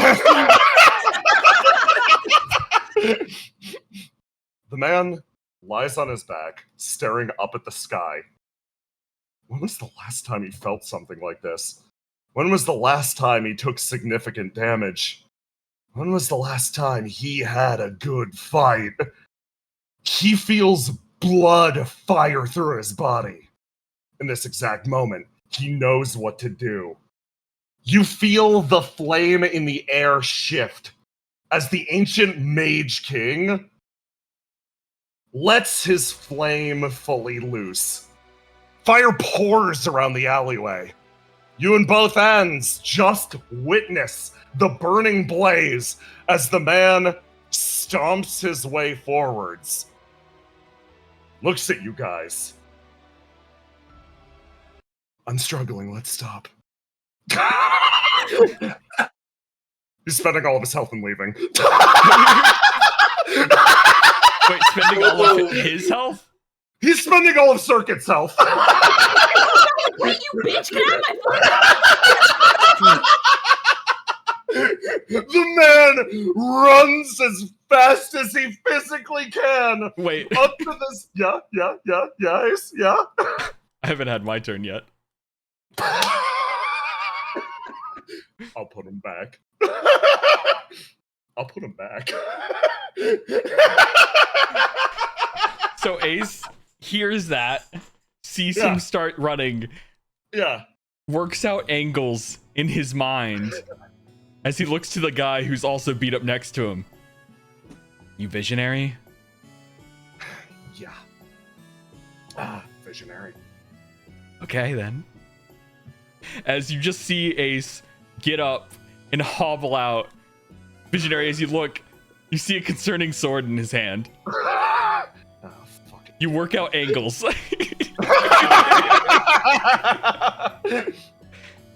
Consider this payback. Okay. As Ace lifts Adalasker above his head. And the exact moment that he travels in this way, are you going to slice through Visionary? Yeah. Visionary is going to immediately Devil's Bargain that and literally grab this blade sweep at him. He catches the sword in his head, slides on his knees straight down towards you, and the beam fires through, cutting into this man.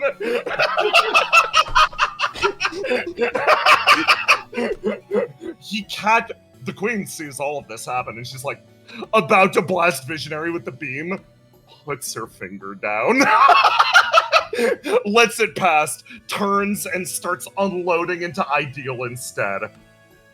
You manage to slice through, hit the man, he rolls once, picks up speed, runs, leaps, and jumps off the side of the island.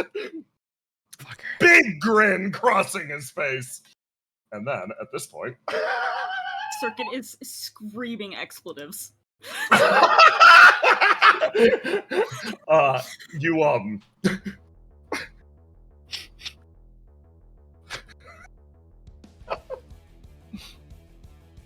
You realize the tank is coming. Okay. The fucking army is coming, yeah. Ace, I don't mean to tell you this, but I have one dice to work with at the current moment. I can't do nothing anymore. You see everybody bearing down on your current position. And then, of course, the missing bastard throws himself on the roof of the tank. Oh my god. So, it's been quite some... Wait. Do I recognize you? Did we meet at a gala somewhere back in Fuse? Wait, are you talking about me? Yes, of course. You... famous person on the fucking planet. I am. This guy's just a fucking asshole. Listen, I just don't have a good memory for not notable faces. Yeah, he's an asshole. So, you got anything stronger than the army at your back? Because, I'm pretty sure your big gun just ditched. He sort of squints up ahead. Well, I believe I do. Ideal? Sounds of violence in the distance. His eyebrow sort of raises and lowers. Huh. Well, look at that. The situation isn't so as clear-cut as I expected. Well, might as well get to the good old-fashioned warfare. He sweeps his way backwards, donk on the roof, and slides into the tank, disappearing inside. Visionary looks over at you. Got any plans to destroy a tank? Yeah, Ace just pulls out his phone. Yeah, fire. A streaking shot travels through the area, cutting the street behind apart. A shot that you preserved for this exact moment. A bullet that rips the army in two, striking the back of the tank and making it fly, burning, sliding straight ahead. It comes to a resonant halt next to you. Oh, you really did have a plan. It's less of a plan, but more of I just like remembered one thing real quickly. At this exact moment. That's a little too casual. Okay. We're gonna do, I've got a question. Okay, I need a tense song. Because it's time to make a decision. It's time. I love this game so fucking much, This you guys. fight turned into a farce real quick. Oh, so good. Okay.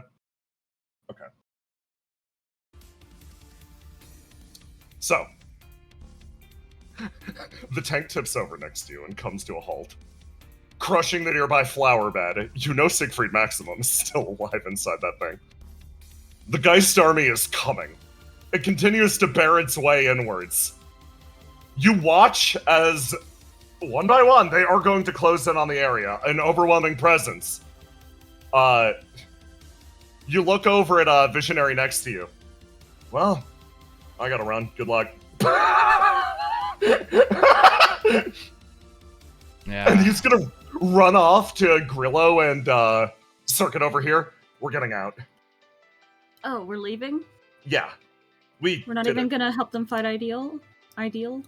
They're fighting an entire army, and last I checked, you didn't want us to die. He says with a No, I smile don't. crossing his face. So, let's get out of here. I'm spent, so yeah. Good luck, Ace! Yeah, I know how to get out of this situation. Are we still in turn order, or is this just like... No, go for it. You've Yeah. got to make a decision of whether or not you're fighting an entire army. So Solo. Ace rips open the hood of this tank. And is going to grab the rich man inside. You engage the rich man over here. And he's just gonna hold a gun up to the rich man's head. Engaging me one-on-one, then. No, An honorable idea. this is a hostage situation. They got the boss hostage! No, it's an honorable duel up here. He's attempting to challenge me. I shoot him in the leg. Ow!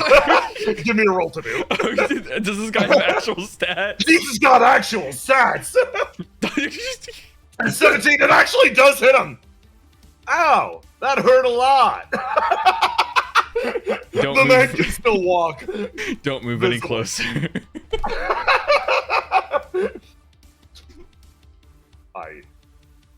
You watch as the army moves their way forwards, and they genuinely actually pause.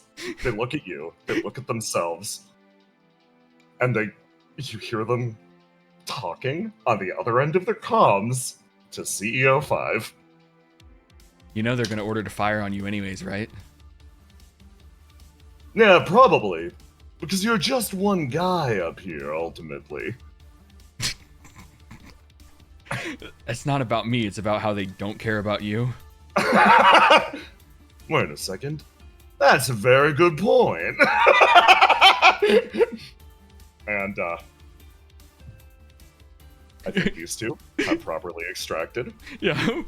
Ideal has dispersed. She did not manage to kill List like she tried to do. Damage fell a little short. You watch as the army almost takes position around, and the situation does indeed turn tense. You can see that they're lining up shots on you, waiting for an opportunity. Your own forces get into place, ready to fight for this district. And then, with an 18, just exactly at the nick of time, you hear a loud punctuating.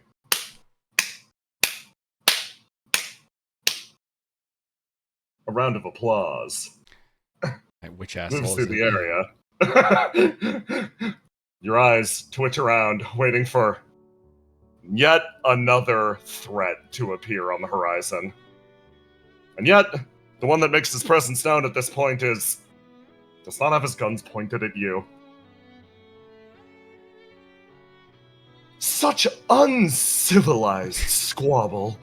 A man leaps off the roof, touches down, draws his sword for a second, and you watch the flash of a reflection cut through the air in the area. All of these guards fall away, giving you a little bit more space.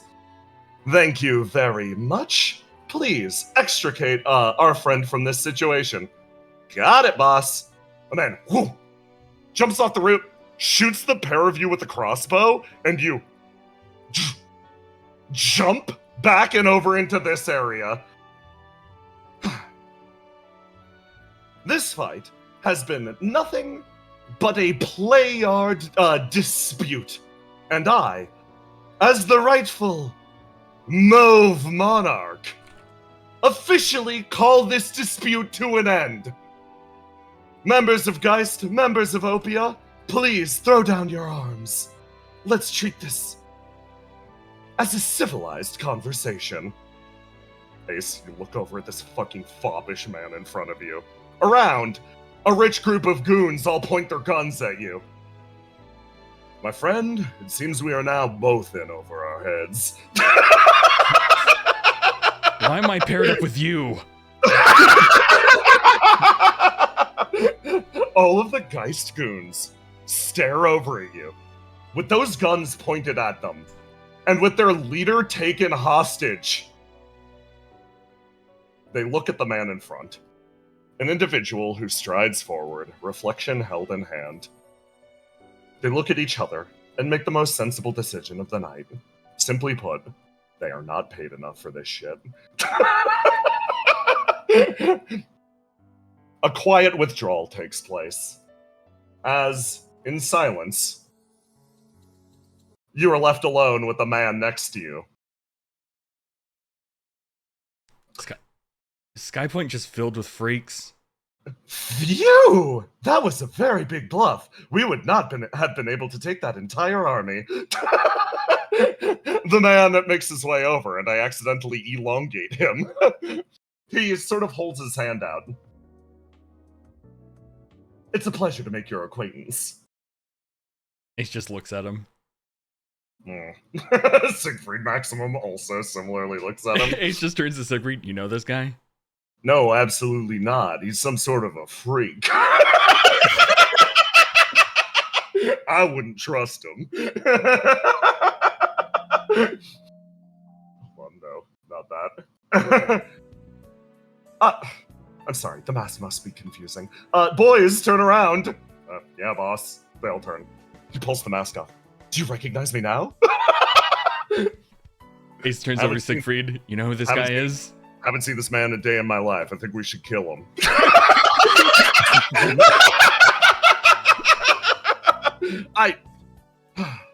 My name is Sable Prince. I'm currently Basilisk Kid's consort. No, you're that guy. You're Acelaius, aren't you? Yeah. What gave that away? My condolences. Condolences? Nods repeatedly. I apologize for whatever situation has landed you in that marriage. It must be a tremendous trial that you've been through. Walks forward and grabs the top of this guy's head and starts squeezing. Wait.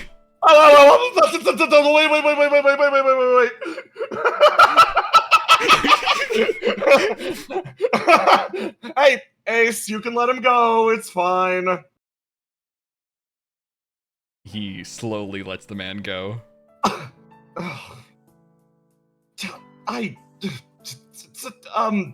Vote most uncouth. He slides his way backwards and puts his mask back on. Uncouth? What is it, like ancient times?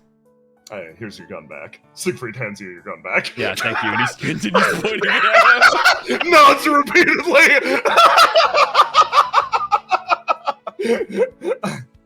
Well, first of all, welcome to Skypoint. Second of all, good to see you again. Just as looking over at list. Likewise, you little loser. She makes her way forwards. How long do you think they're going to pull out of the area? He shrugs. I'm not exactly sure. If we're lucky, for a while. If we're unlucky, they'll just come back for Siegfried. Nah, I ain't worth it.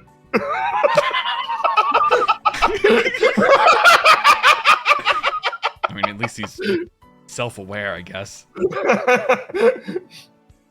Well, in that case, why not extend your little beachhead in this direction? It's a wonderful neighborhood. He just looks at List, and we both have like the faces. List is giving you the funniest expression. She's smiling out of relief out of seeing this guy, but is also like, I fucking hate him. She like genuinely did visibly relax when it's like, oh, he showed up to our aid. Okay, that's good. He's a real one. I just need him dead. Can I also just register something Yeah, very yeah. funny that has happened just from Yeah, emergent storytelling? Yeah. Ace is the only fucker who's never met Jasconius. Yeah. And all the other party members who have are either dead, like Ideal, or in the other world. Jas gives you the double finger guns and then does not otherwise draw attention to himself. Well, in that case, allow me to formally say, no. Liz cuts you off. I've already done this bit. And he was very impressed with me. I said it already. Welcome to Skypoint. This is how things are. Yes, this is how things are. I hope you'll enjoy your stay. The slightest smile crossing his lips. Meanwhile, Robin. The queen has come and picked you up. Is it So you safe to put on my glasses?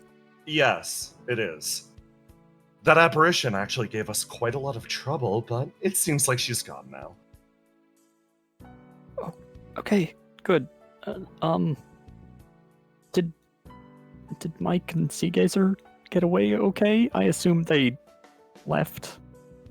She looks over there into the corner where Mike and Seagazer were scared, chased around by scary monsters, and then Mike just grabbed Seagazer and flew off the edge of the map. The queen, like, they'll be fine. Probably. But that's where the Mage King went. Run through, let's go! Good job holding out there. That got quite chaotic.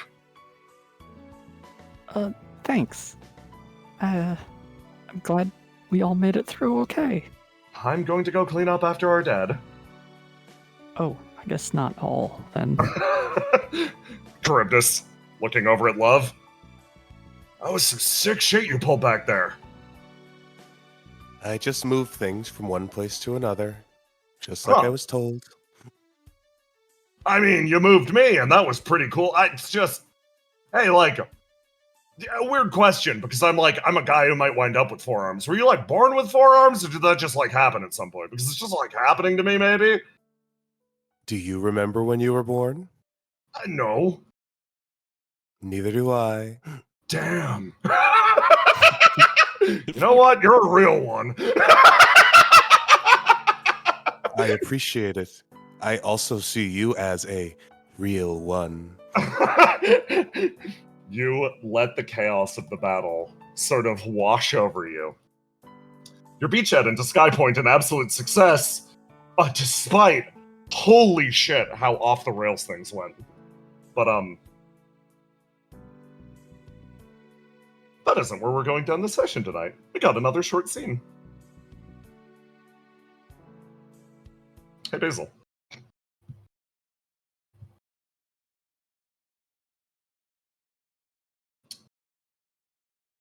Over at... Where are you, Satyr Room?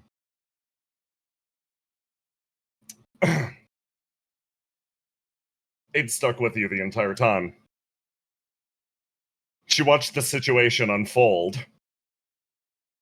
And, pretty much watched everything play out. You've managed to keep it quiet. Ideal then shifts her focus back over to you. I'm sorry for my distraction. Are you done with whatever you were doing? I believe so, yes. They've considered that district a lost cause. I see. What's made it so that you can just turn on people that you cared about? Oh, turn on them. This isn't a betrayal. This is the only way that I can genuinely help them. Oh, I see. That's what... Almost like she realizes something. That's what this organization does. It tries to convince you that the only way that you can help is by hurting others. It's insidious. So are you Satyr's reflection now, or I'm are you still still talking to me? yours. It's nice to be able to talk to you like this. Yeah, I guess it's been quite some time. Would you like to just talk? We live in the same building. I suppose we do now. Do you hate me for running away? No. Okay. If I hated you for that, then I'd have to let a bunch of people hate me for doing the same. The machine changes colors, as if responding to her vibes, her energy. Then I would be happy to talk to you. And, as if puncturing through the vibes, the door hisses open. Oh, Basil, you're still in here! Wonderful! Here, why don't you come with me for a little bit? This doesn't feel like I have a choice, but let's go. Listen, of course you have a choice. You always have a choice. This is just, listen, both of you. He throws an arm around Subject 8, who physically recoils. We're just meeting up for a little bit of a shareholders meeting. You're led to a room. Am I a shareholder? You are! Congratulations! The man leads you over to a corner of a GEIST building. You and Subject 8 are brought into the big boardroom. Okay, please, take a seat, take a seat. I'm gonna get to my demonstration. 8 looks over at you, Basil. You sort of both form up at the end. Ignore the, scorch marks. This is a very important part of the meeting, you see. He, sort of closes his eyes. So, Basil, what value do you think GEIST has at this exact juncture? Just that? What? That's the question? What value? Yeah, it's called an icebreaker. What value do we have? I think that GEIST has the means to save the world. Exactly. Exactly. We have the means to save the world. In fact, we hold most of the means to do whatever we want with the world. So why are we so fixated on saving it? That's because we can leave the world a better place. Or, even better than that, we can leave this world for a better one. He turns around. I want you to understand something. This world is doomed. Most everyone acknowledges it. So, we have to come up with a solution to undoom the world. That's been our task up to this point.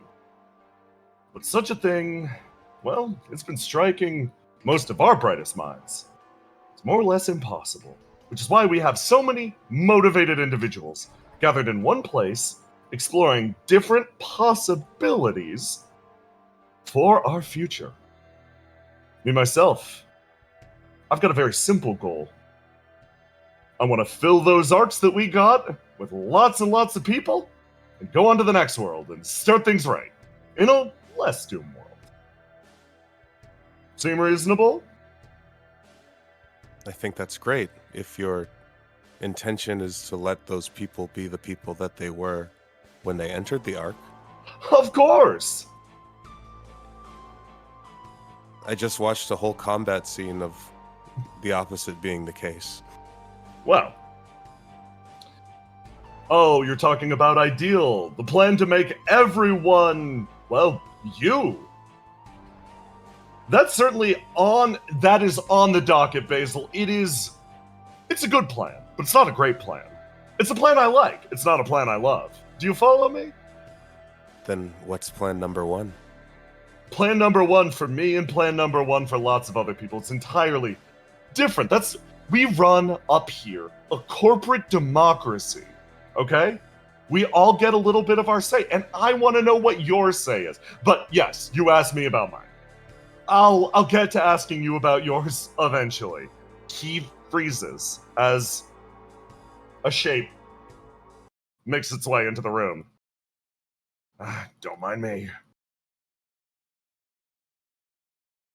Plops down at the end of the table. Sir Geist. Didn't expect to see you out of your chamber. What? I had a pretty good day today, so I just thought I'd stop by. Hey, he looks over at you and nods. Good. Sir Geist. Like, are you literally John Geist? My name's not John, but yeah, my name is Geist. Figuratively. He sort of relaxes back in his chair. His figure slumps there. Shaggy hair extending out on any side. That's the little girl that's supposed to replace me, CEO. What was it? 5. CEO 5. Same smile as always. Huh. Good luck. He gives you a very lazy thumbs up. You said this is a corporate democracy, CEO 5. It is. Where does he rank? Looks over. You could tell her the truth. He could be considered something of our chairman. I'm an asset. Simple as. Okay. Listen, he sort of leans in. All these people amassing mass amounts of wealth and, like, new money, you know? It always finds its way back to old money in one direction or the other. That's what you could think of me. I've been sort of doing this job, like, every world since... Gestures. You can't really count 8, no offense. He says, gesturing over to 8. But I've been doing this for a long time. Ever since World 7. And no matter what, power structure always forms around the person with actual power. You get a crap ton of treacherous viziers always looking to take away your throne, and he gestures over at CEO 5, whose face remains plastered in the same smile as always. They'll fail, same as they always do. Had a good day today, though. Met a bunch of real freaks. Yeah, we have those in high supply. Finally met somebody that came kind of close to killing me. Don't know if I like that. Anyway, carry on with your boardroom meeting. I didn't want to cut you off. That's on me. He undoes a water bottle. Of course. Thank you, sir. So good to see you. Anyway, as I was saying, his smile splits across his face further, becoming almost rictus-like in real time. Most of the people out there in the world, they don't recognize properly the true benefits that GEIST can bring to their lives. Yeah, I heard that one before. So, I want to make it abundantly clear to them. He leans in and pulls out something and puts it down on the table. I have held a shareholders meeting every single day this week for the past 3 days. That's a lot of work. But it's all been building to this moment. You know why? Because I wanted to show you what this company is capable of. The way we're capable of changing the world. Claps his hands. And somewhere far, far above the world, clouds part. A great whirling, shifting noise makes its way through that abyss of light. One by one, missiles are released from a god remaining dormant in orbit. the world over. They look up as the clouds part, lines of fire touching down, as was in ages old.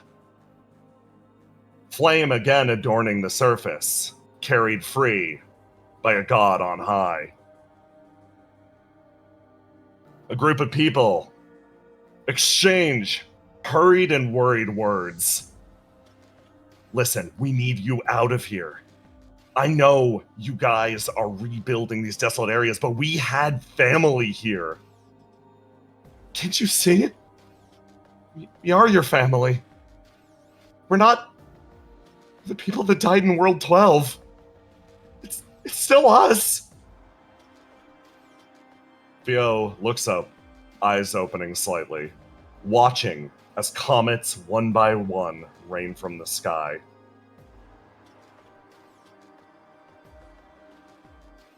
Ace? Yeah.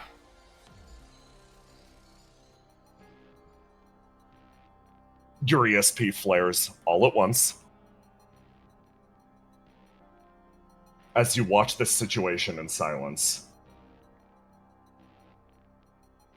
An amount of violence on a scale you have never perceived before.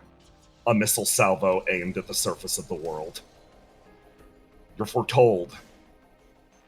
And your eyes widen. What can you do about it? Where is it? It's straight up. Above me? Uh-huh. Even above the furthest clouds. Well, there's only one thing to do, I guess. I can at least try to knock it off course. So Ace is just going to simply walk to the edge of Skypoint, look back, because there's probably people watching him do this, and just shrugs as he jumps off the side of the island. You throw yourself free. And you fly into the sky, cloud cover rushing past you. The missiles are coming down from above. You see them picking up speed. Oh, God. So when I use Adalasker, yeah, does my burn reset? Yes, it dumps all of it. I activate all my seals. You feel the rush of air as you aim your blade up at the sky. Missile after missile after missile. You pick the sword aloft. There's only one thing I can do. Due to the burn reduction of just falling an immense amount of distance, Ace is going to try to use the ultimate ability of Adalasker over and over and over again to try to shoot down every single missile. Give me one roll to do. Fuck. I know this is narratively literally perfect. No, let it happen. Yeah. This is perfect. Ace, you pick your sword up, and you throw yourself free. You see this level of uncaring devastation. And what echoes across your mind, it isn't the impressive scale of it. It's the apathy of it all.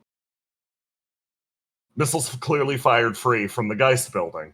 Somebody who just hit a button because he thought it'd be a good idea. The thing that sets in your soul is how uncaring this level of violence is. You raise your sword aloft, and you attempt to cut those lines of fire down from the sky, but they streak past one by one, disappearing into a blaze that ignites the ground behind you. In a distant place,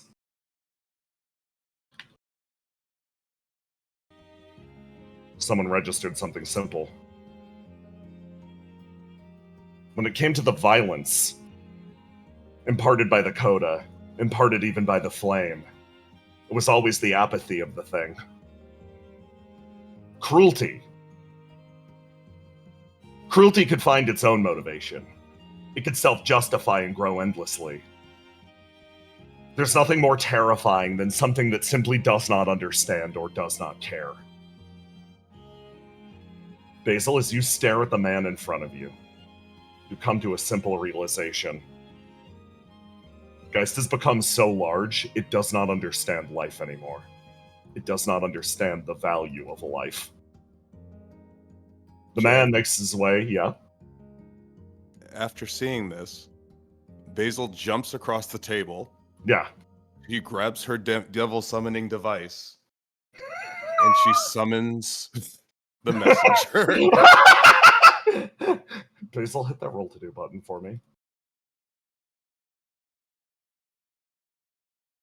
Oh, let's go! Basil, there is a pop and a flash as the man in front of you, as meaninglessly as he has popped in this room again and again and again, is destroyed or reduced to a pillar of salt.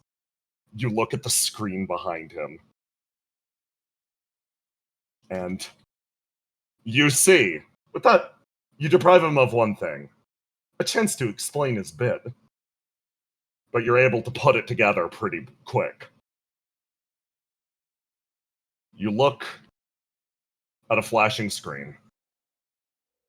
Anywhere, everywhere that had an opium marker, targeted all simultaneously.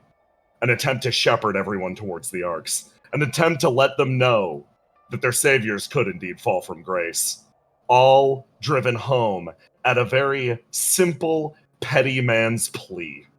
The lives never mattered to him. There always another thing on his timesheet, another thing on his scorecard, and no slide displays it more directly than his corpse hitting the ground, advancing the PowerPoint by one slide. Well, if the level of carnage that Ace Soleus would cause would be 17k, I think we could aim a little bit higher than that, can't we, everyone? His voice echoes from beyond the grave as his shape disappears into a mound of salt. The surface was riddled with missiles that day. One thing was firmly established. The war for Skypoint was not only a war for the future of that city. This is a war that would factor in the lives of every living being in World 12, whether they understood the weight of that or not. End of session. Let's fucking go! I fucking love that. I've never been happier to see two crit fails in my entire life. Same. I've never been happier. Oh, let's fucking go! Jesus fuck! Jesus! Bro. Guys, anyway.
And we are back again. Welcome to your first day of work, everyone. I hope the employee onboarding treated you as well as it treated me. Now we've got fan art. Yeah. Everything hurts.